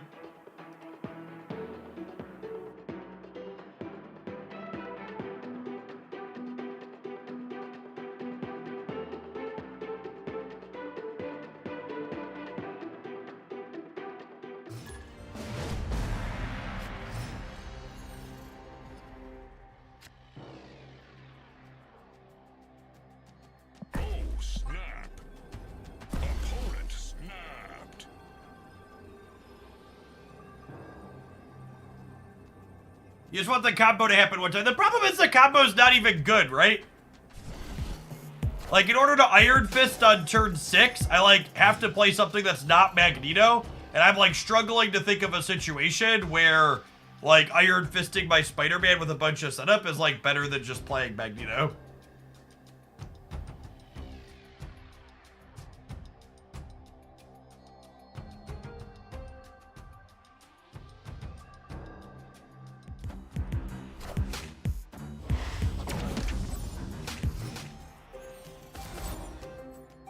Yeah, the combo is about as impactful as Gambit is a accurate statement.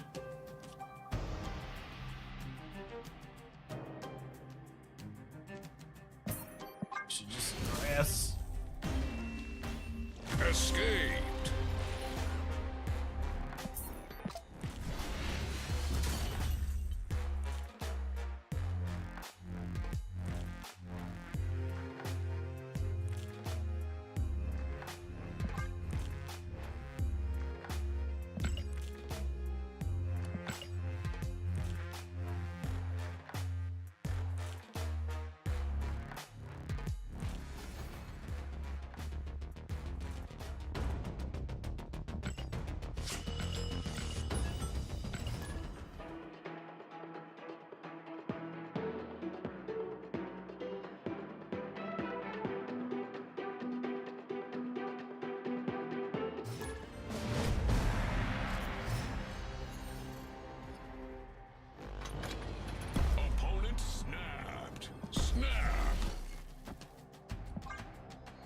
I feel like Hope Summers is probably a card this deck would benefit from.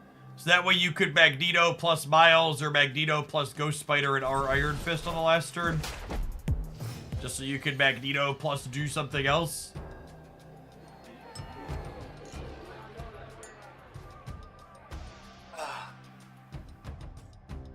These are Marvel Snap locations.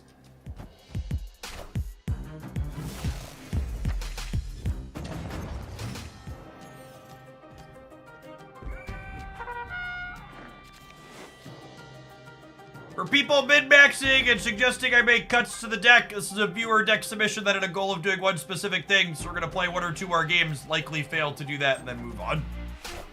We're not trying to optimize here.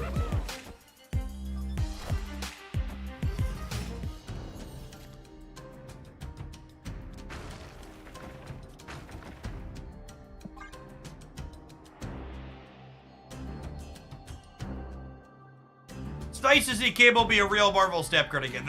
Cable is only a real Marvel Snap card insofar as people don't have access to Mirage. He's probably the best non-Mirage 2-drop that generates cards, but still kind of a low bar.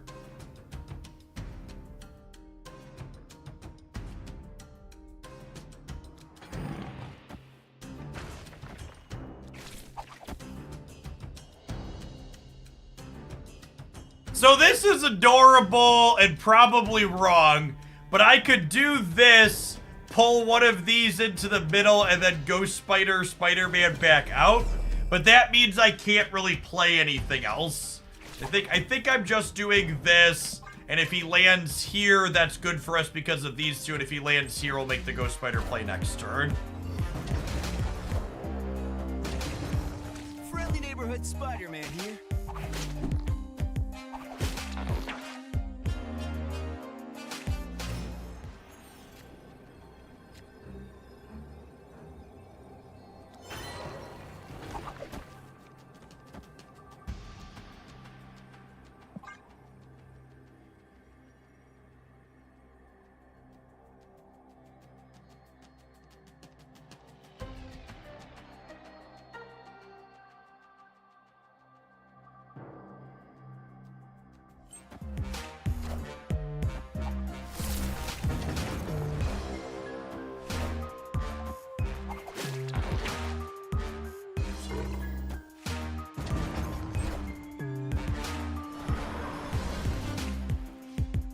Spider-Man successfully getting into and out of the bar with no name for a successful mission is flavorful if you've played the Spider-Man PlayStation games. It's on point.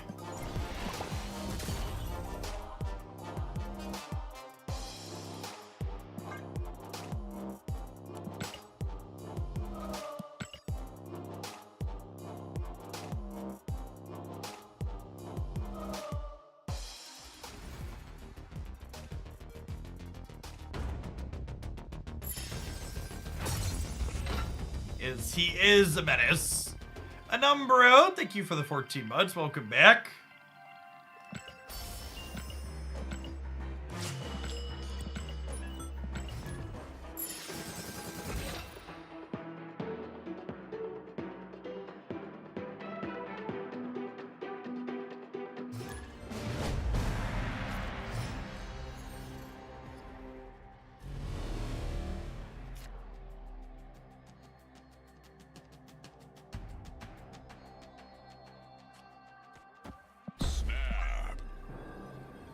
We'll Crawler off the castle, then we'll Craven move the Crawler over next turn.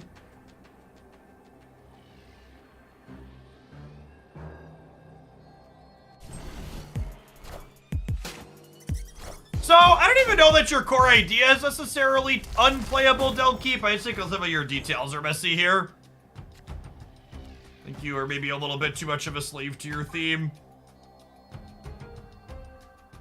Like, I think if you want to play Ghost Spider and Iron Fist, you need, like, another payoff for them other than Spider-Man 2099. I think if you want to play Magneto in a deck where you want to play a 1 energy card on turn 6 with some consistency, you probably need ramp like Wave or Hope Summers. Stuff like that.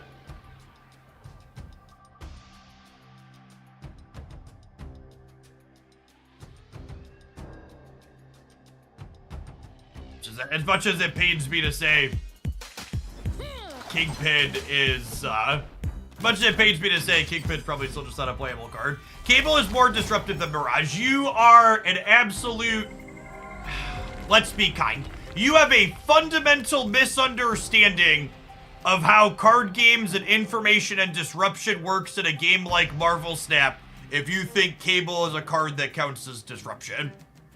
Cable is a card that provides information as to which cards your opponent won't have access to for the remainder of the game, but it is not meaningful disruption. Taking a random card away from your opponent is no different than if they never drew that card. You getting it with Cable is the exact same outcome as if it was on the bottom of their deck to begin with. It's a very, very common misconception among gamers that effects like that are disruption. They're not. It's not how that works.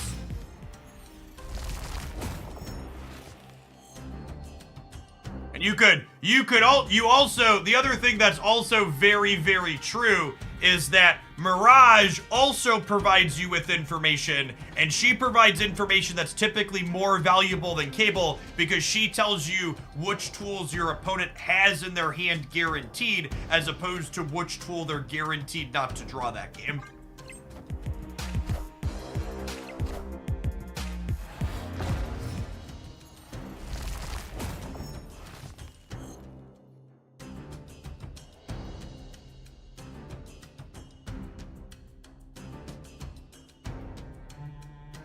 Oh, I think we're dead.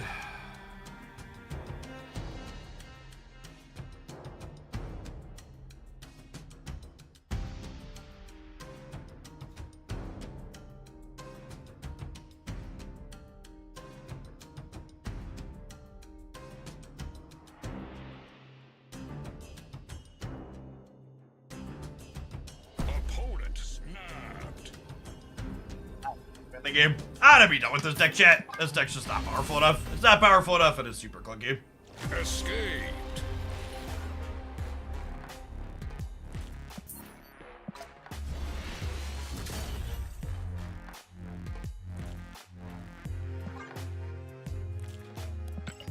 Alright, let's provide a little bit of feedback at the end. If you were like, Jeff, build me a Supergiant 2099 deck to do what this deck is looking to do. 8 years later, once the Marvel stat menus let me click through them.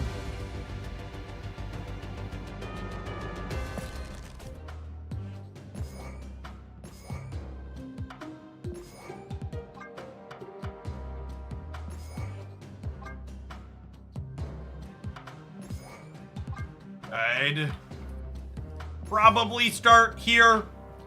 Hope as a way to get to Magneto while also playing a 1-drop on the last turn. Nico as just a generically good Marvel Step card that also helps you move sometimes. And then Vulture as other reasonable payoff for Iron Fist and Ghost Spider. There could also be a world where like Kraven's worse than just a generically good 2-drop as well, but he might be fine.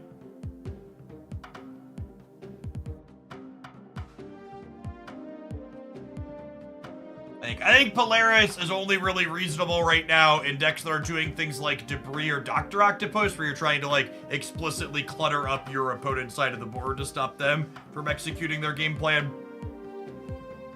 I don't think it's like a generic card that's occasionally enabling Kraven or Kingpin. She's good enough.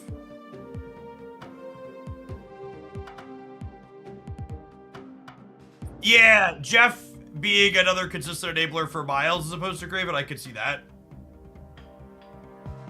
You know what else I can see, chat? There's an ad break coming up. Let's go ahead and tap it now. When we get back, we'll be playing a different viewer-selected pile of cards. Thanks for hanging out. Don't go anywhere. So the problem with Dagger in decks like this is that in order for Dagger to be good, you need to typically be playing her out on turns 5 or 6. Which means you look at this deck and you think about, okay, what am I doing on turns 5 and 6? The answer is Arrow, Spider-Man 2099, Magneto, right? So like in order for Dagger to be good, she needs to be in a movement deck where you have the bandwidth to play her in those later turns of the game. And this deck has decidedly a different plan that it's interested in doing in those late game turns. Mr. Kelly, thank you for the entire year. Do you have a favorite Mockingbird deck? I personally really like copying Mockingbird with Moon Girl. And if you check out my best Mockingbird decks video from this morning on the Glandia Stamp channel, you'll find a Moon Girl variation in there. We'll probably close the stream out playing some of that this afternoon after we finish our last viewer submission here.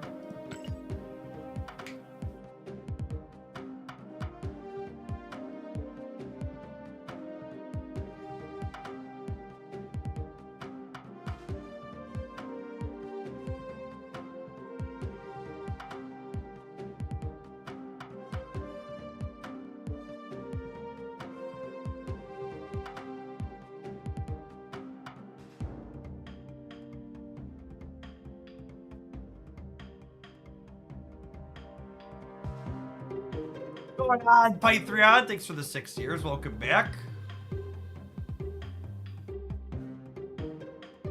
Saw ads, it was horrifying. Yep. Quick subs, a good way to dodge those. Like to reiterate, there's probably better versions of this deck. This looks mostly fine.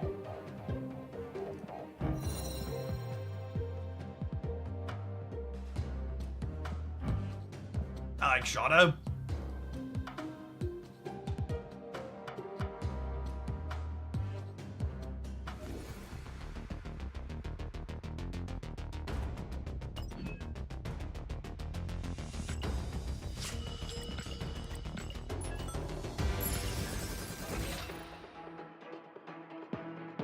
There's a few different variations of this Patriot Mockingbird deck that are putting up okay numbers. There's some that are smaller like this, so that goes bigger into Doctor Doom. Some lean into like the Brood aspect of it. I don't know if there's a clear outlier for best Patriot build at the moment.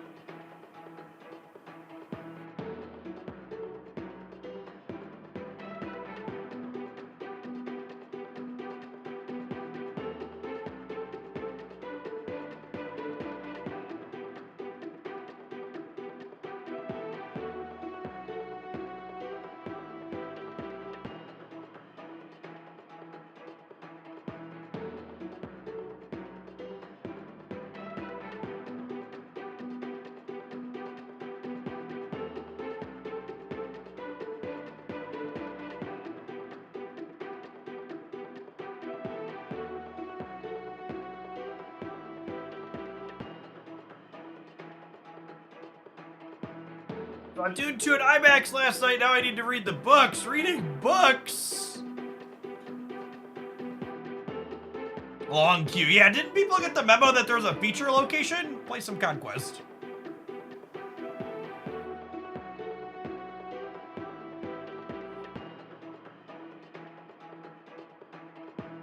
Shauna is so fun, I'd love for her to quit pulling Blade down so often. Wish granted. All of your Shaunas for the rest of eternity will bash your Mockingbird now.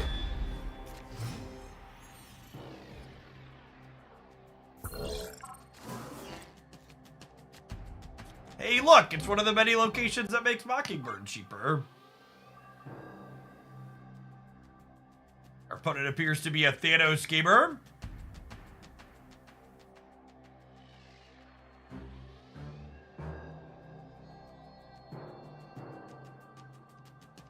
A sci-fi fantasy book reader, and I couldn't get into the Dune or Dune 2 books. Yeah. Yeah, when I was a reader, I read more high fantasy stuff. Star Trek just never really did it for me. The Force be with you and all that, just wasn't into it.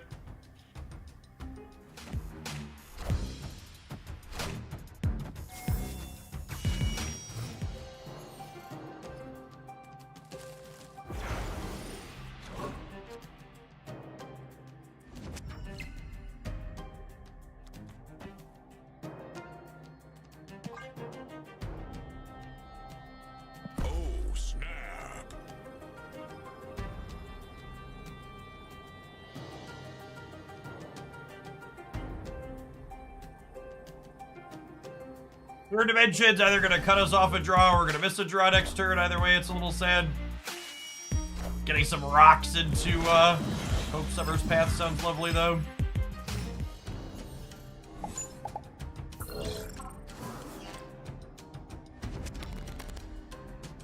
Got some purty rocks, chat.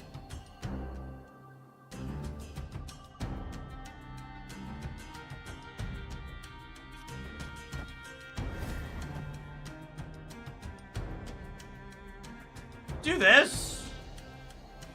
I think so. Only draws me one card, but I think that's fine. It gets two things down to make Mockingbird cheaper.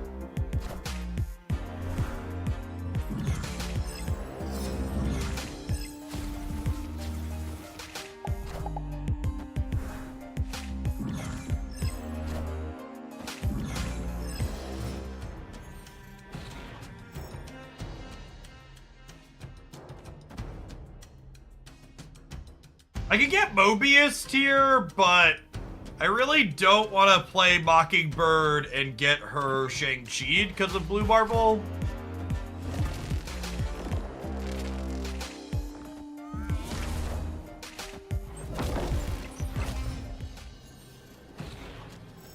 Okay, so we've successfully dodged Goliath.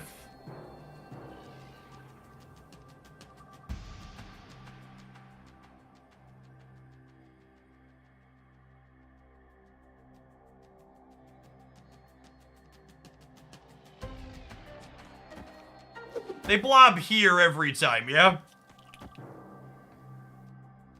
And this gets me 3 more up to 8, and then 10 more up to 18, so I lose. I believe we have died to Blob.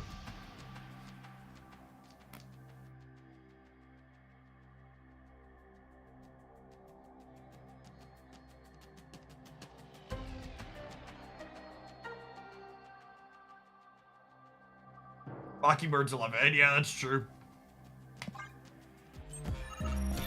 Ooh, they have a bunch of guards. I think that bodes better for us.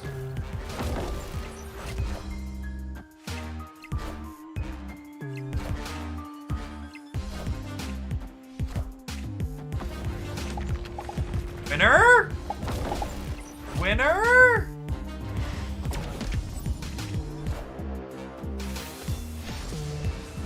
We also could have won if the Blob hit exactly 15, but that would be unlikely.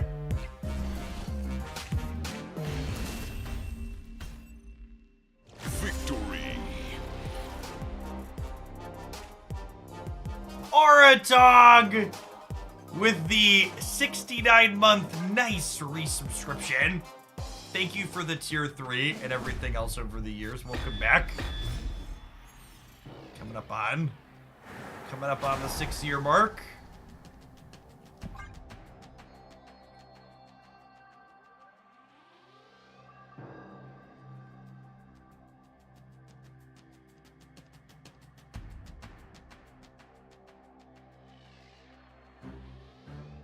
Gotta equal snap, fair.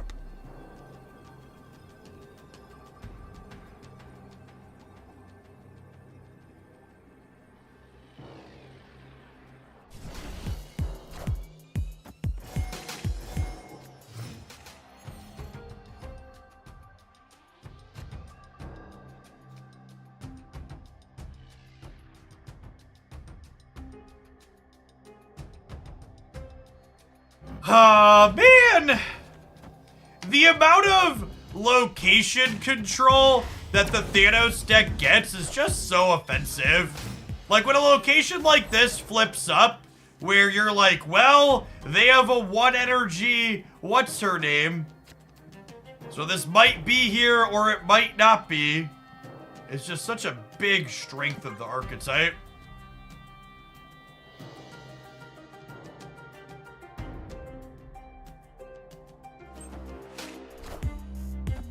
Yep.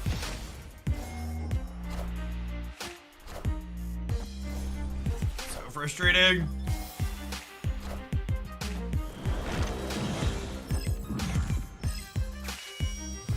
I guess we can pull Dazzler into New York. That's fair.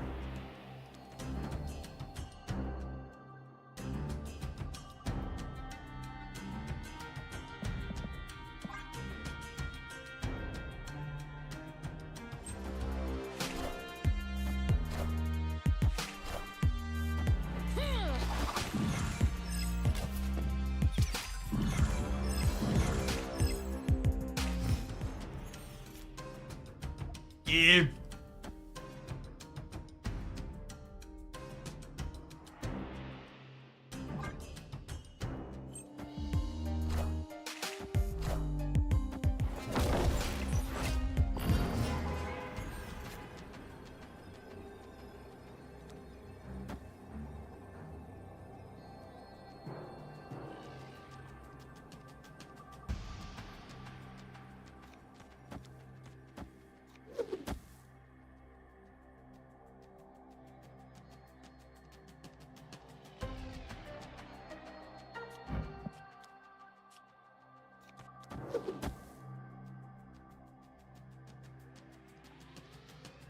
Three, 4, 5, 6, 11.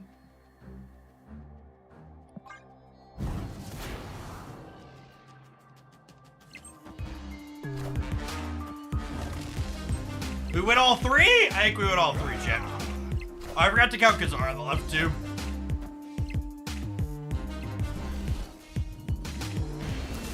Alright, we're now 10-2 against Thanos.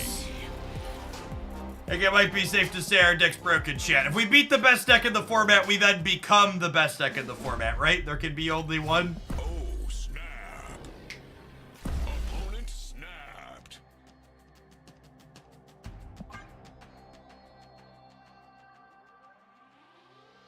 I don't know that I like the copy of Brood in this deck. I think we're gonna cut that before the next game. I think with Squirrel Girl, Shauna, and Mysterio, I'm going wide too often for that to be useful. One Conquest match sample size is good enough for broad sweeping claims like that, I'd say. I'm glad you feel similar.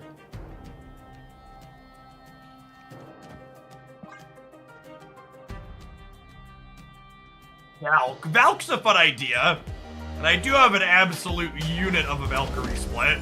Face the might of Asgard. Mjolnir.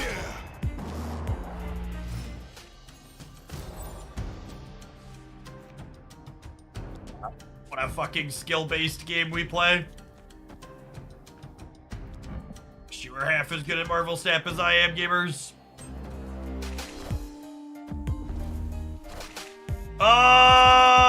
Unlucky. Unlucky.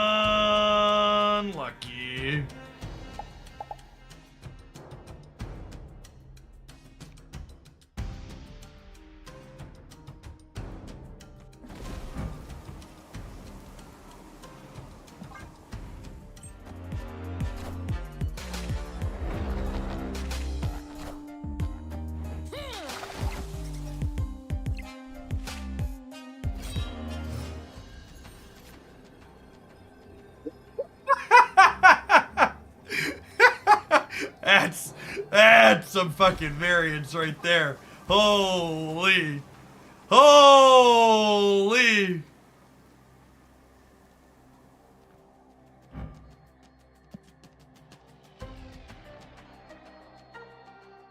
That's fine. If we don't win this one, we'll win the next one. I think we're good, right? Yeah, I think they're dead despite this. Because we're winning at all three, and they probably don't have, like, Doctor Doom to play for multiple.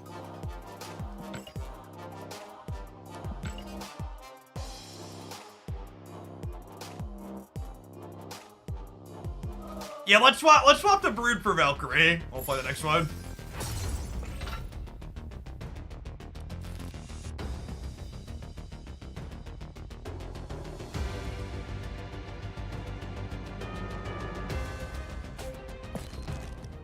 We need more excuses to play with this Valkyrie, chat.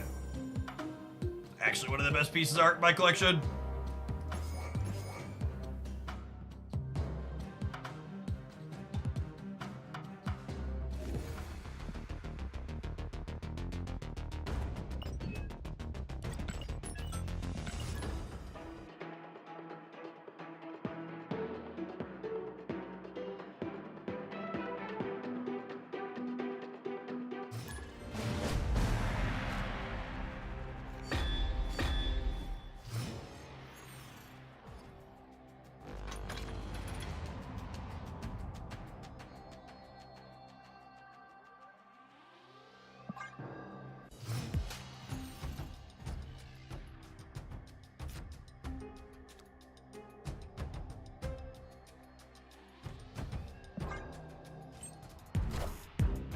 What's Thanos scheming, by the way?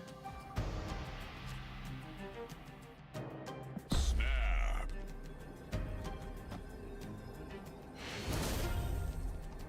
Victory. No stones in the first 2 turns. We'll press the button.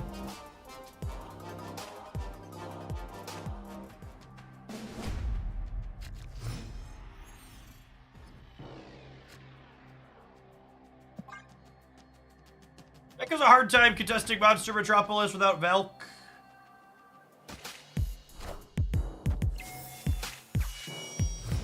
Gold Thanos, but green flare.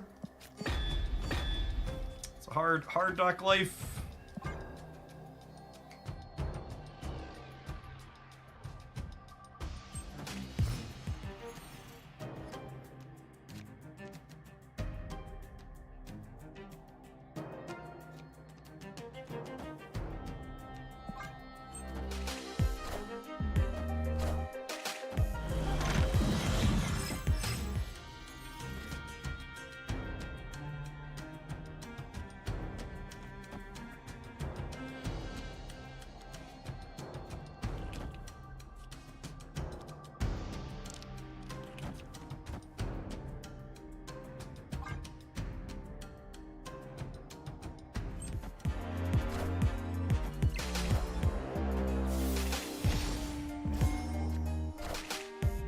Fine. I guess a little sad I wanted to put my Mystique on the left.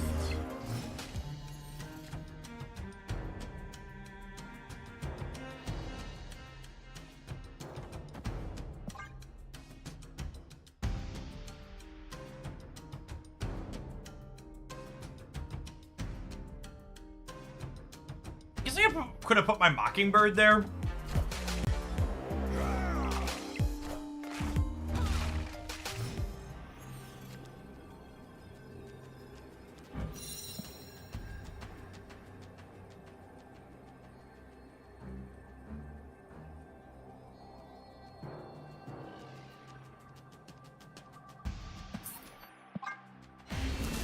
Time to go.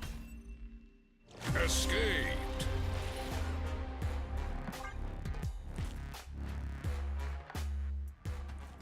She-Hulk's interesting inside of Thanos. Son of card. You see in that archetype all the time?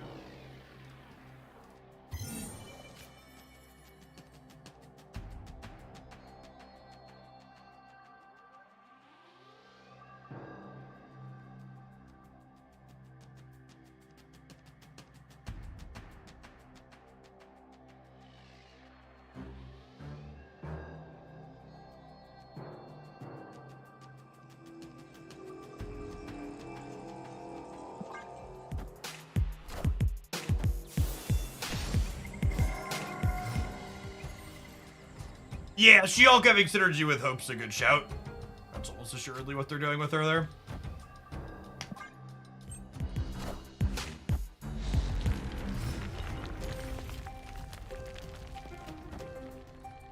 Oh, snap. Stab after they do nothing on 2.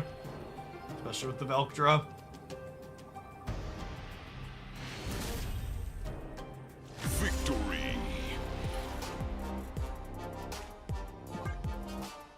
On there! Thank you for the quarter of a year. Welcome back.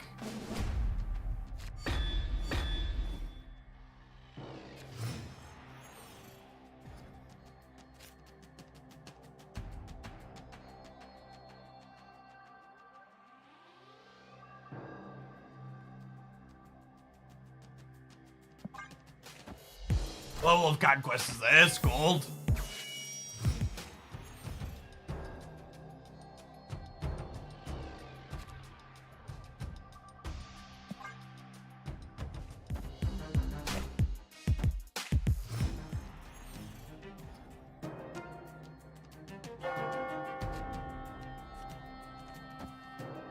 What do you want me to do, chat? Not to breathe the Carbartage? I don't think I'm able to. I think I'm able to oblige.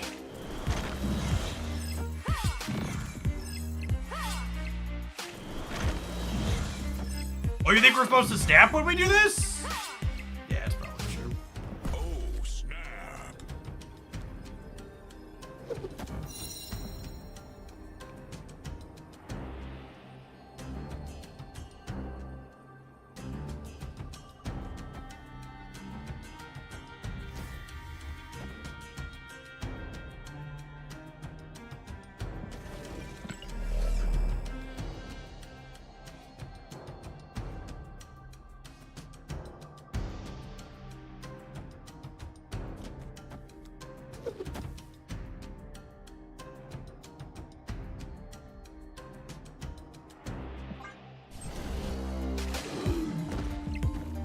Dodged a Mobius. We can dodge a ball.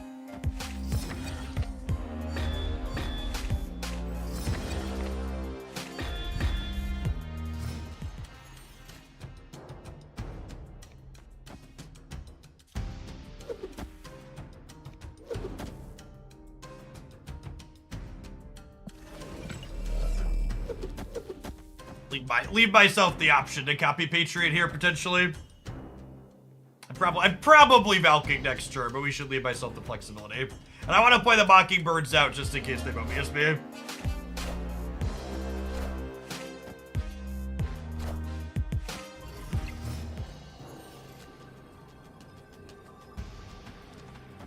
I think it's just this, yeah.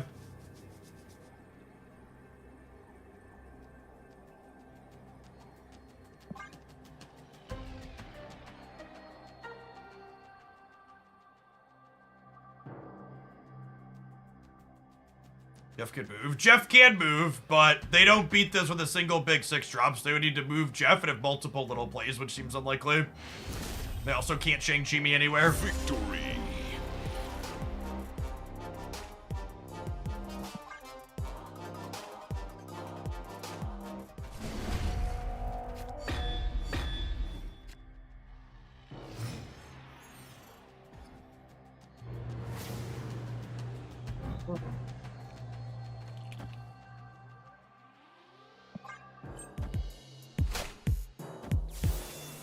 Oh, thanks about it. This deck looks like fun. Yeah, the Patriot Valkyrie decks are sweet.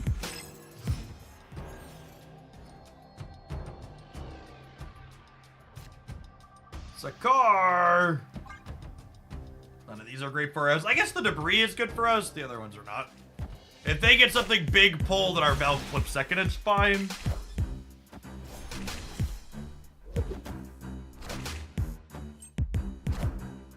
Game.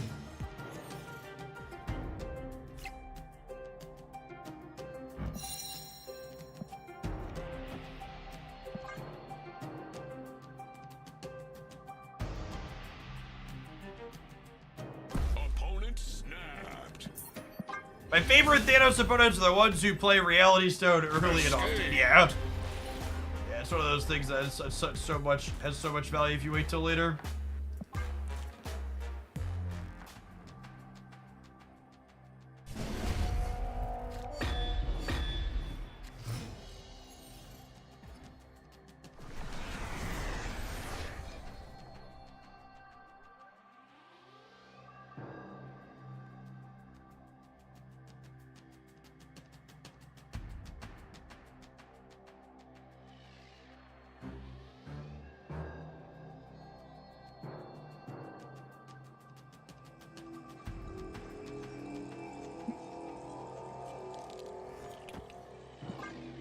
They don't play a stone early, I might snap them here. Our opener's real good.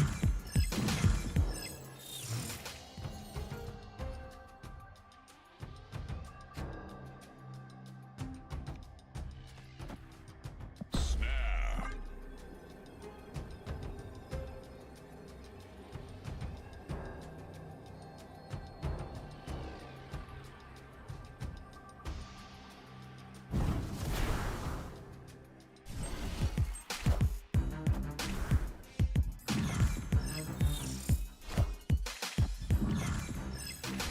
Finding Polaris to be an amusing anti-Thanos card for clucking up its lanes. Yeah, she's fine for that. If you accompany her with something like Debris or Goblins. But I think she's kind of not great necessarily on her own. I'm going to play the Mockingbird out proactively here, because I want to duck their copy of Mobius if possible.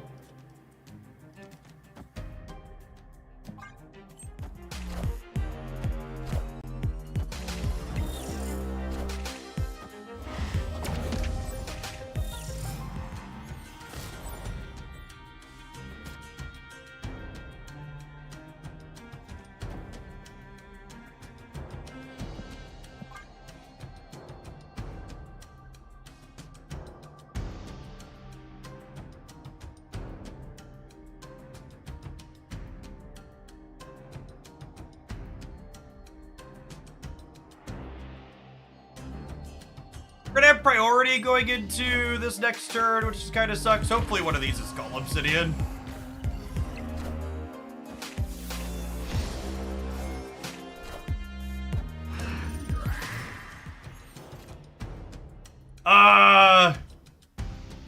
This is great for us, no?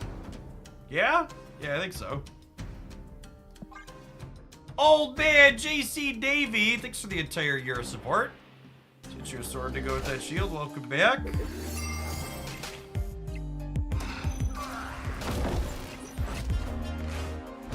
Yeah.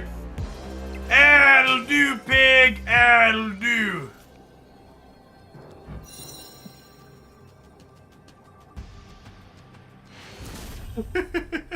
Victory. We are trashing Thanos for the second match in a row, gamers. I will say, I think Debris is a uniquely good card for disrupting the Thanos decks. Choking their board space is good.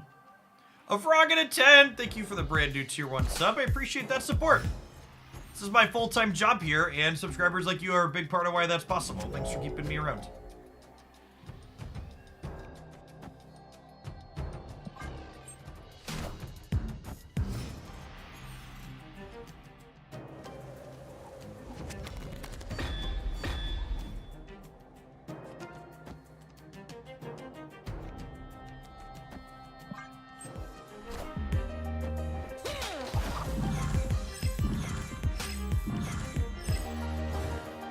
Titania is actually one of the scarier ones to roll here, unfortunately.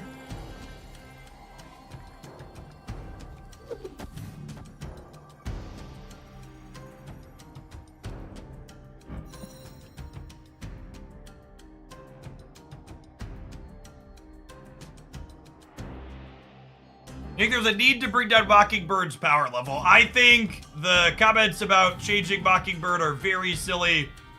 And if there's anything that's too good about Mockingbird, it's probably Thanos related. I mean, people just tend to hyper-fixate on new card bad, please hurt new card too often. Oh my gosh, and this is perfect too. They played 2 cards, so I get to guaranteed pull my Titania back next turn. Unless this is like Jeff. Oh, it's Mind Stone, it's perfect.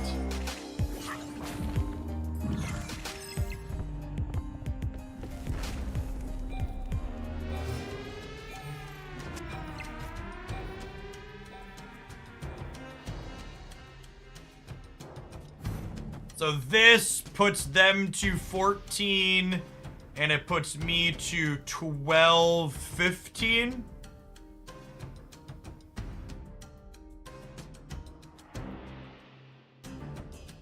Think I'll do this here to block the rock happening. I guess I also played Kazar last. I could do this.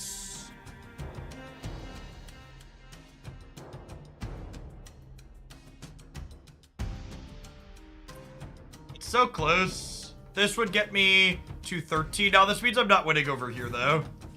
Do you wanna do this? They can win the left with Jeff. Yeah, baby.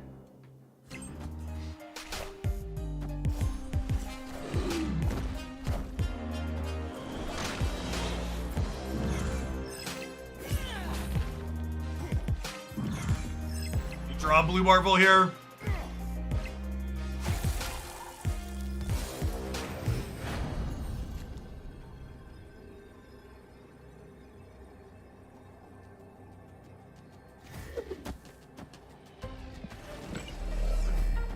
+2 to something that's not gonna get shanged.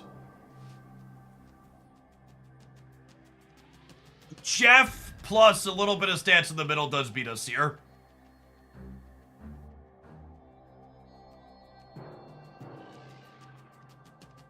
They have to gain, we're going up to 16 in the middle, so they need 8 center. Jeff plus 8 points. They could need Jeff plus Mockingbird here. They couldn't play for the left, so I think we're probably good here. Good amount of points here on the right.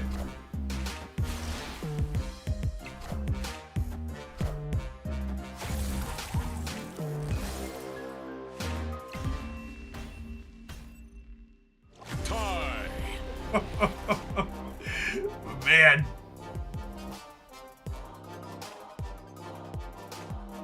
All right. I mean, we've got 4 more shots here. Thank you.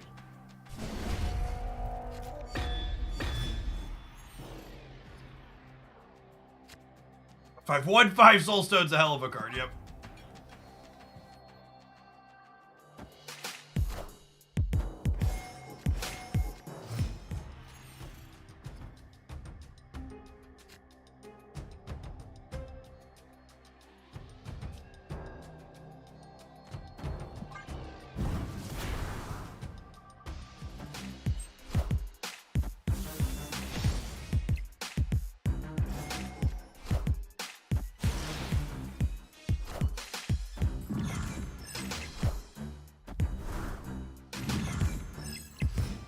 Definitely want to debris into the left here.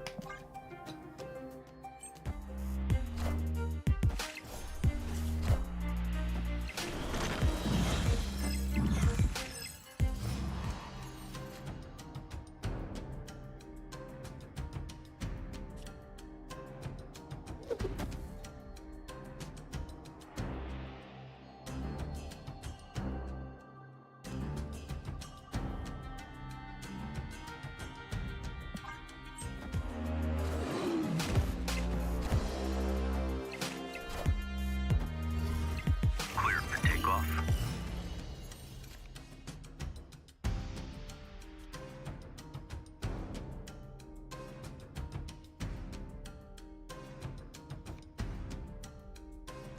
Man, is it ever Mystique into Squirrel Girl Blue Marvel?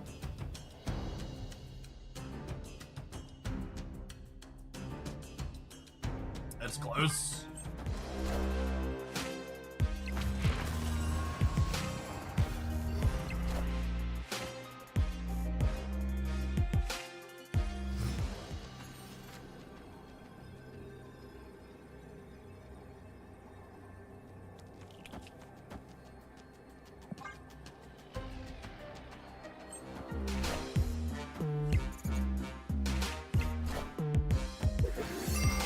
Oh my god, I played the wrong fucking card out while I was eating. Would we have won? No, we were dead regardless. Yeah, okay. Apologies. Golden. Golden 5-3s in my hand. LOL.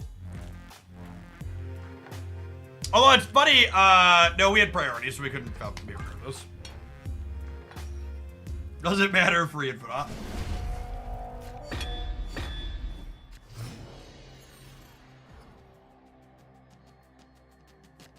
Are we gonna get our second double-digit round conquest match today? We played a 10-rounder earlier today.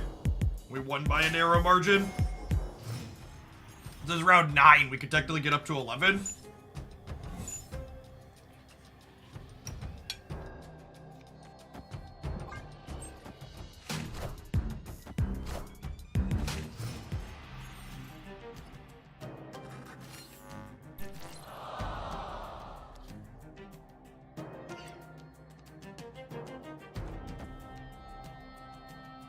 Hey, Chaos, thank you for the 16 months. Welcome back.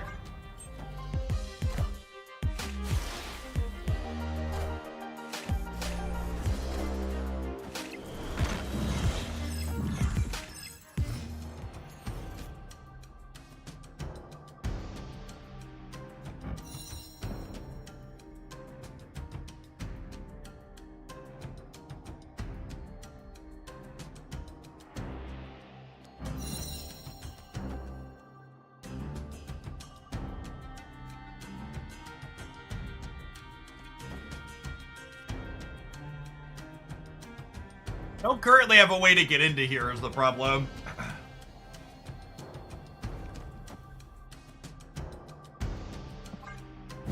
I don't have any of my ongoings to break Valk symmetry. Yeah, punished for not playing Mockingbird out.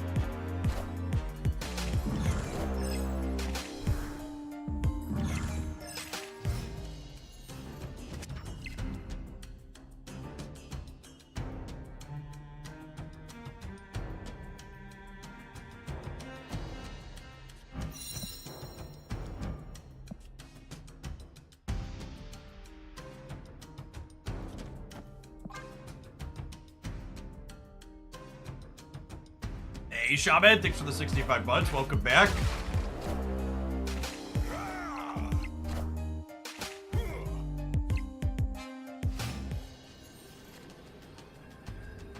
I think this unfortunately isn't enough, yeah? Because they have -4 here, and we only have +3.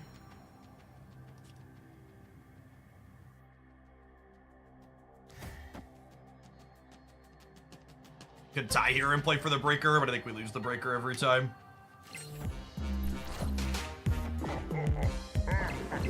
So big.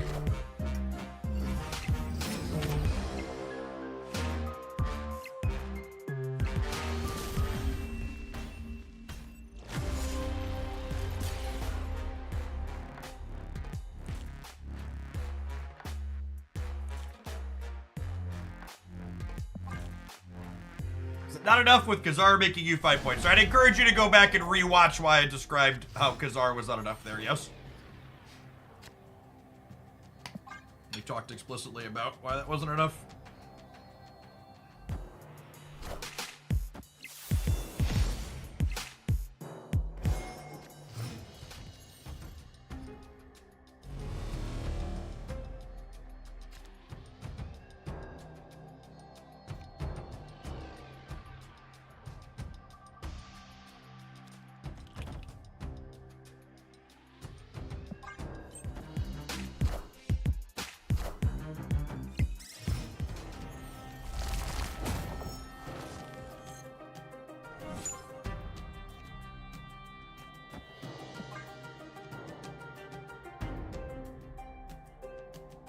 Not looking good for our hero, Chip.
Lasagna Man, thank you for the 8 months. Welcome back. I don't think there's anything we can do. We're going to one more.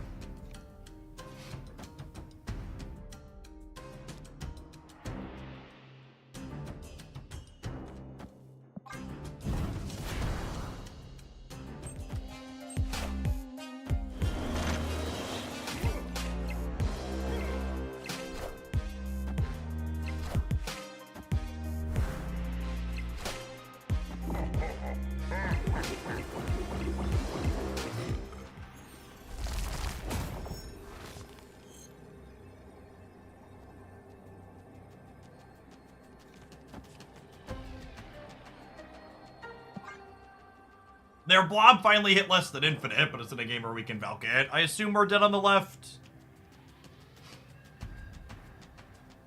If they drew a couple of rocks from Subterranean, we might win here with the Valk draw.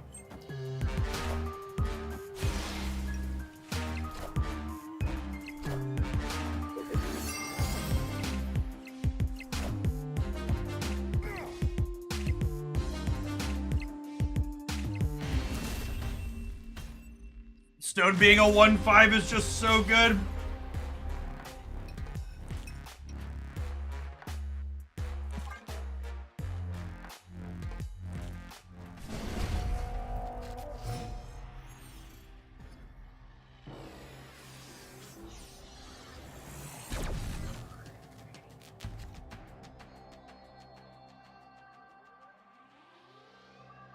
I don't believe your opponent gets to know which Mysterio is the real one.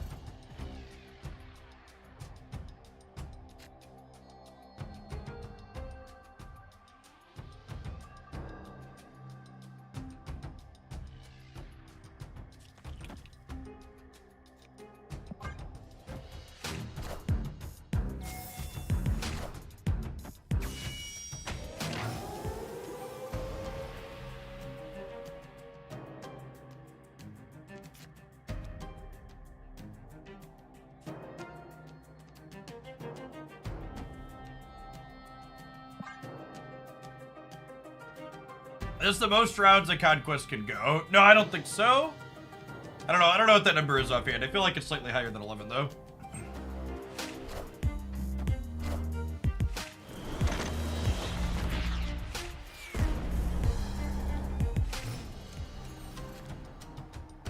You can tie infinitely. Yeah, there's the actual answer.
Hadouken!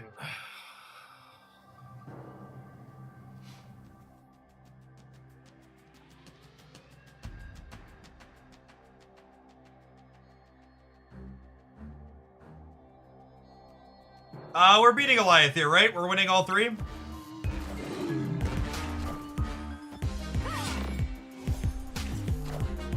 Little bit of casserole to finish the set.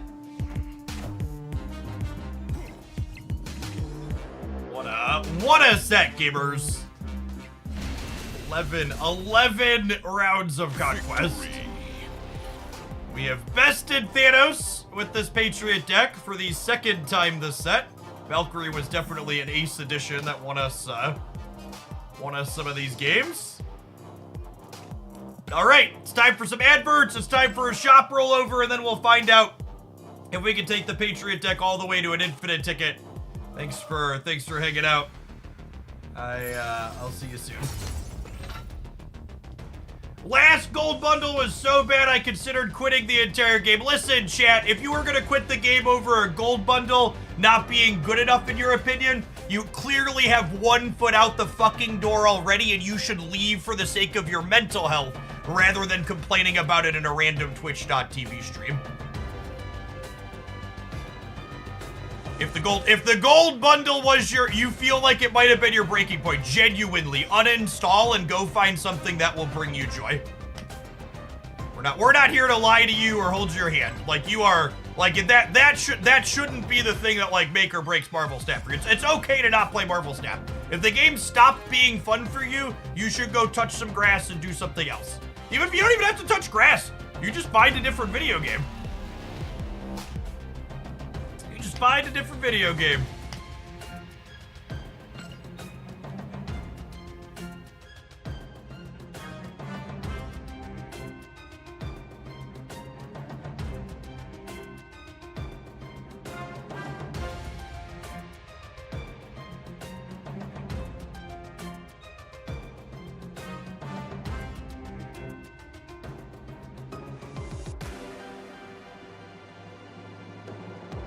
The actual gameplay is still good, the collecting bit is less fun. So here's the thing about the collecting bit that I think is a lot of people don't understand. Gamers both simultaneously want to have everything instantly, every meaningful thing, but they also want to have meaningful stuff to play for. And it's just not possible. Those two things are at odds with each other. They can't give you everything as soon as it releases with you spending $0 because then the game will die like Runeterra died.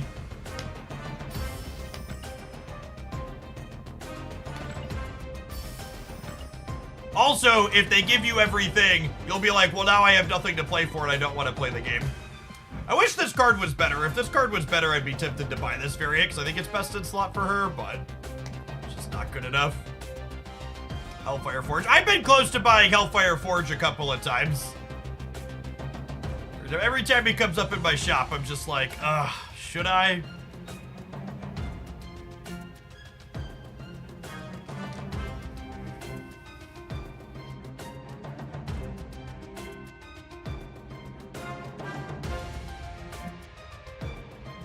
With 700 gold, I'd be all over. I mean, I'd have it for free if it was 700 gold.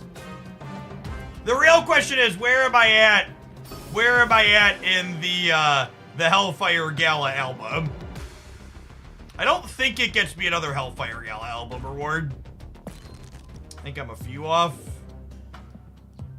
Do I have any from that one? No, I'm actually at 0 in there. Actually at Stone Cold 0. Fun fact, chat. These two things right here are the only cosmetics in all of Marvel Snap that I've looked at them and been like, nah, that's too much money for me. Can't do it. I just can't do it, chat. I would use both of these, but I really don't, like, this is the only one of these I kind of want. Like the only one. I have better variants for basically everything else. The Rogue One. I think I like my other Rogue variant better. Dr. Drip. Nah, not really. I have a $100 Black Panther variant. I've got a Doctor Doom variant that's S tier. No, I have a different Scarlet Witch that I like. I like the, what's her name, Scarlet Witch? The Midnight Suns. Yeah, like a lot of the art's not bad. It's just none of that art in there is best in slot for that character for me personally.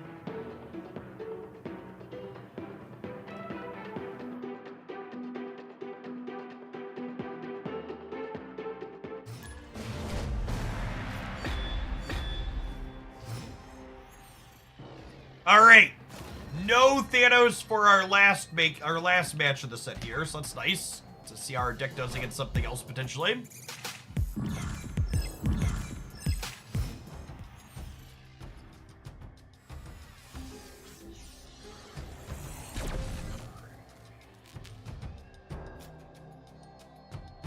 Why do you keep getting Dolphin for U bundles and I keep getting ones that cost more than I've ever paid for a bundle? Because the 4 U bundles are trying to incentivize you to spend more money.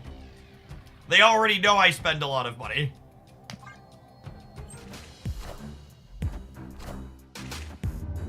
Like getting out early tonight since drops start tomorrow. If we stay above 2,000 people or right around there, we'll probably go for a while yet.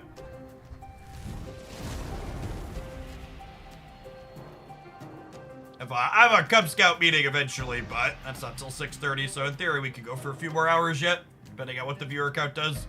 Oh, we were artificially high because of the ad roll. Twitch does this thing where it shows your viewer count higher while ads are rolling, like double counts people watching the ads or something silly.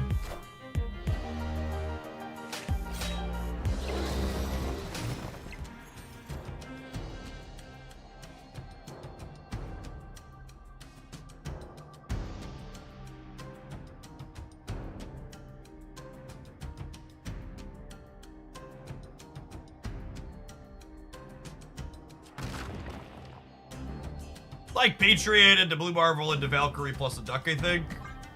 I'll be flexible on where I do those things. It's unfortunate I can't Valk the Morbius. You can't Valk Morbius or, what's his name in this matchup? It's kind of awkward. Dracula. Why does Vision stay at 8 power but Marvel can't go back to 5? It's a very good question.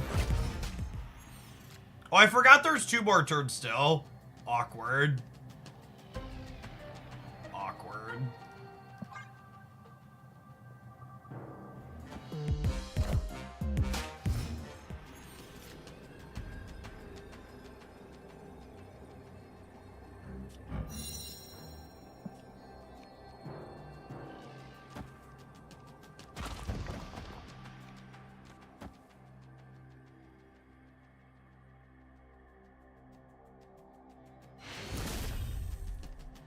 Victory.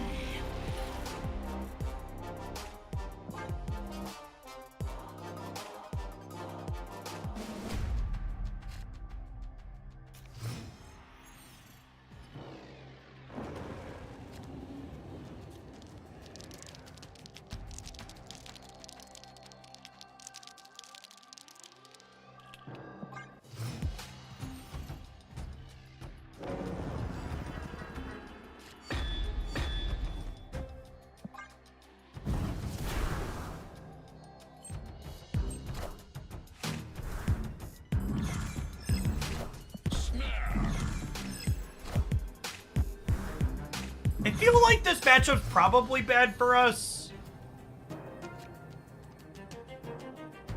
I would wager that their linear draw is probably better than our average linear draw. Our one bit of interaction doesn't line up into a lot of their stuff. Apocalypse. Their Corvus hitting 2 discard payoffs. God, that's not real life.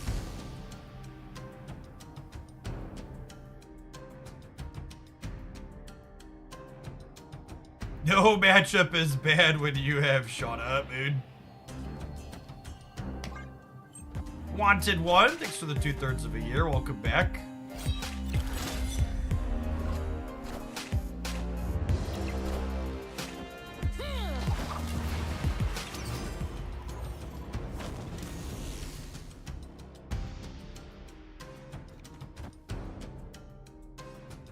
Opponent snapped.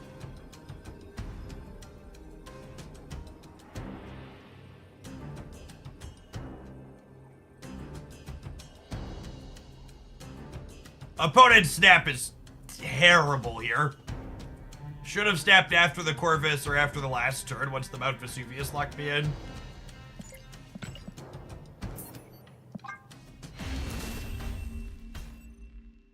Escape. I think I have to leave. My blue Marvel is says +3.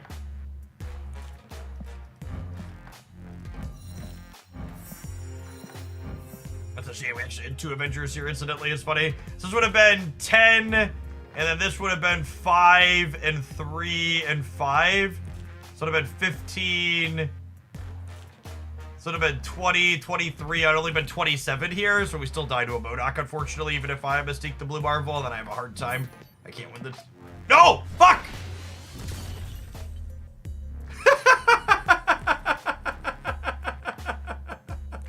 Well,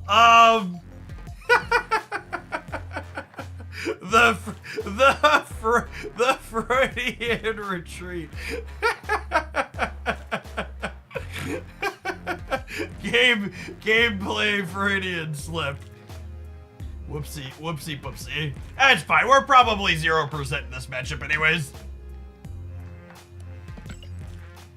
I meant to go to the next game while I was sitting there talking about it.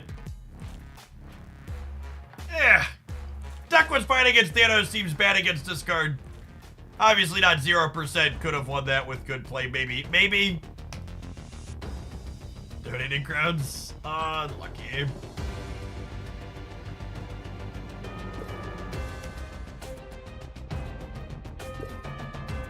Alright. I don't know exactly how much longer I'm going to stream for. At least another half hour, maybe hour. We'll see what the viewer count does. I think we're just going to play decks I want to play for the last little bit.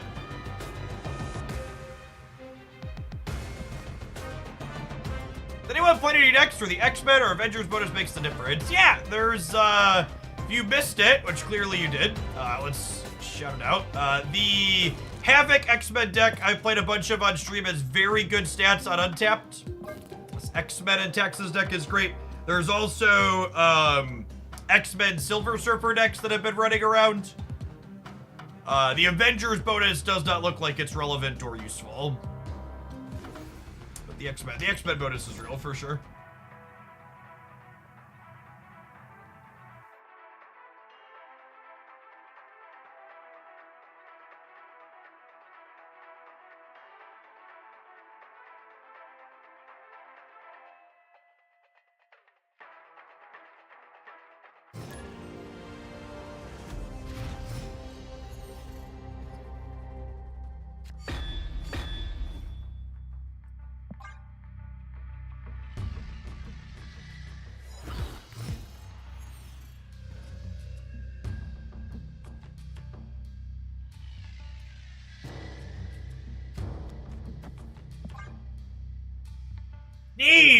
No, this is a goddamn arms race, chat.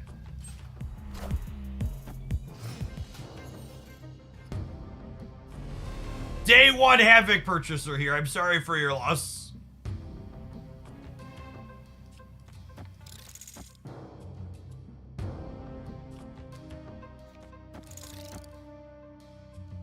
Oh, snap.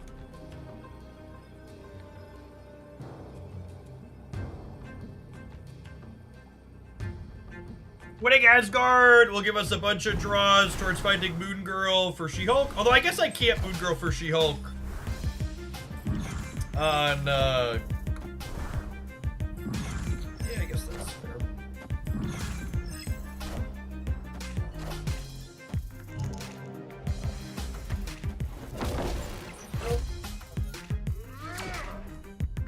Ooh. Moon Girl! Moon Girl! Sedge. Opponent snapped.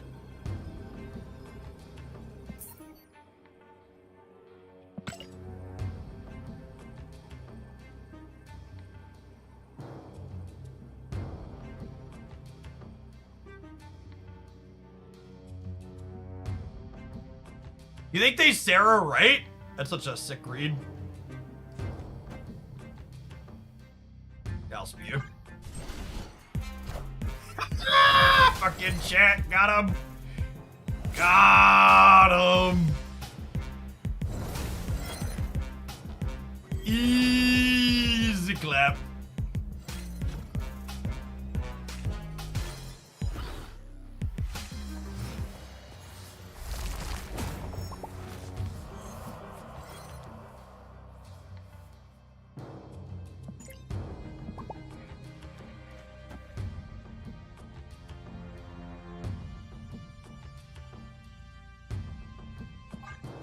Watch it, Mobius me.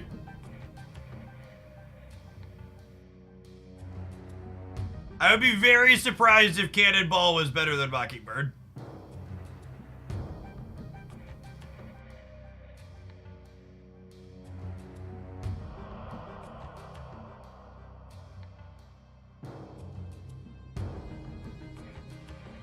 Friendly reminder that chat never misses. Yes! That is famously what Twitch chat is known for, never missing.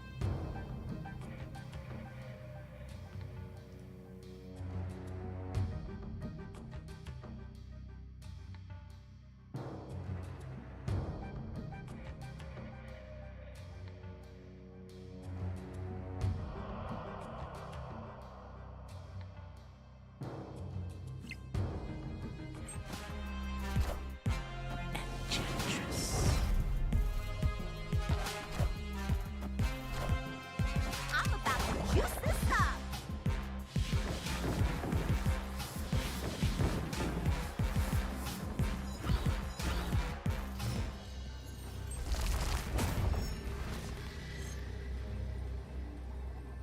Man, that's super unfortunate.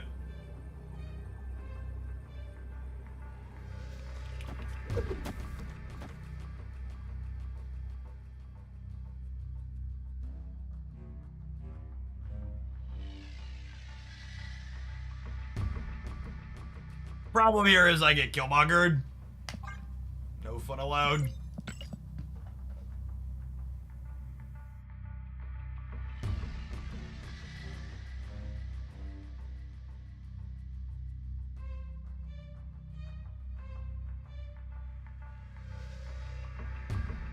Oh, we'd only lose Ant-Man. Yeah, I think we don't have enough points on the left though, right? I don't know. Maybe we beat Killmonger with the Squirrel Girl. It's a good show. Also, Squirrel Girl is bigger than her squirrel, so I should do it this way. So I want one more point here rather than here.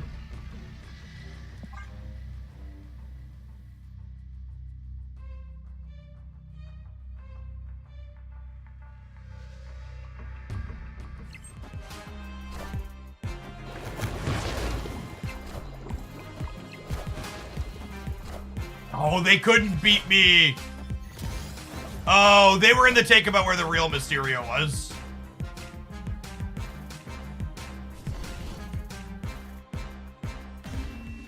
What a game. Victory. Oh, sicko first one. Yeah, showing the opponent's energy is due for attempt. They added that a couple days ago.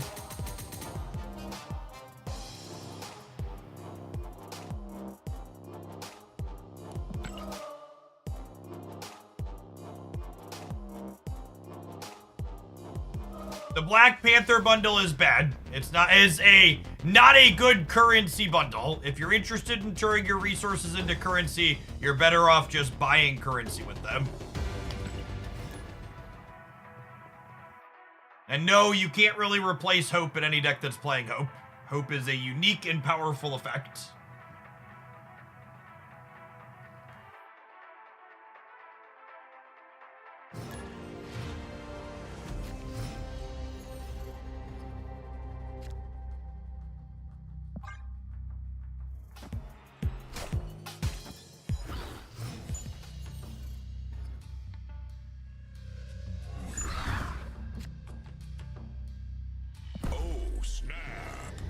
I'm gonna snap on the Raptors flipping up because I have armor into Sunspot for the middle, which means they can't Annihilus this across or eat it.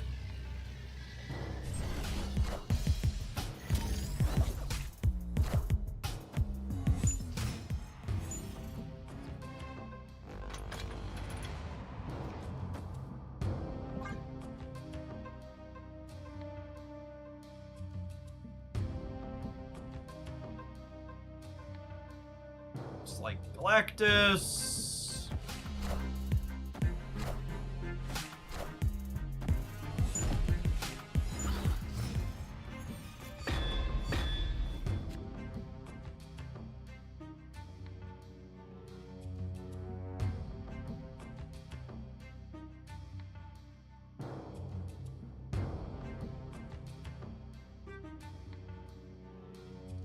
Am I supposed to play She-Hulk right to play around Galactus here? We like She-Hulk right also plays around, what's her name a little bit? Goliath.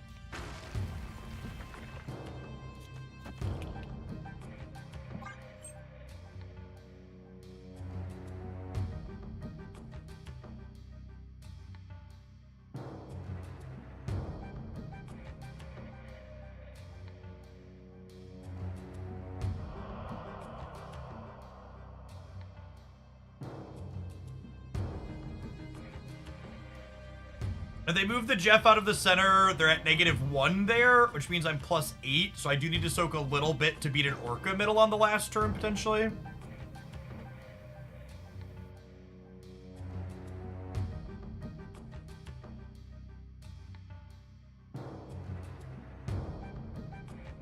Victory.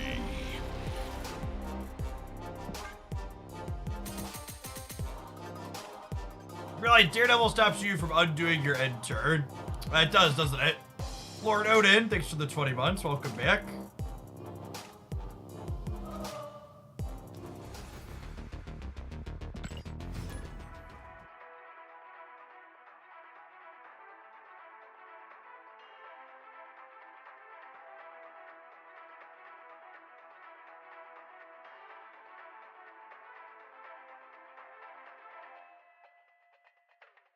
The old thought sees you can see. That is the equivalent of that, isn't it? The Daredevil into retreat. All right, our first Thanos matchup here with this deck.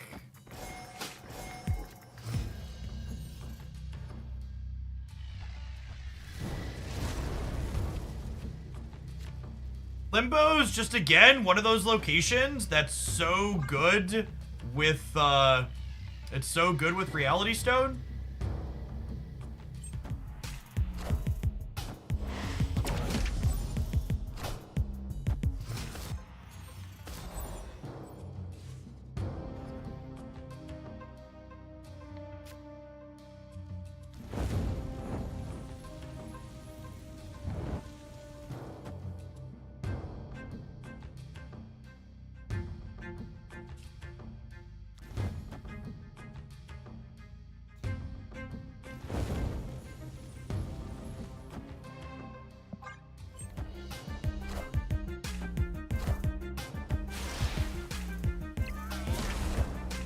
think I'm gonna be able to contest Asgard regardless here.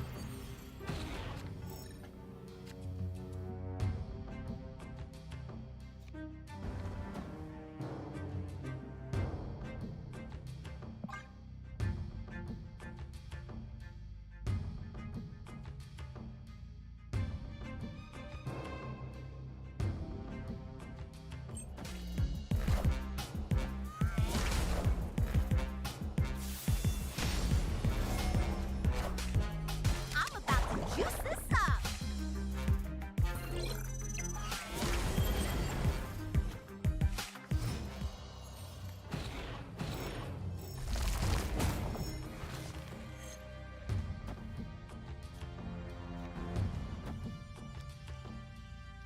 It's amusing that how it was previously correct to make sure you didn't play your Moon Girl ones first. Now it's correct to play your Moon Girl ones first because we want to be able to make Mockingbird cheaper should we draw her.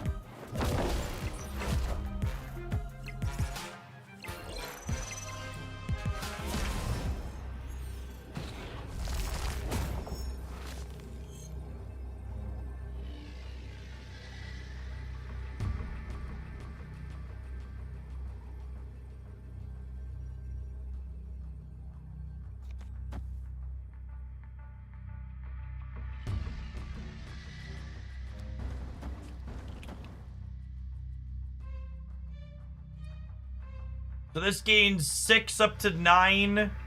This gains 3 up to 12. This gains 2 up to 14. We tie here.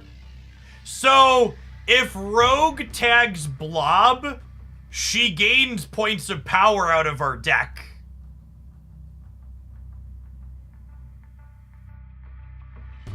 I'm gonna limp for 1 here.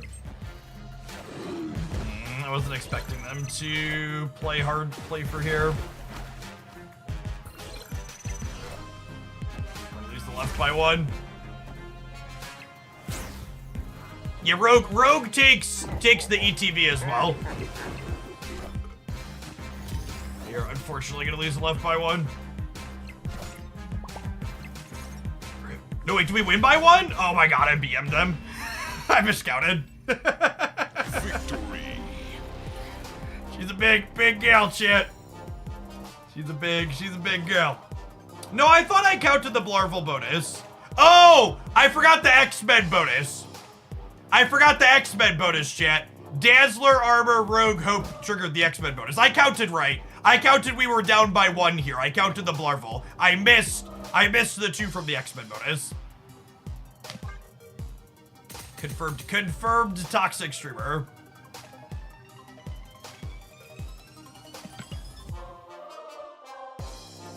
So the thing about that Rogue interaction is that Rogue interaction often isn't relevant because usually your deck playing Rogue doesn't have big cards in it, but it just like happened that we didn't draw She-Hulk or Mockingbird there, so our Rogue could get huge.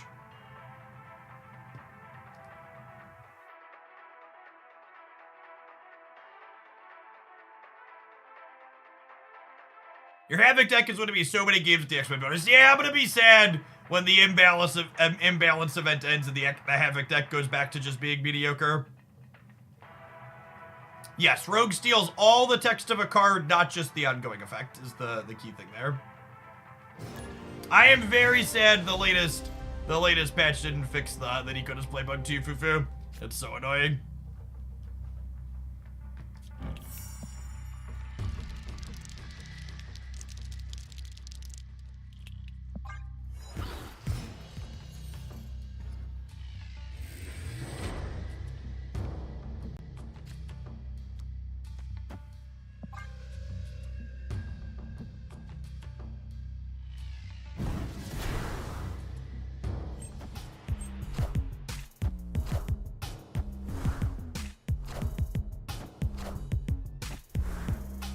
Other ongoing cards have ETBs. Electro is the list.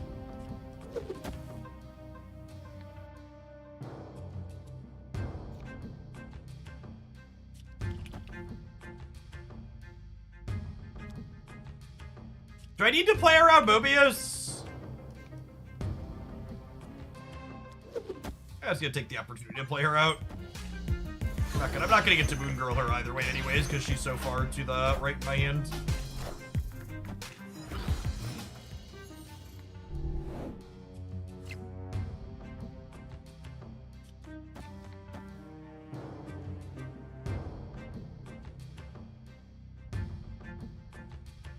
No! I think I'm supposed to Squirrel Girl this turn because I'm going to soak into Blue Marvel She-Hulk, yeah? Is what my curve looks like now?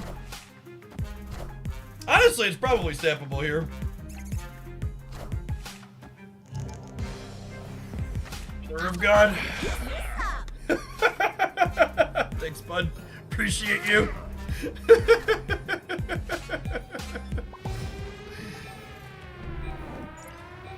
I should have snapped before this turn, honestly. Victory.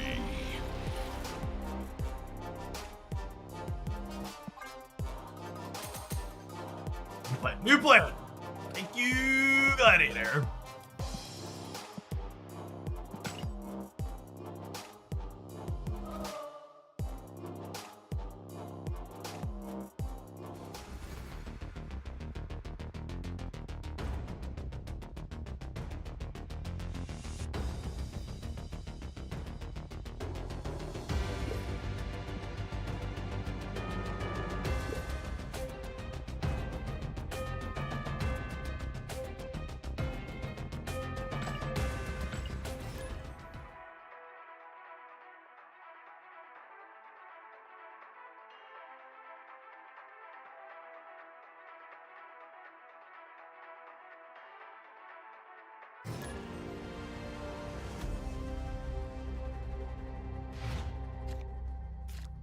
Jeff is a ladder player now. It's actually a very common misconception that I prefer Conquest to ladder. I actually greatly prefer shorter games against a wider range of decks. It's just where I'm ranked on the ladder means that you regularly queue into the same small pair of people, so if you play ladder for too long, you just get a bunch of repeats, which is also pretty dry. Conquest is also less competitive on average. There's weaker players and worse decks on average than the top 5,000 of the ladder. So like when we do things like viewer deck submissions, I play Conquest because viewer decks are more likely to win against people playing Conquest than they are against people at the top of the ladder.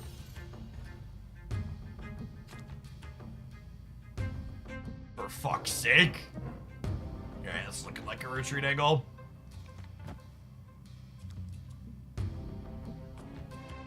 I guess I could just soak this turn. Like, this is gonna slide and they're gonna get kicked down 5.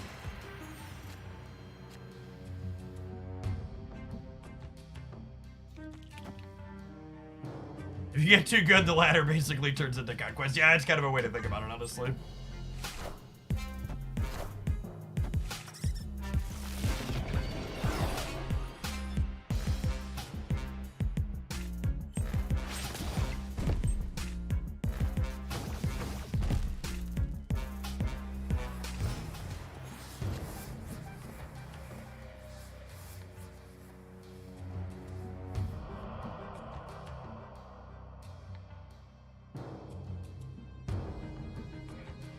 Cyclops is good. Cyclops is probably the best part about High Evolutionary's kit. It's very strong.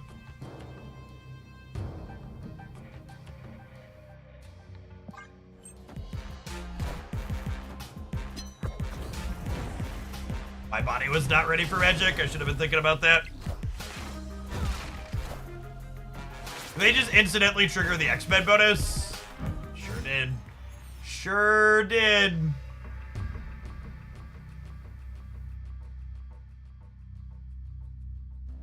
Opponent snapped.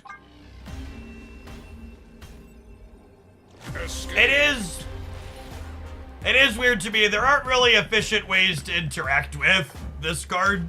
Looking forward to Red Guardian next month. Will be one of the first cards of the game that lets you interface with Cyclops past Luke Cage.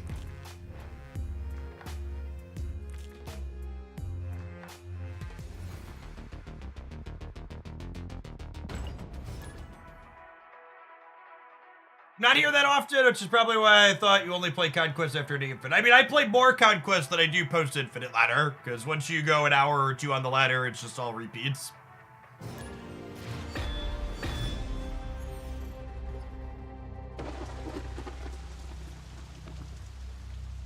If I had the option to get a wider range of opponents while playing Singleton or Best of One, I would definitely prefer to play Best of One.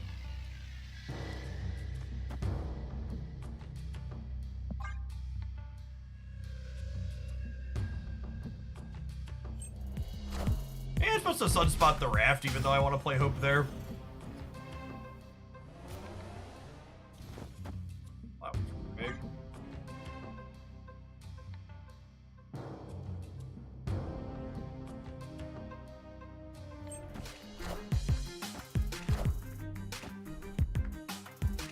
I am reborn.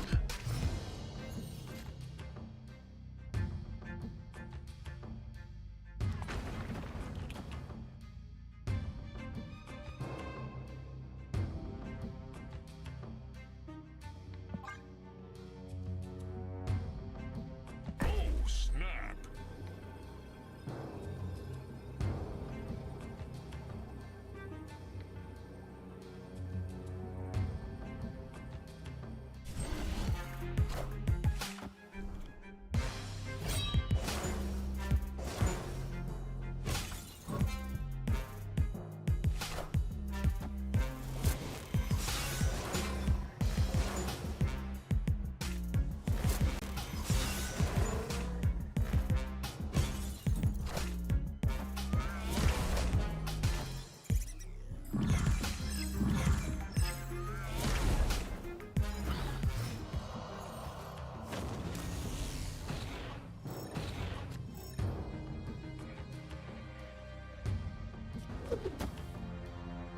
We'll do this, and then She-Hulk costs 2 next turn.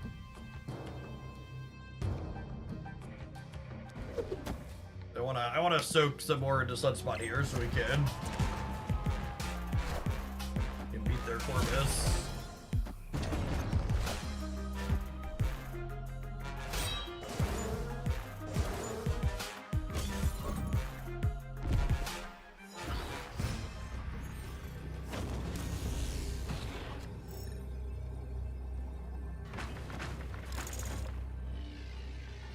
Gives me 2 more here. We gain 18 plus 5, 23, 24 in the middle. I'm gonna gain 4 more over here on the right. A bunch of swarms in their hand, but doesn't really do anything for them.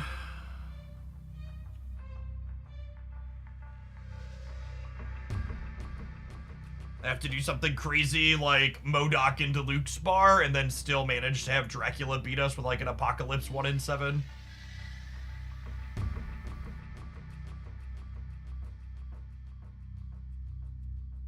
Enjoyed the video today. Do you have a Mockingbird Patriot that you prefer? A Mockingbird Patriot deck that you prefer? I like the smaller ones, like the one we played today. The bigger ones with Brood, I'm less of a fan of personally. But I don't know which one's more powerful. When do you Moon Girl on this deck? On 4 or 5?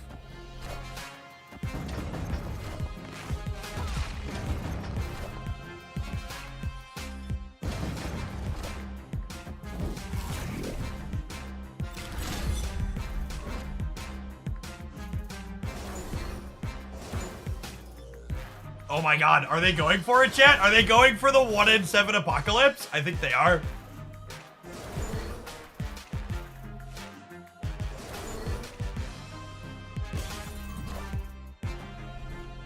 God, man.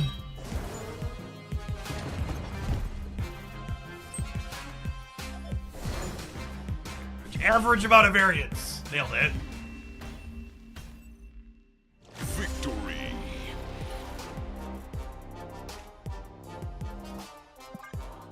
sicko.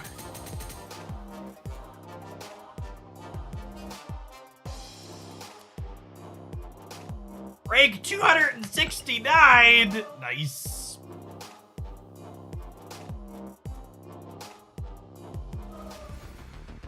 This build is solid. I like doing Moon Girl stuff.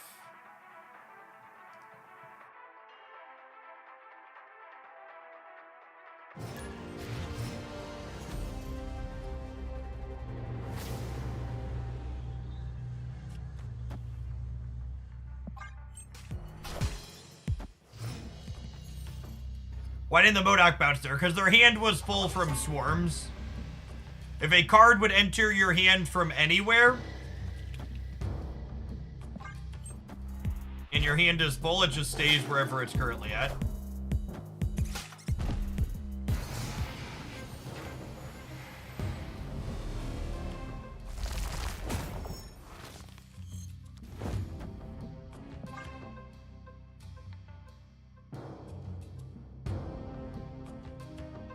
I think Gene Slide can hang out in your MMR bracket on the ladder. I don't know. I don't remember how that deck felt to play against okay, I was almost in Killmonger. How that deck felt to play against Thanos.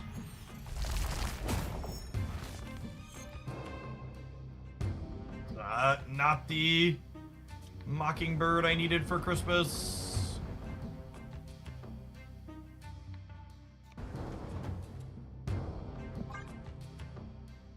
Alright, so they're a Sarah deck, and they already played their Killmonger.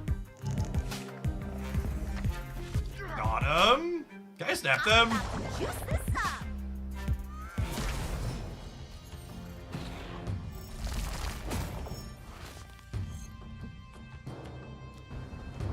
Snap. I think we snap on the armor draw, yeah?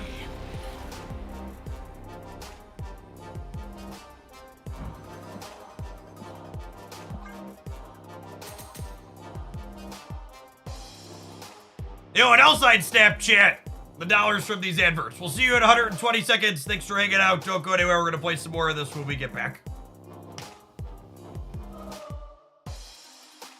YouTube gamers, we're 26 like button presses away from 200 on today's live stream. If you're enjoying watching on YouTube right now, make sure you tap the like button.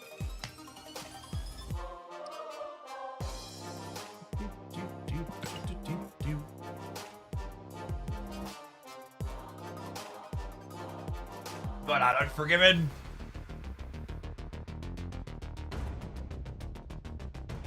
How are we doing with this one? I feel like we've been winning a lot.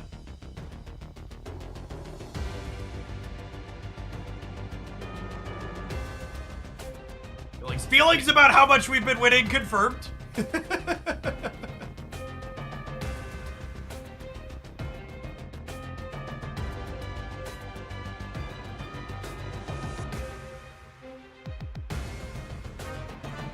This is not a viewer deck. This was the Moon Girl deck that I put in my Mockingbird best deck video today.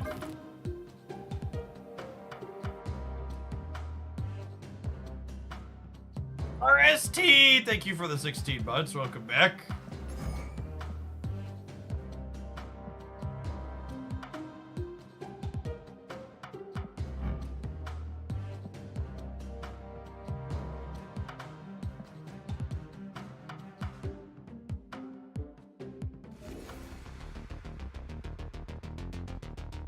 Your original Moon Girl Mockingbird list had Goose and Shauna. Any specific reason you switched them out for Rogue and Hope?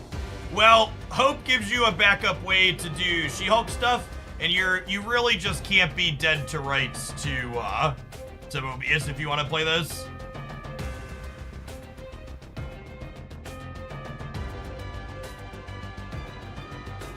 You need Rogue to interact with their interaction.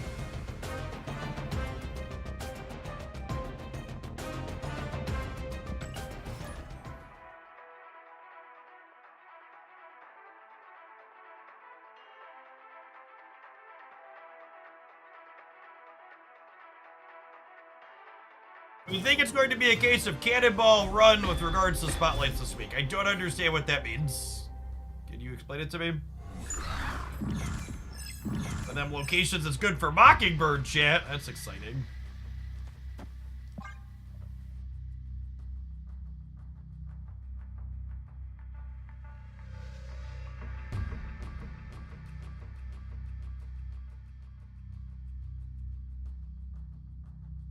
I prefer playing this to face down as opposed to shoving it into Savage Lands.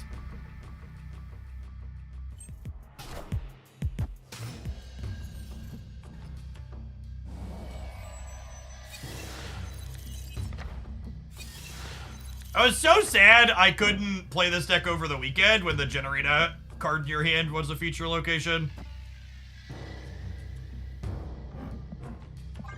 That's no longer the case. Spider-Man 2099 enjoyer. This location's not too terrible for us because we're probably just passing on turn 5 most of the time. Snap on, Dream Dimension into their Spider-Man 2099 deck, though.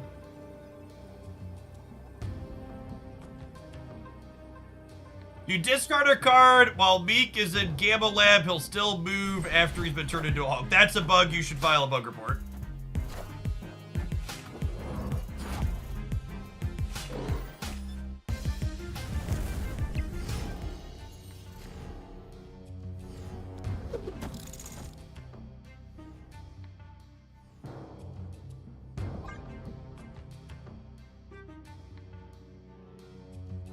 It is a funny bug. I will agree with you there. It is very amusing.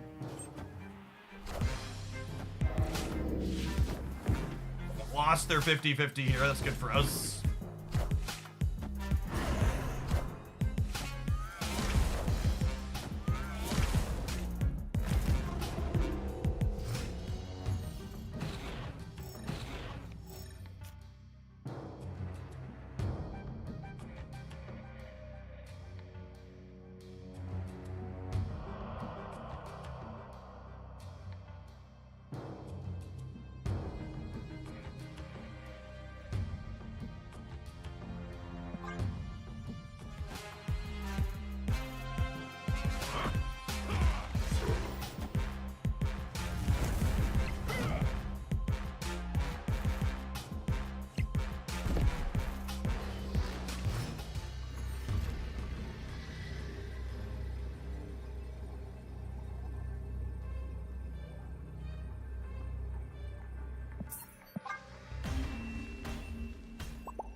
Escaped.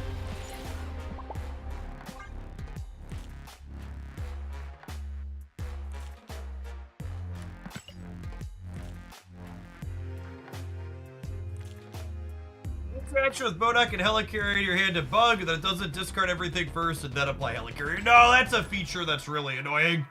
It's unintuitive, and I wish they'd change it. No, yeah, it discards left to right and generates appropriately.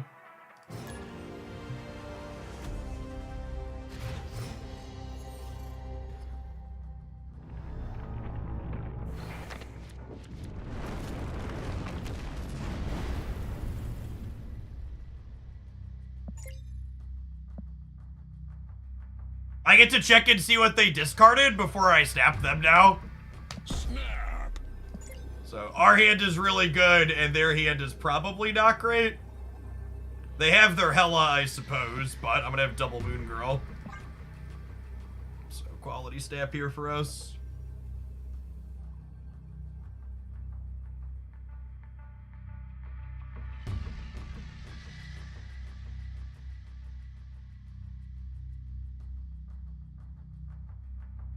We'll go Dazzler into Armor, into Moon Girl, into Pass on 5, She-Hulk, She-Hulk, Mysterio, Mysterio.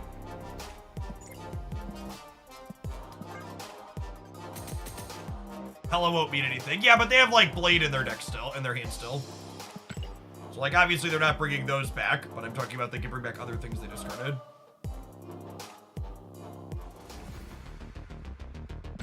Yeah, I assume Untapped will show Lamentus cards now that it's no longer cheating to do so.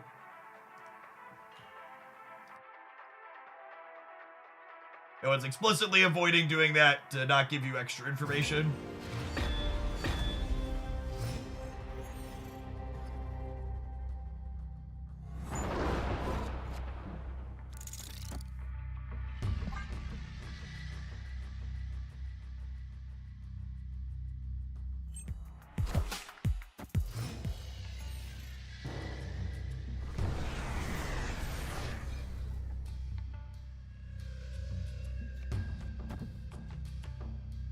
It's unfortunate that I already played Ant-Man out.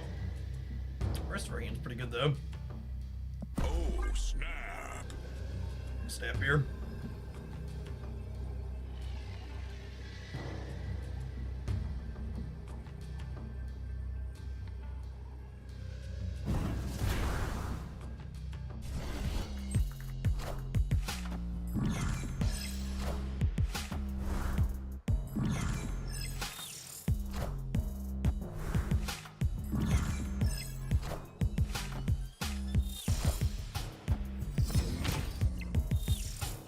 It does, Ben. That's what we were just talking about.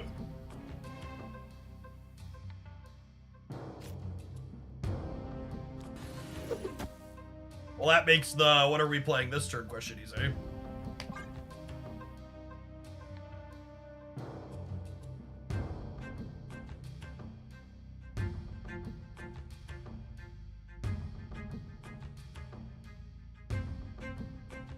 Probably not Phoenix Force, so they put Nico and Human Torch Assailant. Yeah, probably bounce, I guess.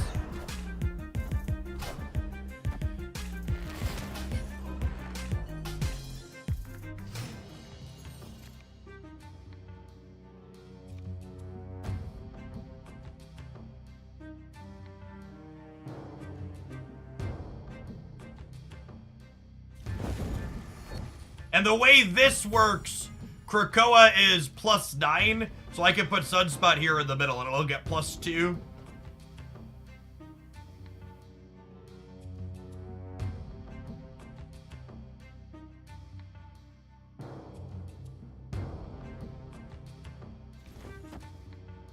Just a question of if I want an extra energy. Do I want to take 2 points off of Hope to give that extra energy for next turn? I might.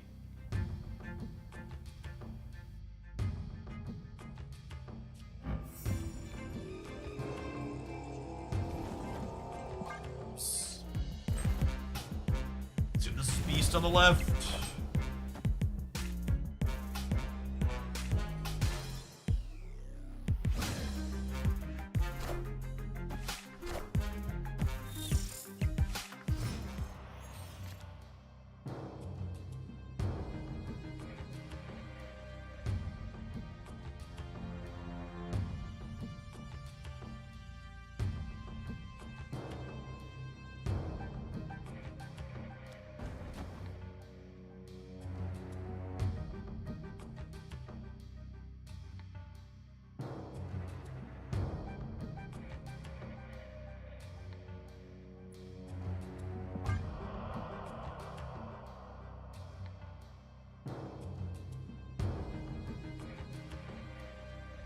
Virtual +8 over here on the left.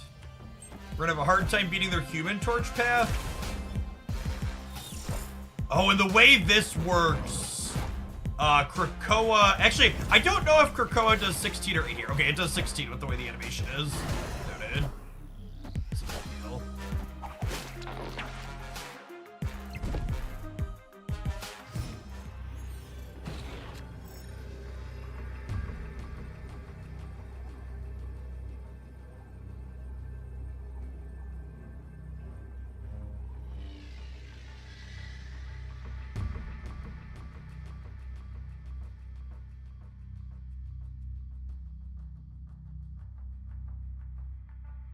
And what's better here?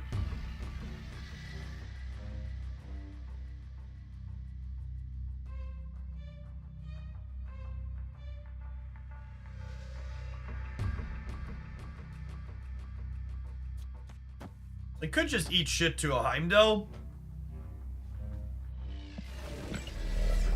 Part of me wants to do this.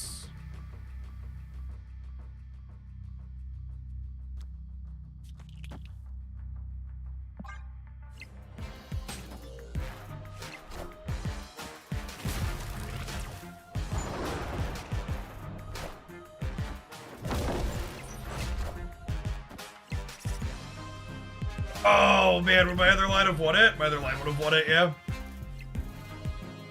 Go is better than ours.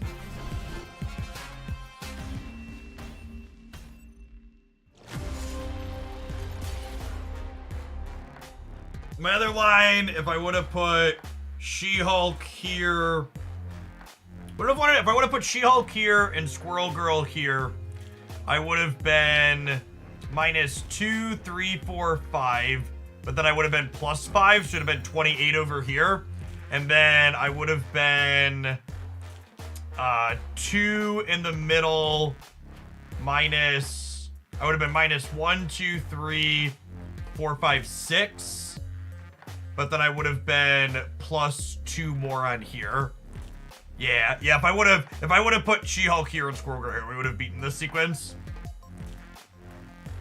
What happened? This location was Krakoa. That's the same way my sunspot got huge. Close game.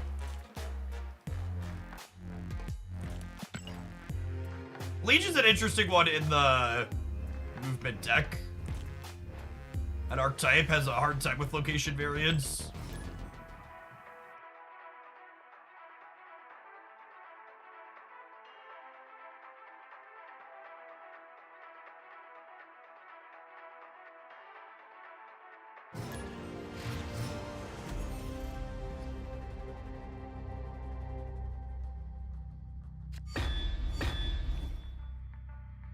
A good start. Yeah, I like the Return Krakoa's design a lot. I'm gonna stay for the stat of Moon Girl with Mockingbird and a Sunspot. If we peel a She-Hulk, this seems just like actually absurd, yeah.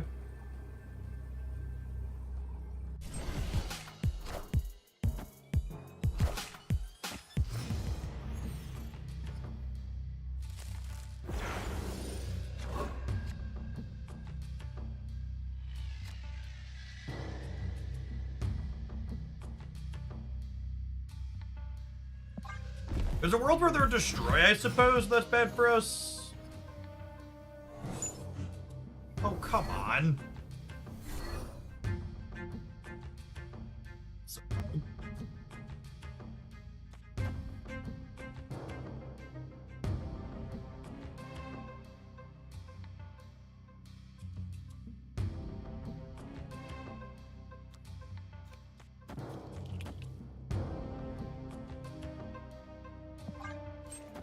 Face the might of Asgard! Mjolnir!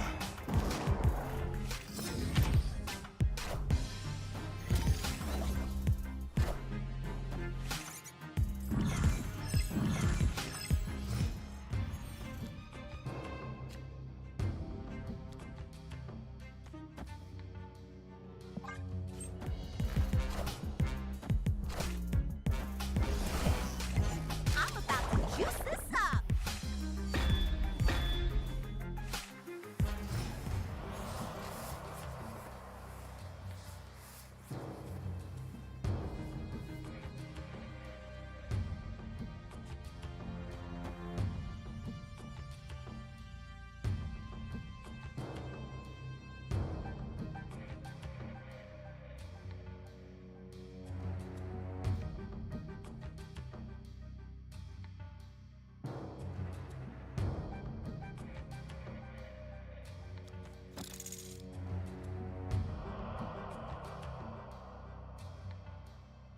This.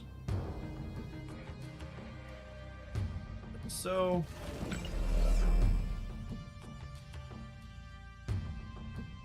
I kind of like the idea of Blue Marvel and then being able to Blue Marvel again next turn.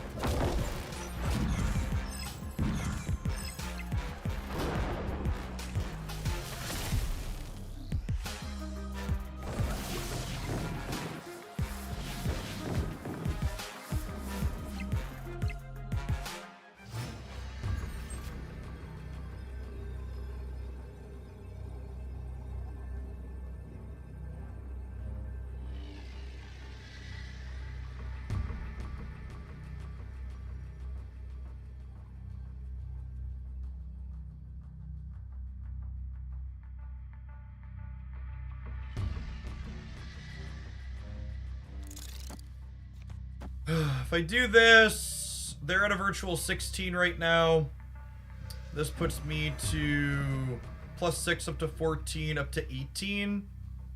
But they drew a hammer.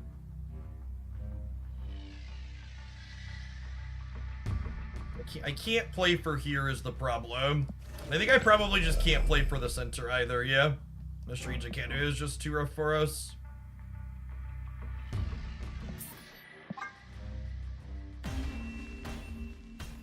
Escaped.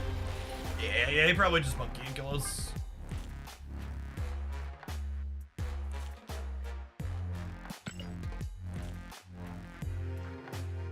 Alright, gamers, it's 3 o'clock. I'm gonna go ahead and call it an afternoon. Twitch drops start tomorrow at 11 a.m. Central. You'll be able to grab 300 credits and a premium pixel variant again. I'll be streaming a bunch this week, I'm sure.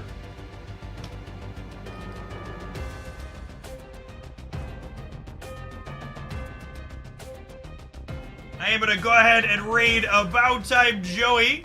They are gaming, it looks like. Be sure to hang out and check them out if you're looking to hang out on the Twitch side. If you want some more YouTube stuff, be sure to check out all my highlights over on that platform and those two places there. OTAs are on Thursday, so OTA this week, but not till Thursday. Cannonball release and Twitch drops tomorrow.